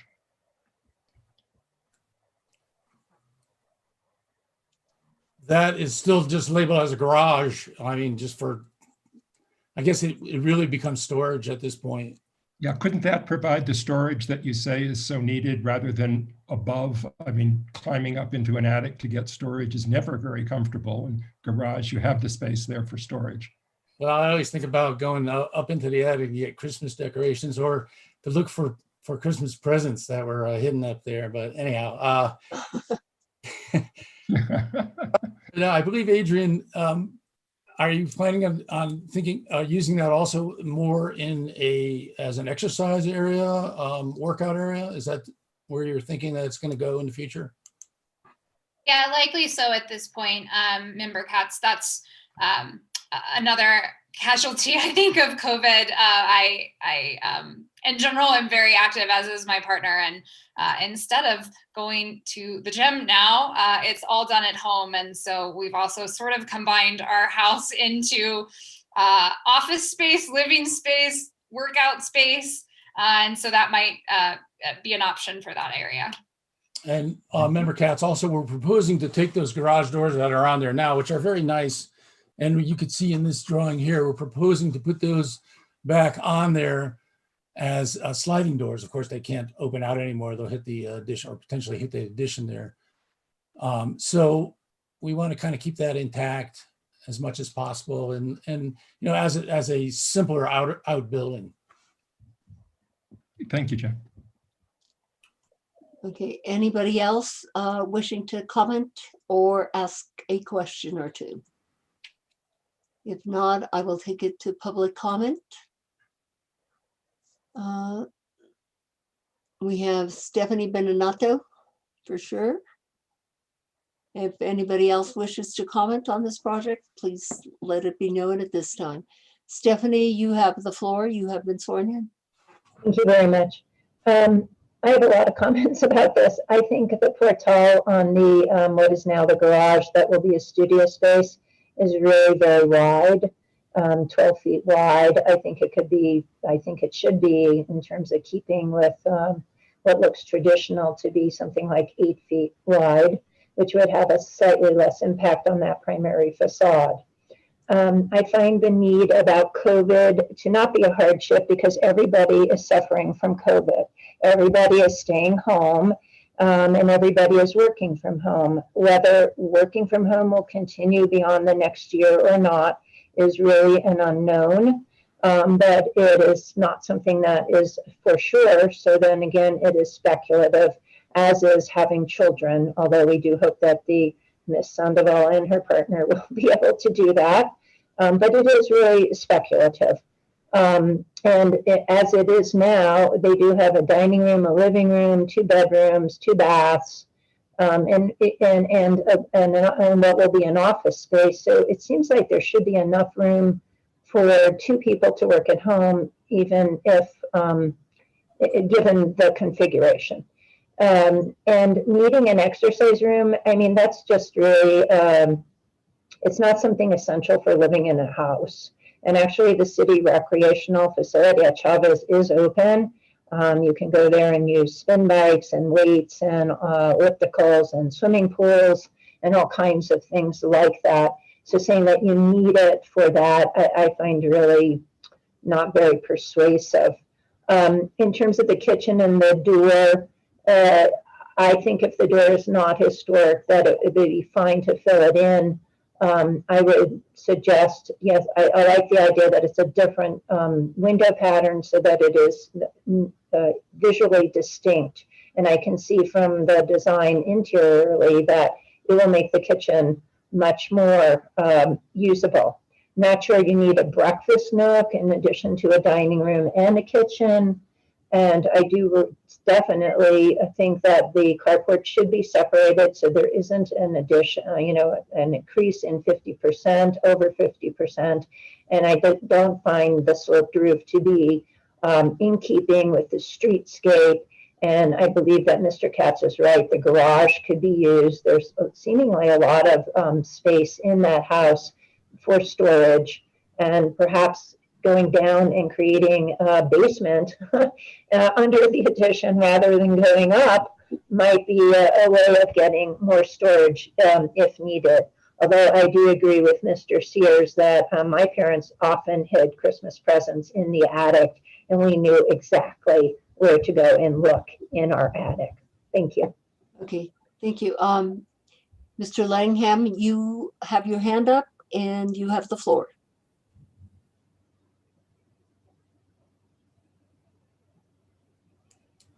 Gordon Lettingham, do you wish to comment on this project?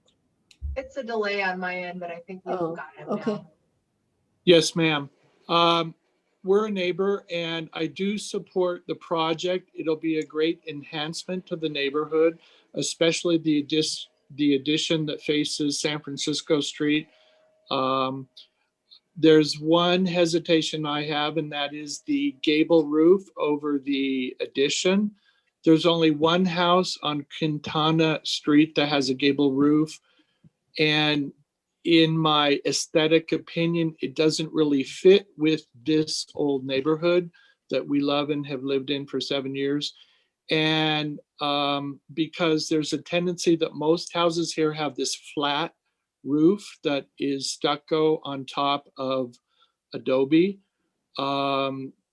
Perhaps a suggestion might be a parapet in front of the gable. Then the neighbor could have more sunlight over the roof, but a parapet that's straight edge would be consistent with the flat roofs on 90% of the houses on that street. That's my only suggestion on any changes to the project. Thank you. Thank you. Thank you for your comments. Board members, any further comments or questions? How do you all feel about the pitch roof? I haven't heard anybody speak too much about that except Mr. Katz. Member Beachside. Thank you, Madam Chair. I wonder if maybe we could put up the Google Street View for this property just to kind of assess the pitched roof and the carport as well. I'm not sure that those two elements are in keeping with the street. Who can get that up for us? I think Nicole's Okay, working Nicole. on it. Yeah, sorry, I was just pulling it up. Let me share my Okay, screen. thanks. Cool.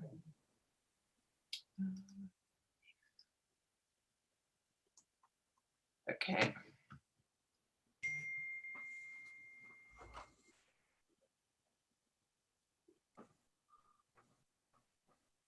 And I'm not sure what it looks like that, but this is going The towards Quintana Street view. the Quintana Street. Yeah. See if it'll go, yeah. That's a good one from right there because you can see that the houses further down are right on the street. Mm-hmm.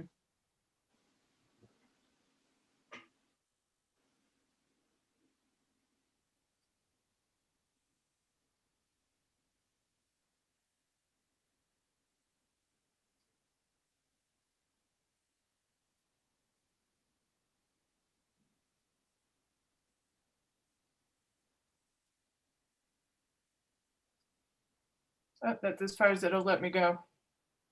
Yeah, and I think that's a dead end anyway. Yeah. And let's see, let's look a little bit on San Francisco. Okay.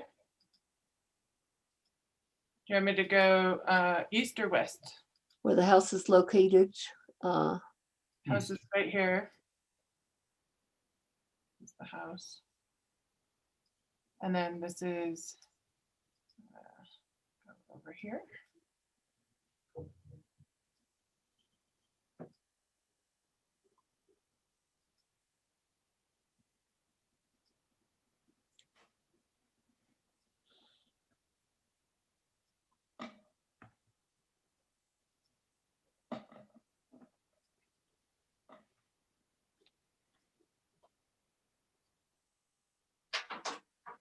Here's one pitched roof here. Little bungalow. You want me to go the other direction? Sure, for a minute. Okay.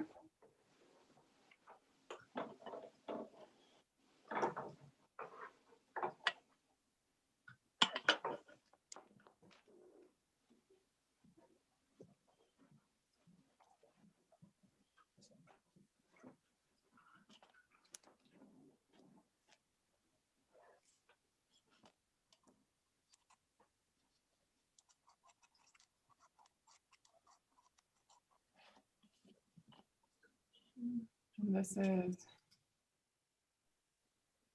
I'm going to keep going. Member Beachside, have you seen enough? Yeah, I have. Thank you.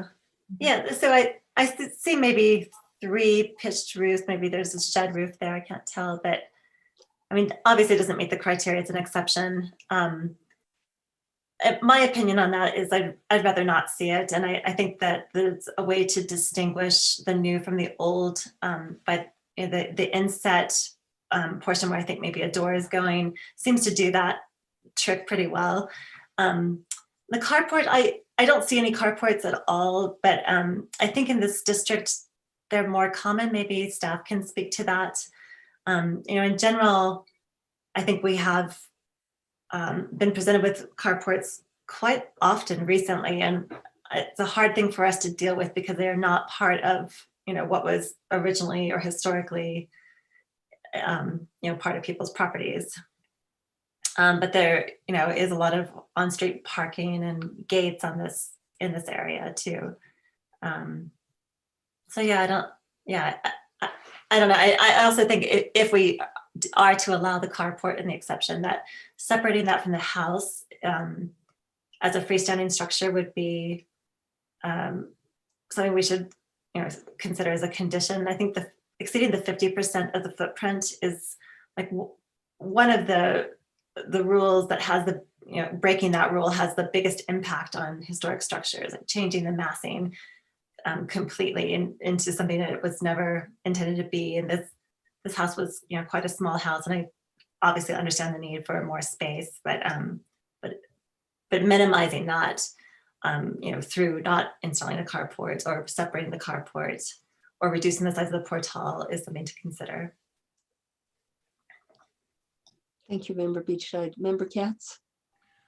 Yeah, I have a question. On the north side of the current parking area in front of the garage, there's a gate.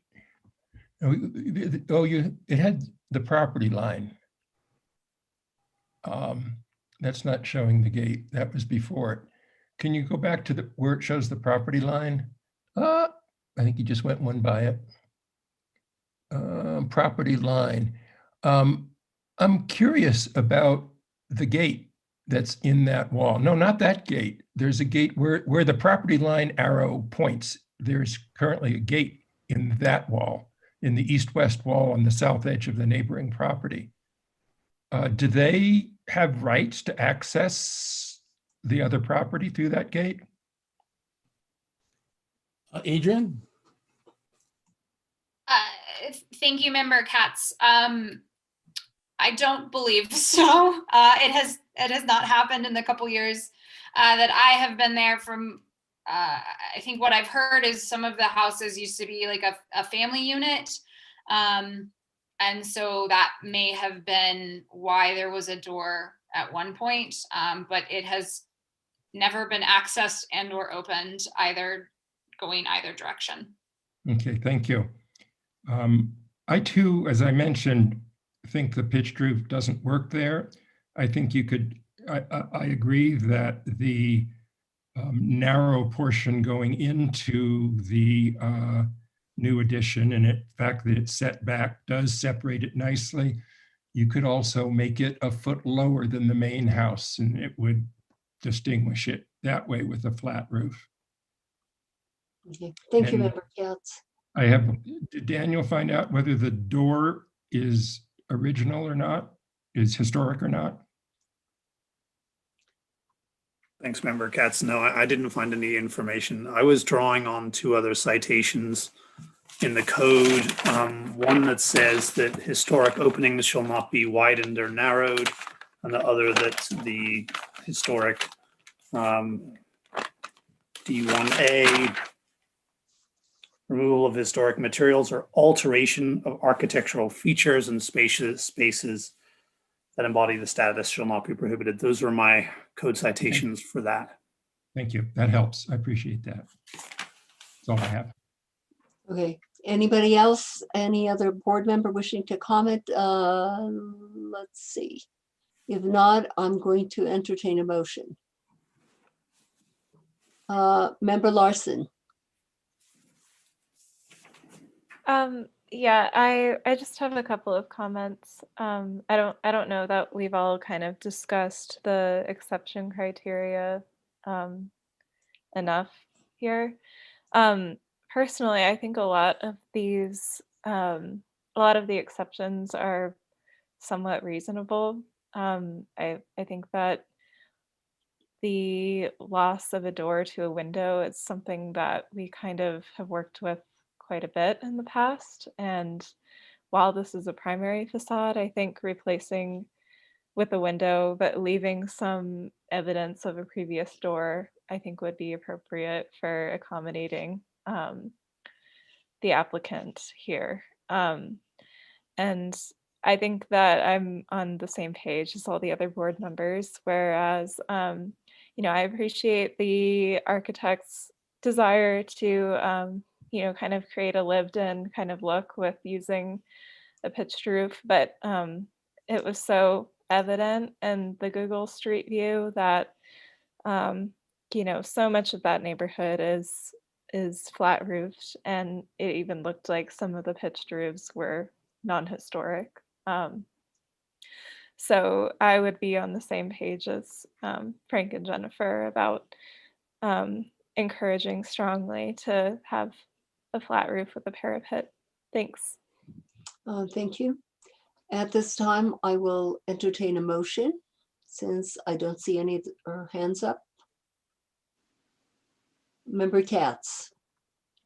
Thank you, Madam Chair. In case number 2020-022985, HDRB at 575 West San Francisco, I would move to grant the application with the following conditions and findings. The first condition is that the carport be separated from the house so we don't violate the 50% rule, negating any need to find an exception there.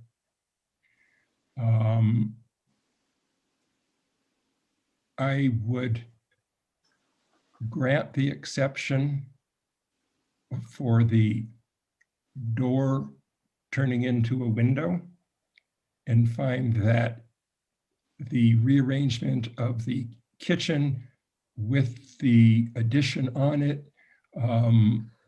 it is much more sensible. It's much more convenient to not have a door there. We could, I understand, just leave the door there and basically cover up the bottom part with the cabinet that's going there and just leave the top part of the door as the window there. But I think it would actually look a whole lot better with the window there and would relieve them of, and I think that would make the house work better. I would deny the pitched roof. I don't believe the exceptions have met. It's not essential. It's not a hardship to not have a pitched roof. In fact, the only part of the neighbor's yard that's being perhaps put in a little bit of shadow is the garage, and I don't think that that's a big problem. Plus, there's the fact that in the state here, if you have sun coming into your house and you're right next to the property line, you can register that, and then people can't block it with a new building next to the property line. That I assume that hasn't been done here, but the neighbor could protect themselves if they had wanted to. Is there anything else that I'm missing? I don't believe so. Is there a second to this motion? Oh, actually, there is something that you're missing. Let's hear, let me see if there's a second to the motion. Second to the motion? Larson seconds. Larson seconds. I would suggest that if this passes, that the applicant submit drawings according to your motion. Yes, and I think we're also granting the exception for the less than 10 feet from the primary facade because it's set back from the primary facade. It's in the very back of the house. It's not really visible at all where that setback is. Okay, and Member Katz, did you want to indicate the height of the what is now a pitched roof in reference to the existing height of the house? Is it going to be the same? Is it going to be different? I agree that a parapet above what there is now there, leaving basically the ceiling height in the addition the same that it is. And the parapet, I think, should be distinguishable from the main house by being a foot lower than the main house. One point more of clarification, the distance between the carport and the addition. Whatever code requires. It does not have to be large. I don't believe. I think actually that there just needs to be a separation. It needs to be a separate structure. I think what I was thinking about a distance was the case we had up on Camino de las Animas, where it was a property line issue and the extending, and people said that, oh, if the roof goes closer to the property line, it's okay. It's just that the supports can't go closer. So I think that that's not a problem for the applicant. In reference to this, can staff work with the architect to iron out that? Would that be acceptable to you, Member Katz? Yes. Okay, so we have a motion and a second, and I think all of that is clear. If not, Sally, need us to re-clarify anything. Worried I missed a piece. We're denying the pitched roof and doing a parapet and a flat roof and 1 foot lower to distinguish the addition from the main house. That's a piece I wasn't. Wanted to make sure I got that part right. And the exception is granted for the door to the window and for the addition closer to 10 feet to the primary facade. And I'm assuming that in addition to what you said just now, your findings are consistent with what staff presented in their responses to the exception criteria in the staff report. Is that? With the exception of the door to the window, they recommended against it, but I am recommending in favor of it because it is so far back. Right, okay, I got that part. And then I just want to make sure I'm ready to put all your findings because there's a lot of meat in this. I think we're okay. And if the board's comfortable that the changes of detaching the carport and changing the roof are approvable by staff and they submit those drawings for administrative approval, I think I'm clear. Thank you. Okay, thanks, Sally. Roll call vote, please. Member Beachside? I'm sorry, Madam Chair, but before we go to that, can I just ask a question of maybe Sally? Do we need to explicitly deny the exception for 50%? Yes, that should be part of the motion. Thank you. Yeah, and I was construing it that way, but I appreciate the clarification. Thank you. Good catch. Anything else? If not, let's hear the roll call vote. Member Beachside? Yes. Member Bienvenue? Yes. Vice Chair Katz? Yes. Member Larson? Yes. Member Roybal? Yes. The motion has been approved. Okay, thank you. Thank you, Jeff, and thank you, Ms. Sandoval. Good luck on your project. Thank you very much. One card, again, it only has to go back. We'll work with Daniel. It does not have to come back to the board on these changes, correct? Exactly. Thank you. Yeah. Thank you. Okay, we have the last case this evening. It's located at 481 Arroyo Tenorio, and that is case 2020-002916. And this is Nicole and Angela's case. And I'm not sure who the applicant is here, if you could help me find them. Okay, let's see. Feel free to raise your hand. Is it John Santos, perhaps? Yes. All right. Like they're dwindling over there. So. Okay, so the All right. applicant is here, so we can go forward with the case. And Nicole or Angela, whoever's going to give the report, you have the floor. Thank you, Chair Rios. I'll give the report tonight.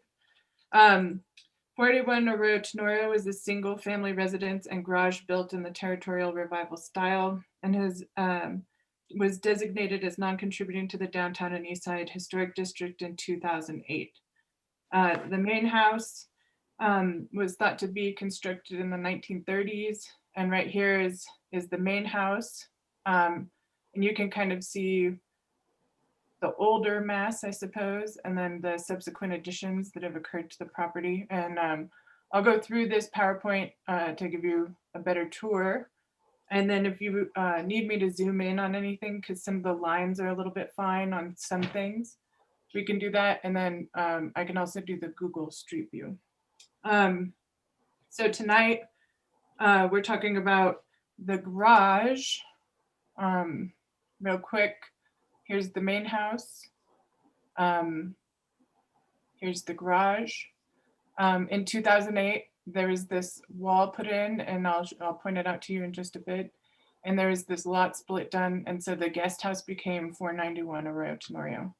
And then here's Arroyo Tenorio, and this is where the stone wall is. And then this is a gate that was also put in 2008. And so the applicant is proposing to make a change here on the garage, and they want to add they want to construct a greenhouse structure. And it's coming to the board with an exception because it is not of the Santa Fe style. And then in addition to that, they received a permit for a re-roof on the main house. And then at the same house, at the same time, did the garage, but they hadn't asked permission for it. And then 3 mini split units were also put in. So, and here, this is the yard, and this is the wall that was put in 2008. And here's the garage, and this is where the applicant proposes the greenhouse. And then here's the 2008 wall that was put in. This is looking to the north. And here's the wall where the greenhouse will be put in right here. And here's another view from the driveway showing a little bit more of the garage. Right here in this area is where the greenhouse would be put in. Okay. And the greenhouse is proposed to be 225 square feet for the footprint. And the bottom 2 feet will be a CMU wall with stucco and then have a river rock veneer. And then as we get a little further, I will show you more details on the greenhouse. This is from the Google Street View because public visibility is a consideration. So here's the main house, here's the garage, and this is where the structure would go. Okay, and now there's also that 2008 wall here too. So this is a little bit older, or you couldn't see it in that photo. Here's the gate that was put in 2008. Here's the historic wall. And then here's the garage again. That's about the place that the greenhouse would go. Okay, and the applicant provided these photos kind of showing a little bit more directly the garage and the directions that the photos were taken. And so this is inside the courtyard, and this is the wall where the greenhouse structure is proposed. And this is the opposite side of the garage that's now basically has a 0 lot line with this 491 Arroyo Tenorio. Oops. And then here we have, this is the location where the greenhouse is proposed. And then this is the other part of the yard where the pool is and other things. Okay. These elevations show the change. Down below is the existing. And then here's the proposed. And because of the fine line of the greenhouse, I'll zoom in a little bit. And you can see, I can zoom a little bit more too. So it has like a sloping roof, and it's going to have one door on this side and one door on the opposite side. You can see here that this is the retaining wall, which is actually 2 foot 6 inches. I apologize. And then back here is that 2008 wall and gate. And here's the main house. Okay. This is the structure as it's proposed, looking at the wall, which is actually looking towards the east.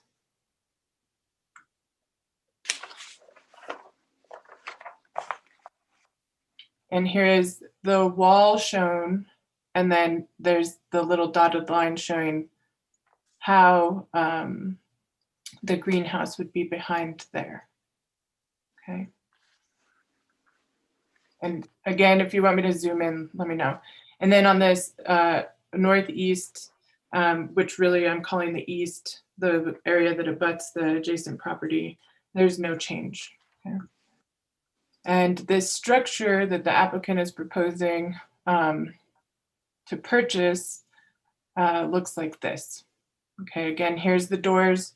I'll show you some renderings, and I think they're in the packet, but the doors will look like this, not what's in the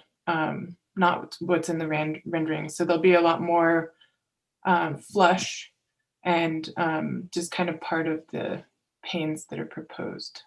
Okay. And it's a structure that's made out of an aluminum alloy and glass. And the powder coating is proposed to be iron gray. These are all the colors that are offered by the company. And these are the colors that are proposed. And then one other thing I want to point out, going back to this one, so the greenhouse structure will be attached at the stem wall, and then it will just have like an attachment up here, but it's not attached all along the wall. It's really just attached here and then at the stem wall. Oh, and this photo shows that a little bit more. Here's the attachment, and then it has this post that kind of goes into the ground. And the footprint. And then here's some renderings. So this is basically what it would look like, except it looks like there's a little bit thinner on some of these panes. But this is the veneer, and then again, the door is going to be a little bit, it's going to be more square and kind of fit in there. There's another one. And then this is to show the visibility from the street. And so this down here shows the angle from where the photo was taken, and then kind of what it would look like from the street, understanding that the wall doesn't necessarily prevent visibility for several reasons. Okay.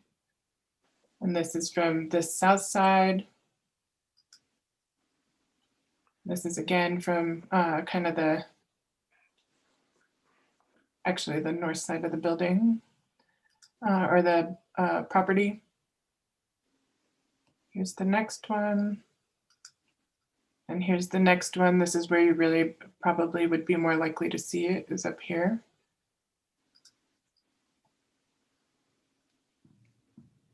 And then possibly from this adjacent property, but not necessarily from the street. Okay, and then this is from this adjacent property. So the mini split units were put up, the house sold pretty recently, and the mini splits were put up by the realtor, and the re-roof was also done by the realtor. And so these are the locations. There's this one here on the main house. I believe that there's another one on the main house that we'll find in the photo here. And then this one is on top of the garage. And this is what the mini split unit looks like from the street on top of the garage. And this is from the neighboring property. And this is from this angle on the street, looking over here.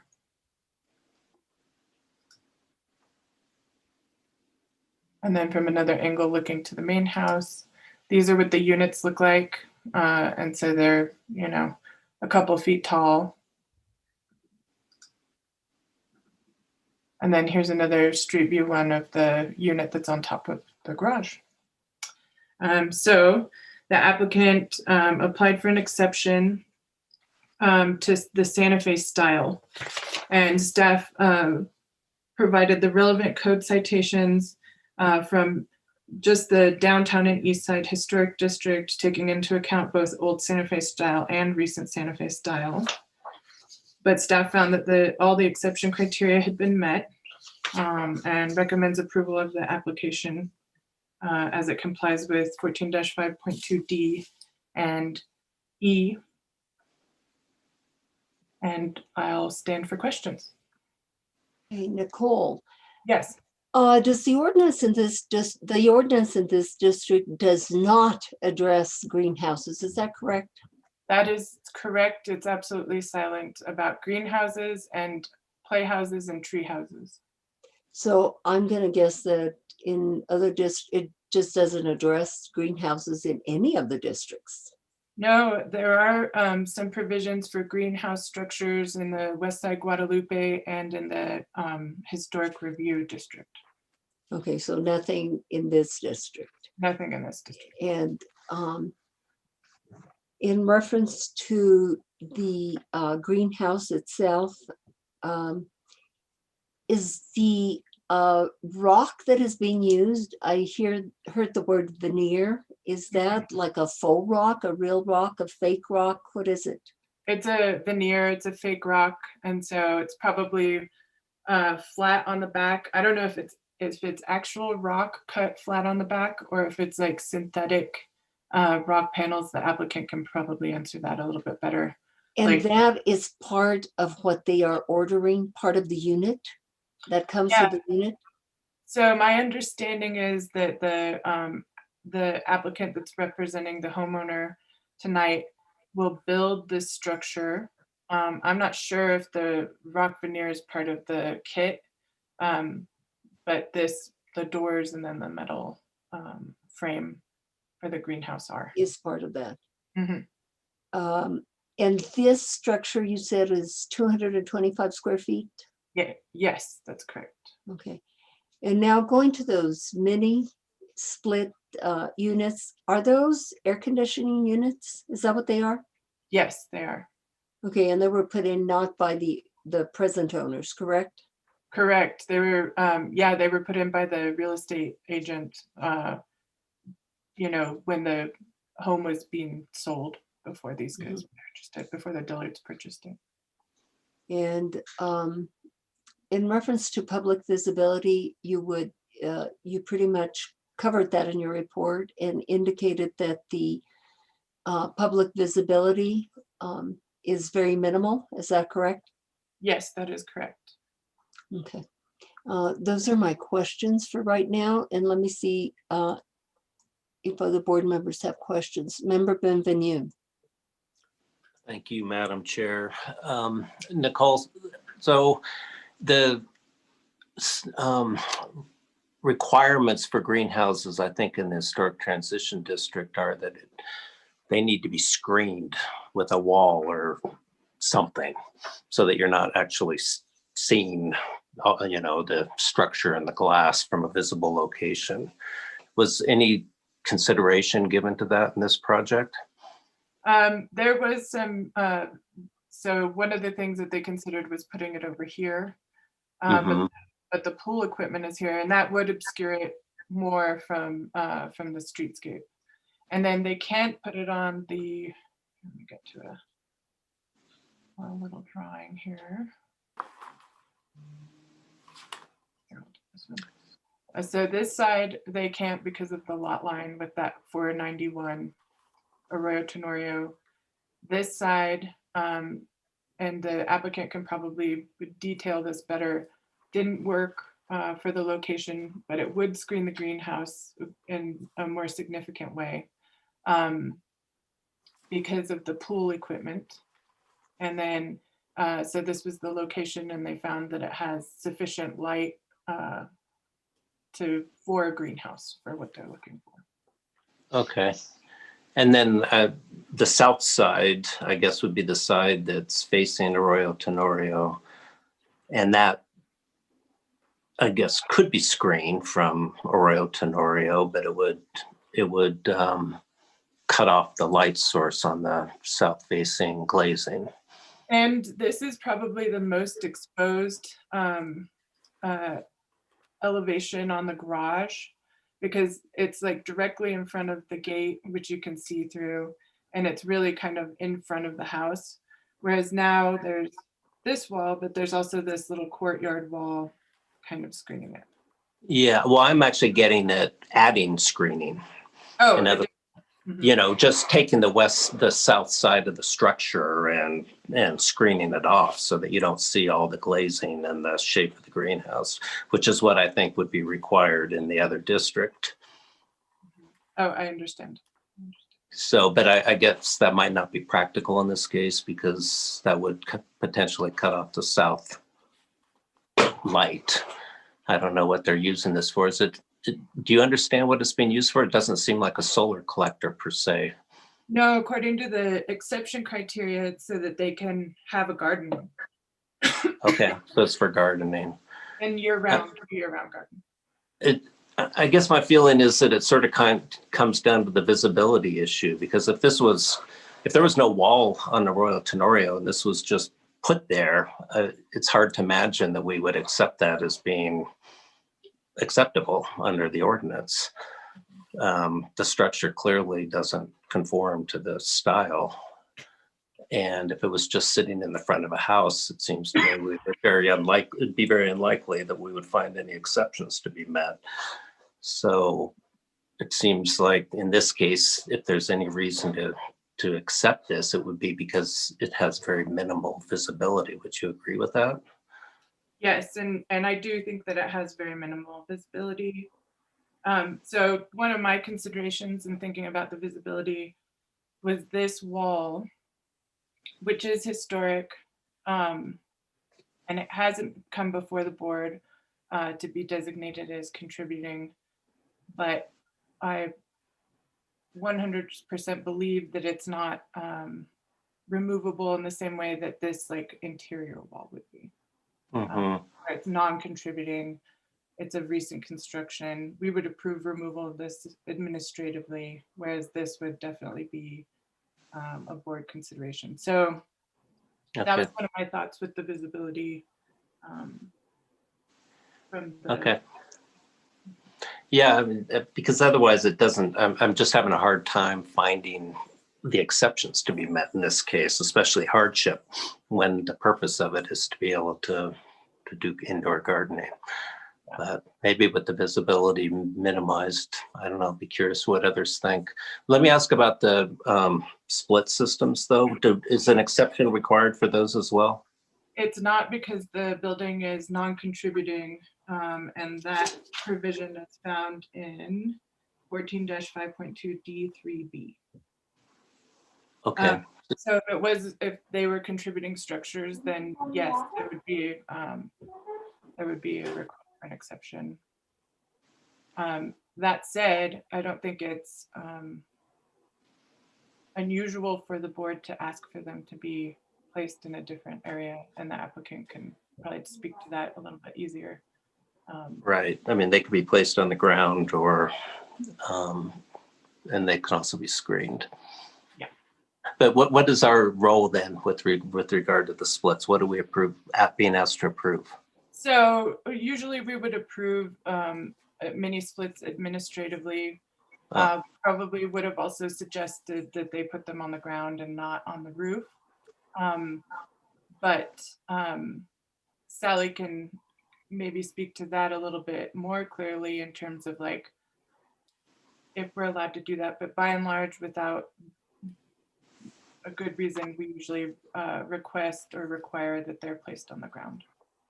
Okay. So, but they didn't. So now they have a notice of violation. So Gary Mokino, the inspector, has tagged them for the mini splits, the re-roof, and then they need a final inspection on the roofing as well.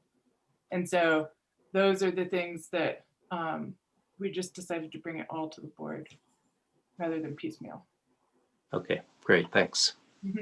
And Nicole, the mini splits and the re-roofing were not done under the present owners, is that correct? That is correct. Okay, and the way we have dealt with anything protruding out of a roof is there's different ways of doing it.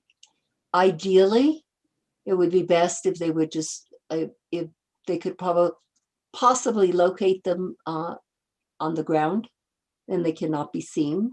or they can be screened, or they can be painted. Those are the ways that we have dealt with in the past.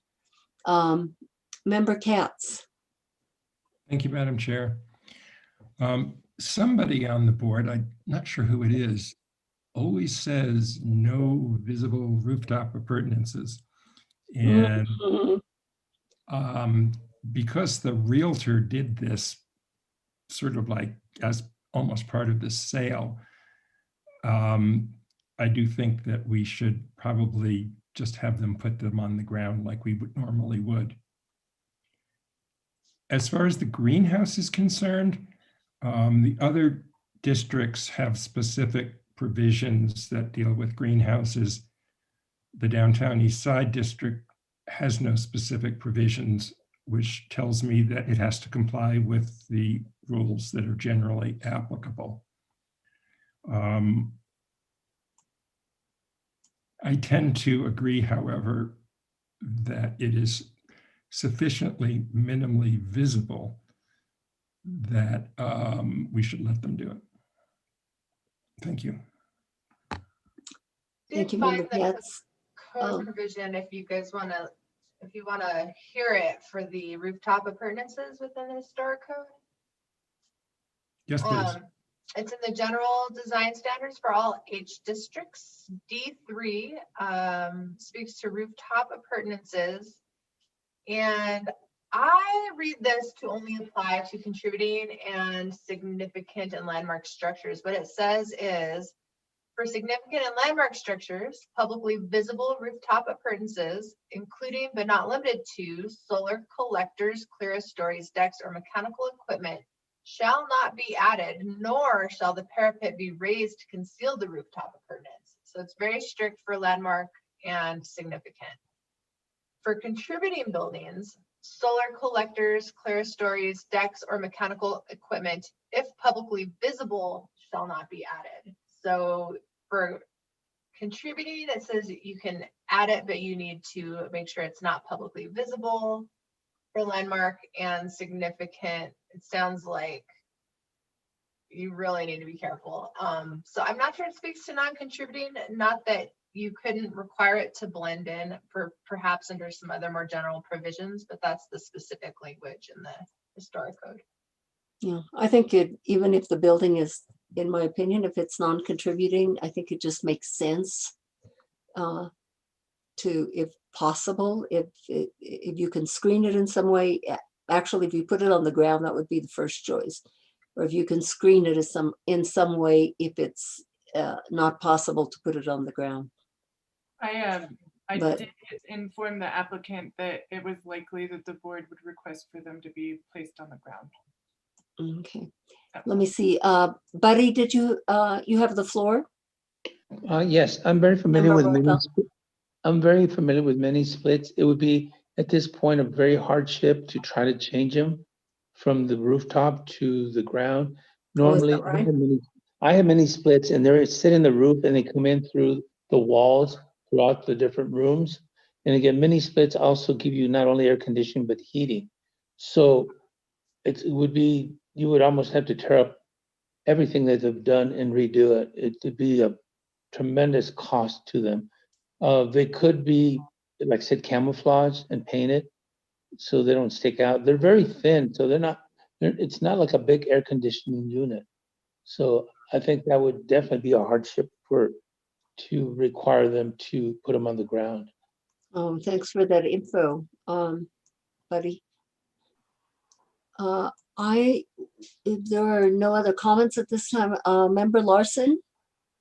Thanks. Yeah, I think Buddy raises a really good point, and Cecilia as well, and that these could be screened. I think it would be somewhat wasteful to have to move them to the ground, and we're kind of talking about building a greenhouse and making these more sustainable decisions. And I also think that Frank has raised a really valid point in talking about the style of the greenhouse and us looking at it as an actual structure rather than a greenhouse structure, which I think is a really good approach. I think that it would be somewhat easy to make it in keeping with the district and potentially using stucco or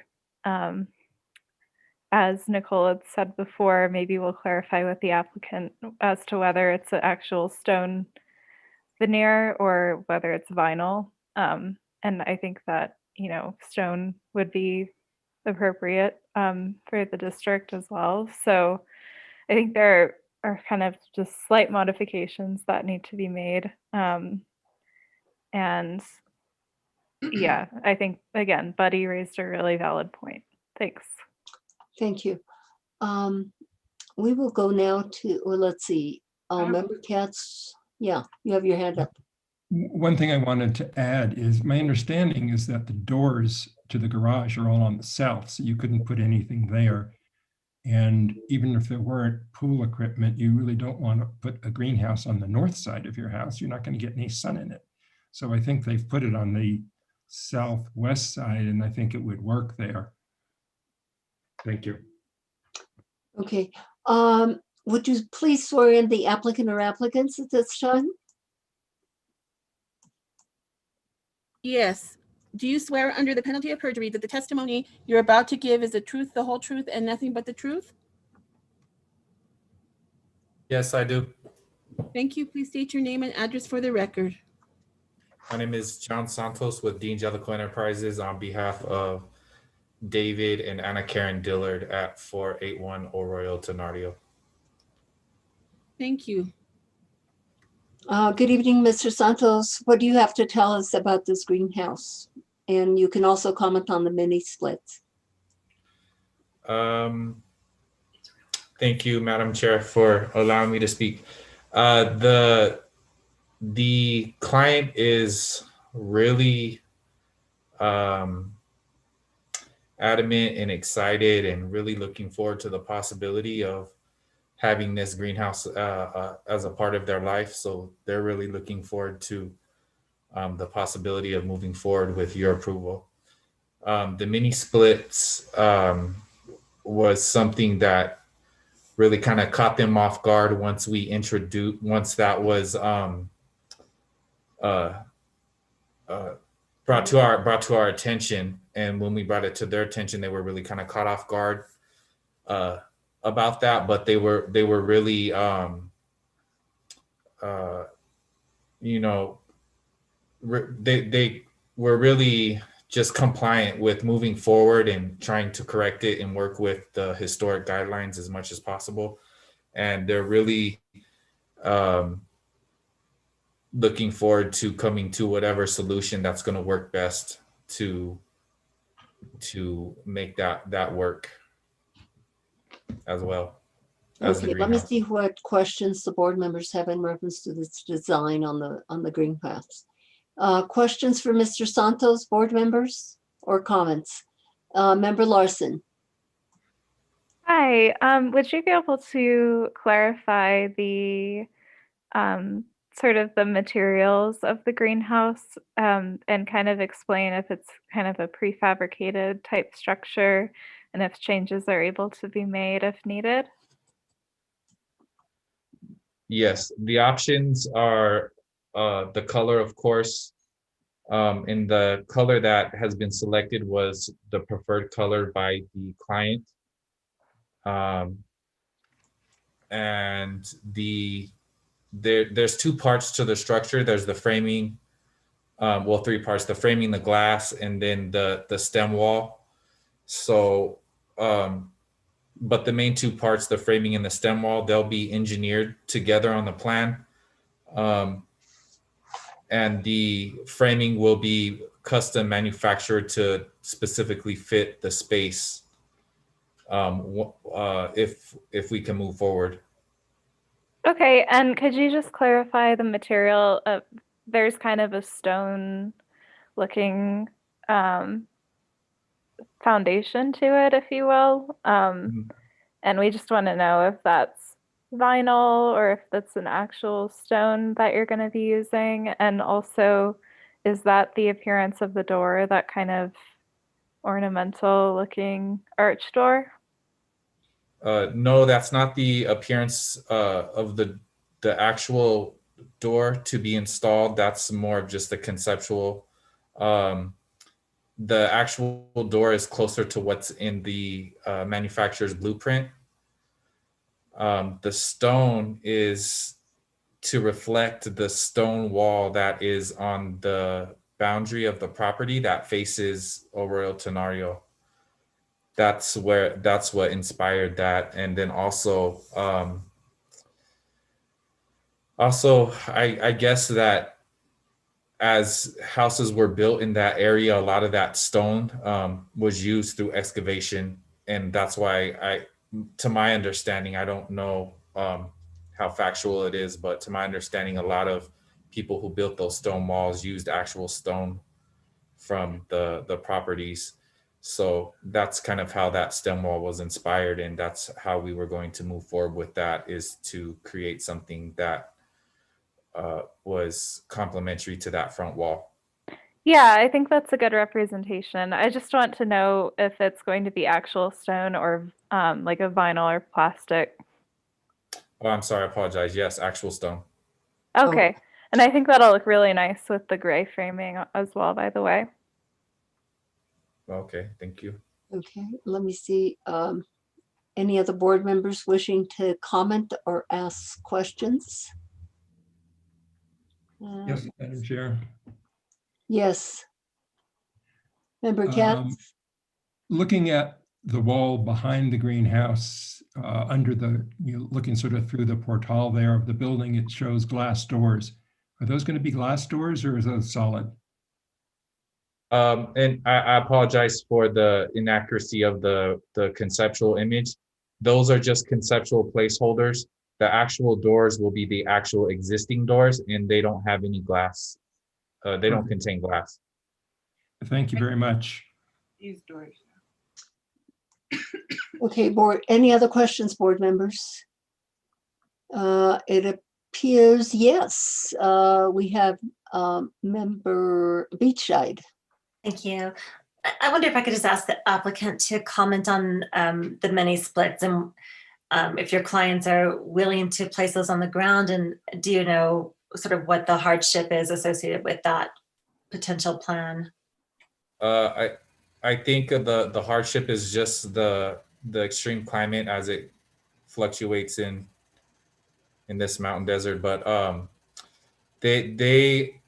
mean, we would like to just move forward with the Madam's Chair's suggestion on potentially painting or screening at very last resort, just because of the construction involved.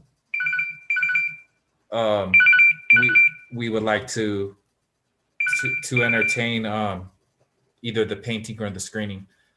The existing mini splits on the actual residential unit, those have a stuccoed screen in front of them. That's why they're not visible. The only visible one is the one on top of the garage. So we could address those however you seem that it may be appropriate. Thank you. Thank you. Member Larson, do you have something further? Yeah, I do. I was just going to ask whomever, I think it's Nicole, having control of the PowerPoint, if you could just show the that kind of blueprint that the applicant had mentioned, so we could just see what the door would look like on the greenhouse. Oh, yeah. Thank you. Mm-hmm. This one? Yeah, okay. I appreciate it. Thank you. Sure. Okay. I do want to bring up just one point in regard to the mini splits. If screening is requested, we would need to do a height calculation, and the applicant might need to come back for an exception if for some reason screening then creates this over the maximum allowable height, and I don't know what it is at all in this area. So just putting that out there.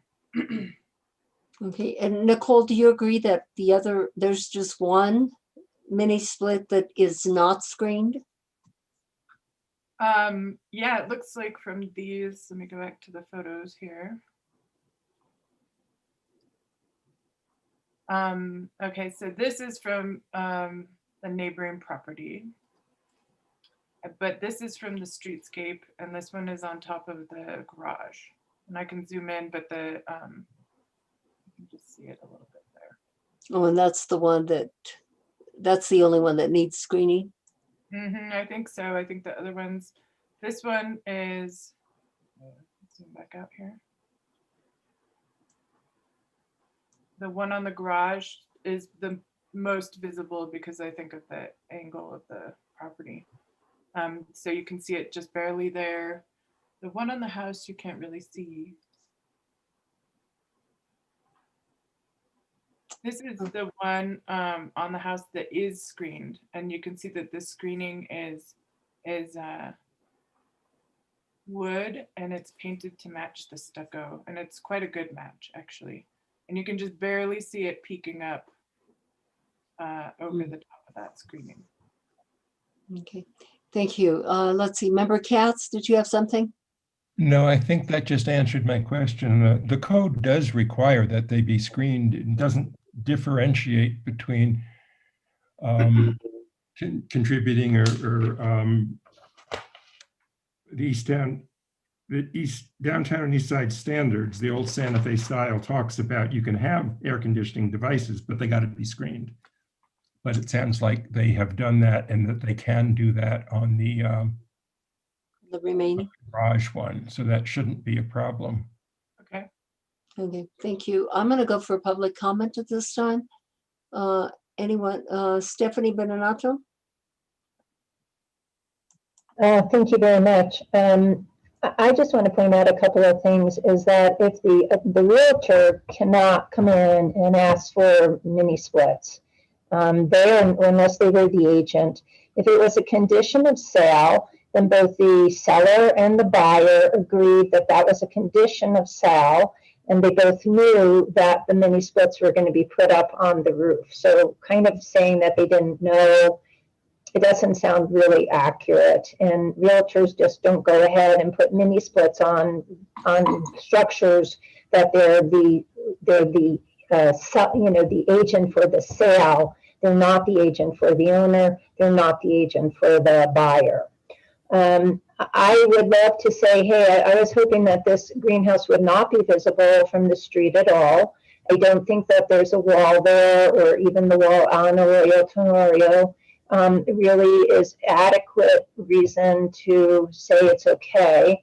I do think that there have been some members that feel that the side that faces, that is visible from Arroyo Tenorio, needs to comply with the design standards. I think it would make it somewhat less effective, it's true, but really there's no hardship here. You know, did they need the pool? No, they didn't really need the pool. They could have put the greenhouse over there, and it wouldn't, and they could have set it in such a way it wouldn't have been visible at all.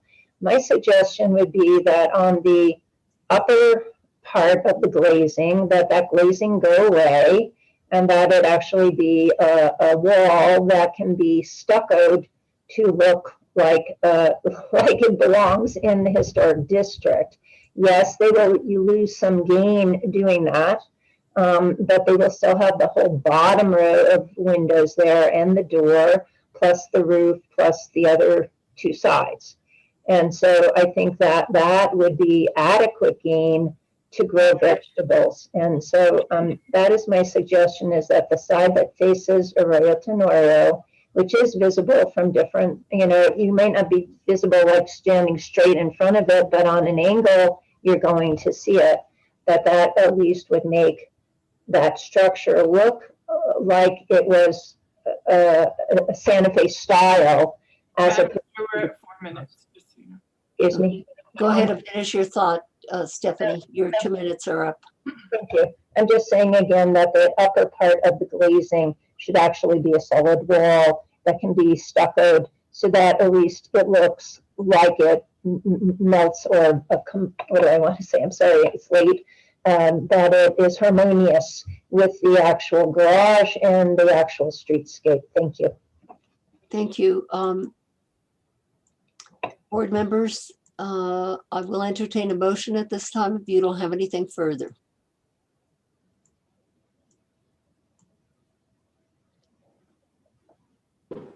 Okay, get your thoughts together and I will entertain a motion, please. Member Larson.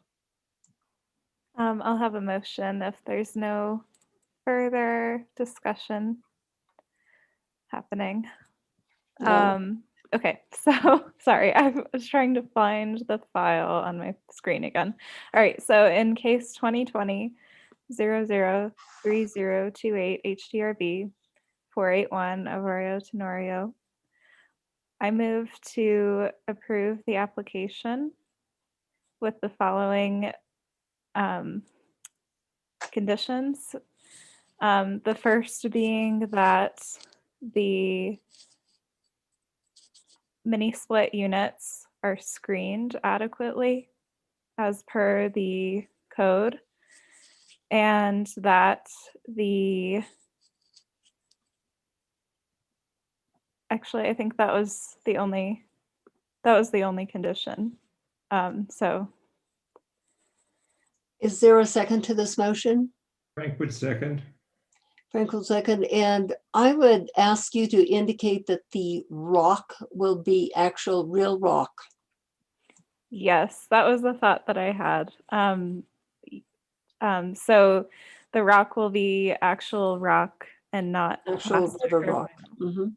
Yes. I think it's going to be river rock. I don't know if it's going to, I don't know that if they're going to mimic the wall or if it's going to be river rock, but it has to be real rock. Agreed. Madam Chair. Yes. And for clarification, also that the color be iron gray for the aluminum powder coating. Yes, that and the acceptable? color. Yes, and the color of the greenhouse frame be iron gray. Okay. Any other amendments? Roll call vote, please. Sorry. Madam Chair. Yes. Did somebody have something?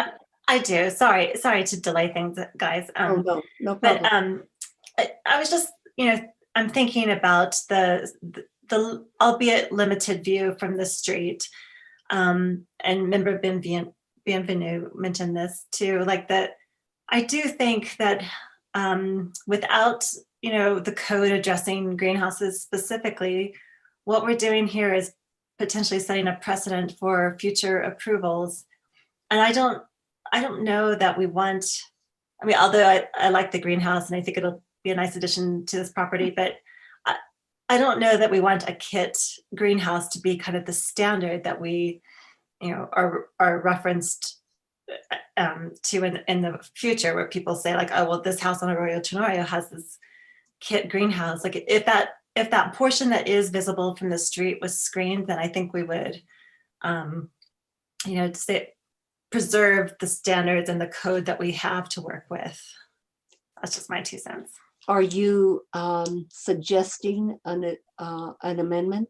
You're actually. Yeah, I guess I will, as a friendly amendment, request that the street facing side, I'm sorry, I don't know what direction that is, be stuccoed to match the house rather than glazed with the metal and glass. Is the maker of the motion wanting to agree to this amendment? I don't agree to the amendment, although I appreciate the input. I'll add a clarification though, in that this is a custom frame built greenhouse and that they've made a selection to be in keeping with regional materials and materials akin to the district in their selection of the stone foundation. And also that the staff notes regarding the sustainability issue to the exception criteria, I think is highly indicative of our climate crisis, and that a custom designed greenhouse is acceptable for the east side at this time. I don't know if that still that- sets a precedent, but I think that, again, these regional material choices are fitting and appropriate. Thank you, Member Larson. Member Katz, did you have something to say? Yes.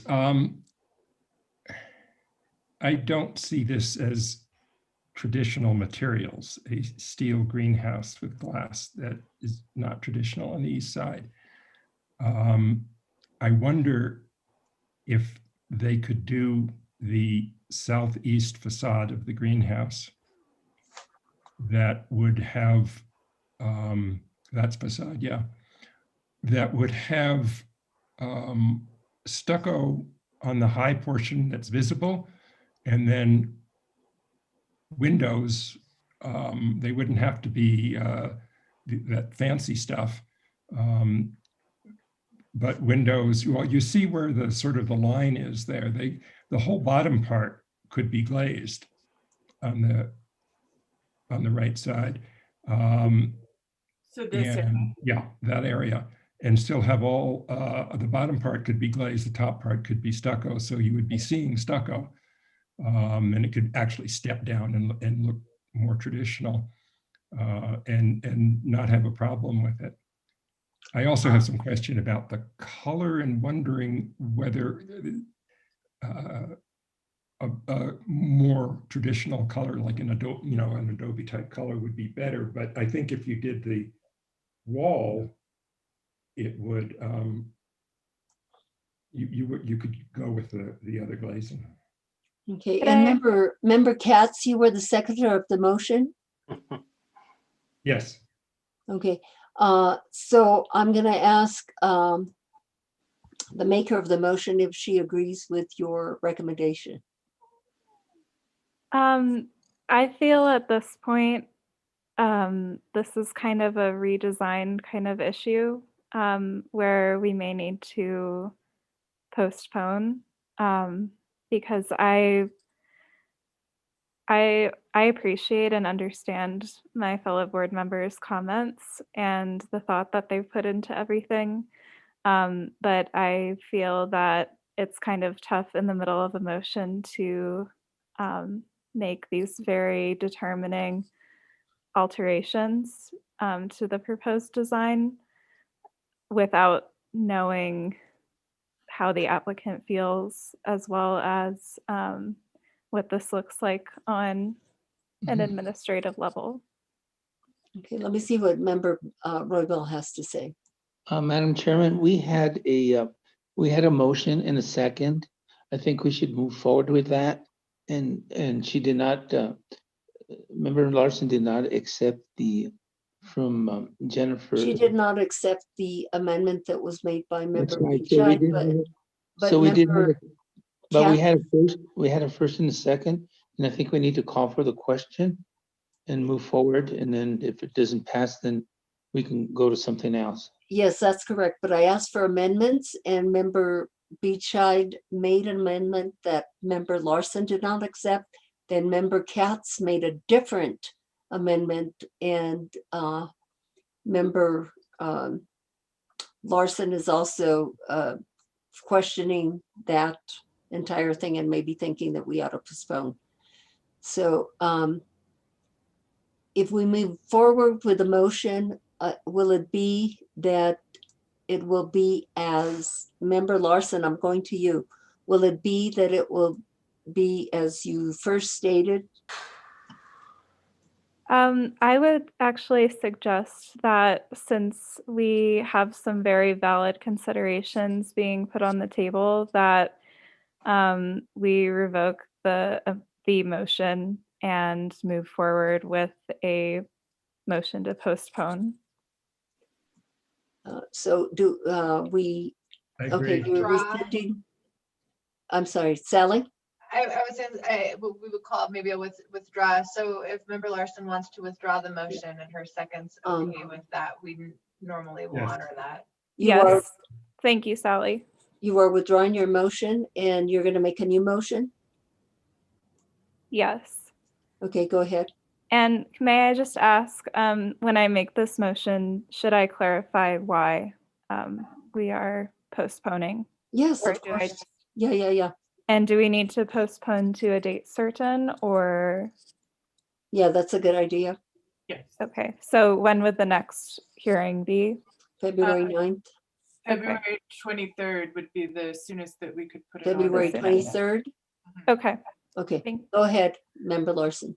Okay, in case 2021-003028-HDRB, address 481 Arroyo Tenorio, I move that the application be postponed for redesign to a date certain of February 23rd, 2021, with the reasoning that the board feels that the design does not meet the East Side standards in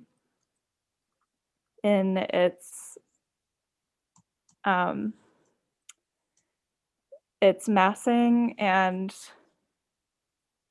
its overall adherence to the East Side standards for design. Is there a second to this motion? I would second. Roll call vote, please. Member Beach. Yes. Member Bienvenue, Yes. Vice Chair Katz, Yes. Member Larson, Yes. Member Royball. No. Madam Chair, the motion has been approved. Okay, thank you very much. Applicants, you heard the concerns of the board, so we will see you again, hopefully on February the 20 what, Nicole? 23rd. The 23rd. Thank you very much, and good evening to you. Thank you for your time and consideration as well. Thank you. Any discussion items? Staff or board members? I have none. Oh, good. That is the right answer at this point in the evening. Oh, And, I have a few. Just kidding. oh, you do? No, Nicole, I will no longer call on you. Matters from the board, anybody have any concerns in reference to matters from the board? I don't believe so, nothing, and. the Oh, next- I have one. Sorry. Oh, go ahead. I am going to remember to forward you all the information for the History Colorado's Historic Preservation Conference, which will be virtual this year. I think it would be really interesting if we could kind of all be there as a board. I know there's discounted rates and everything. If you all are interested, I'll send out the information tomorrow. Okay, and when is that? I don't remember. I still have no concept of time, so. Okay. But I'll Excellent. send it out tomorrow. Okay, so our next meeting is going to be February the 9th. And we are now adjourned, and I want to thank you all for your participation, your great participation in all meetings and in this one this evening. So have a good evening, and we'll see you next time. Come with your smiles. Night all.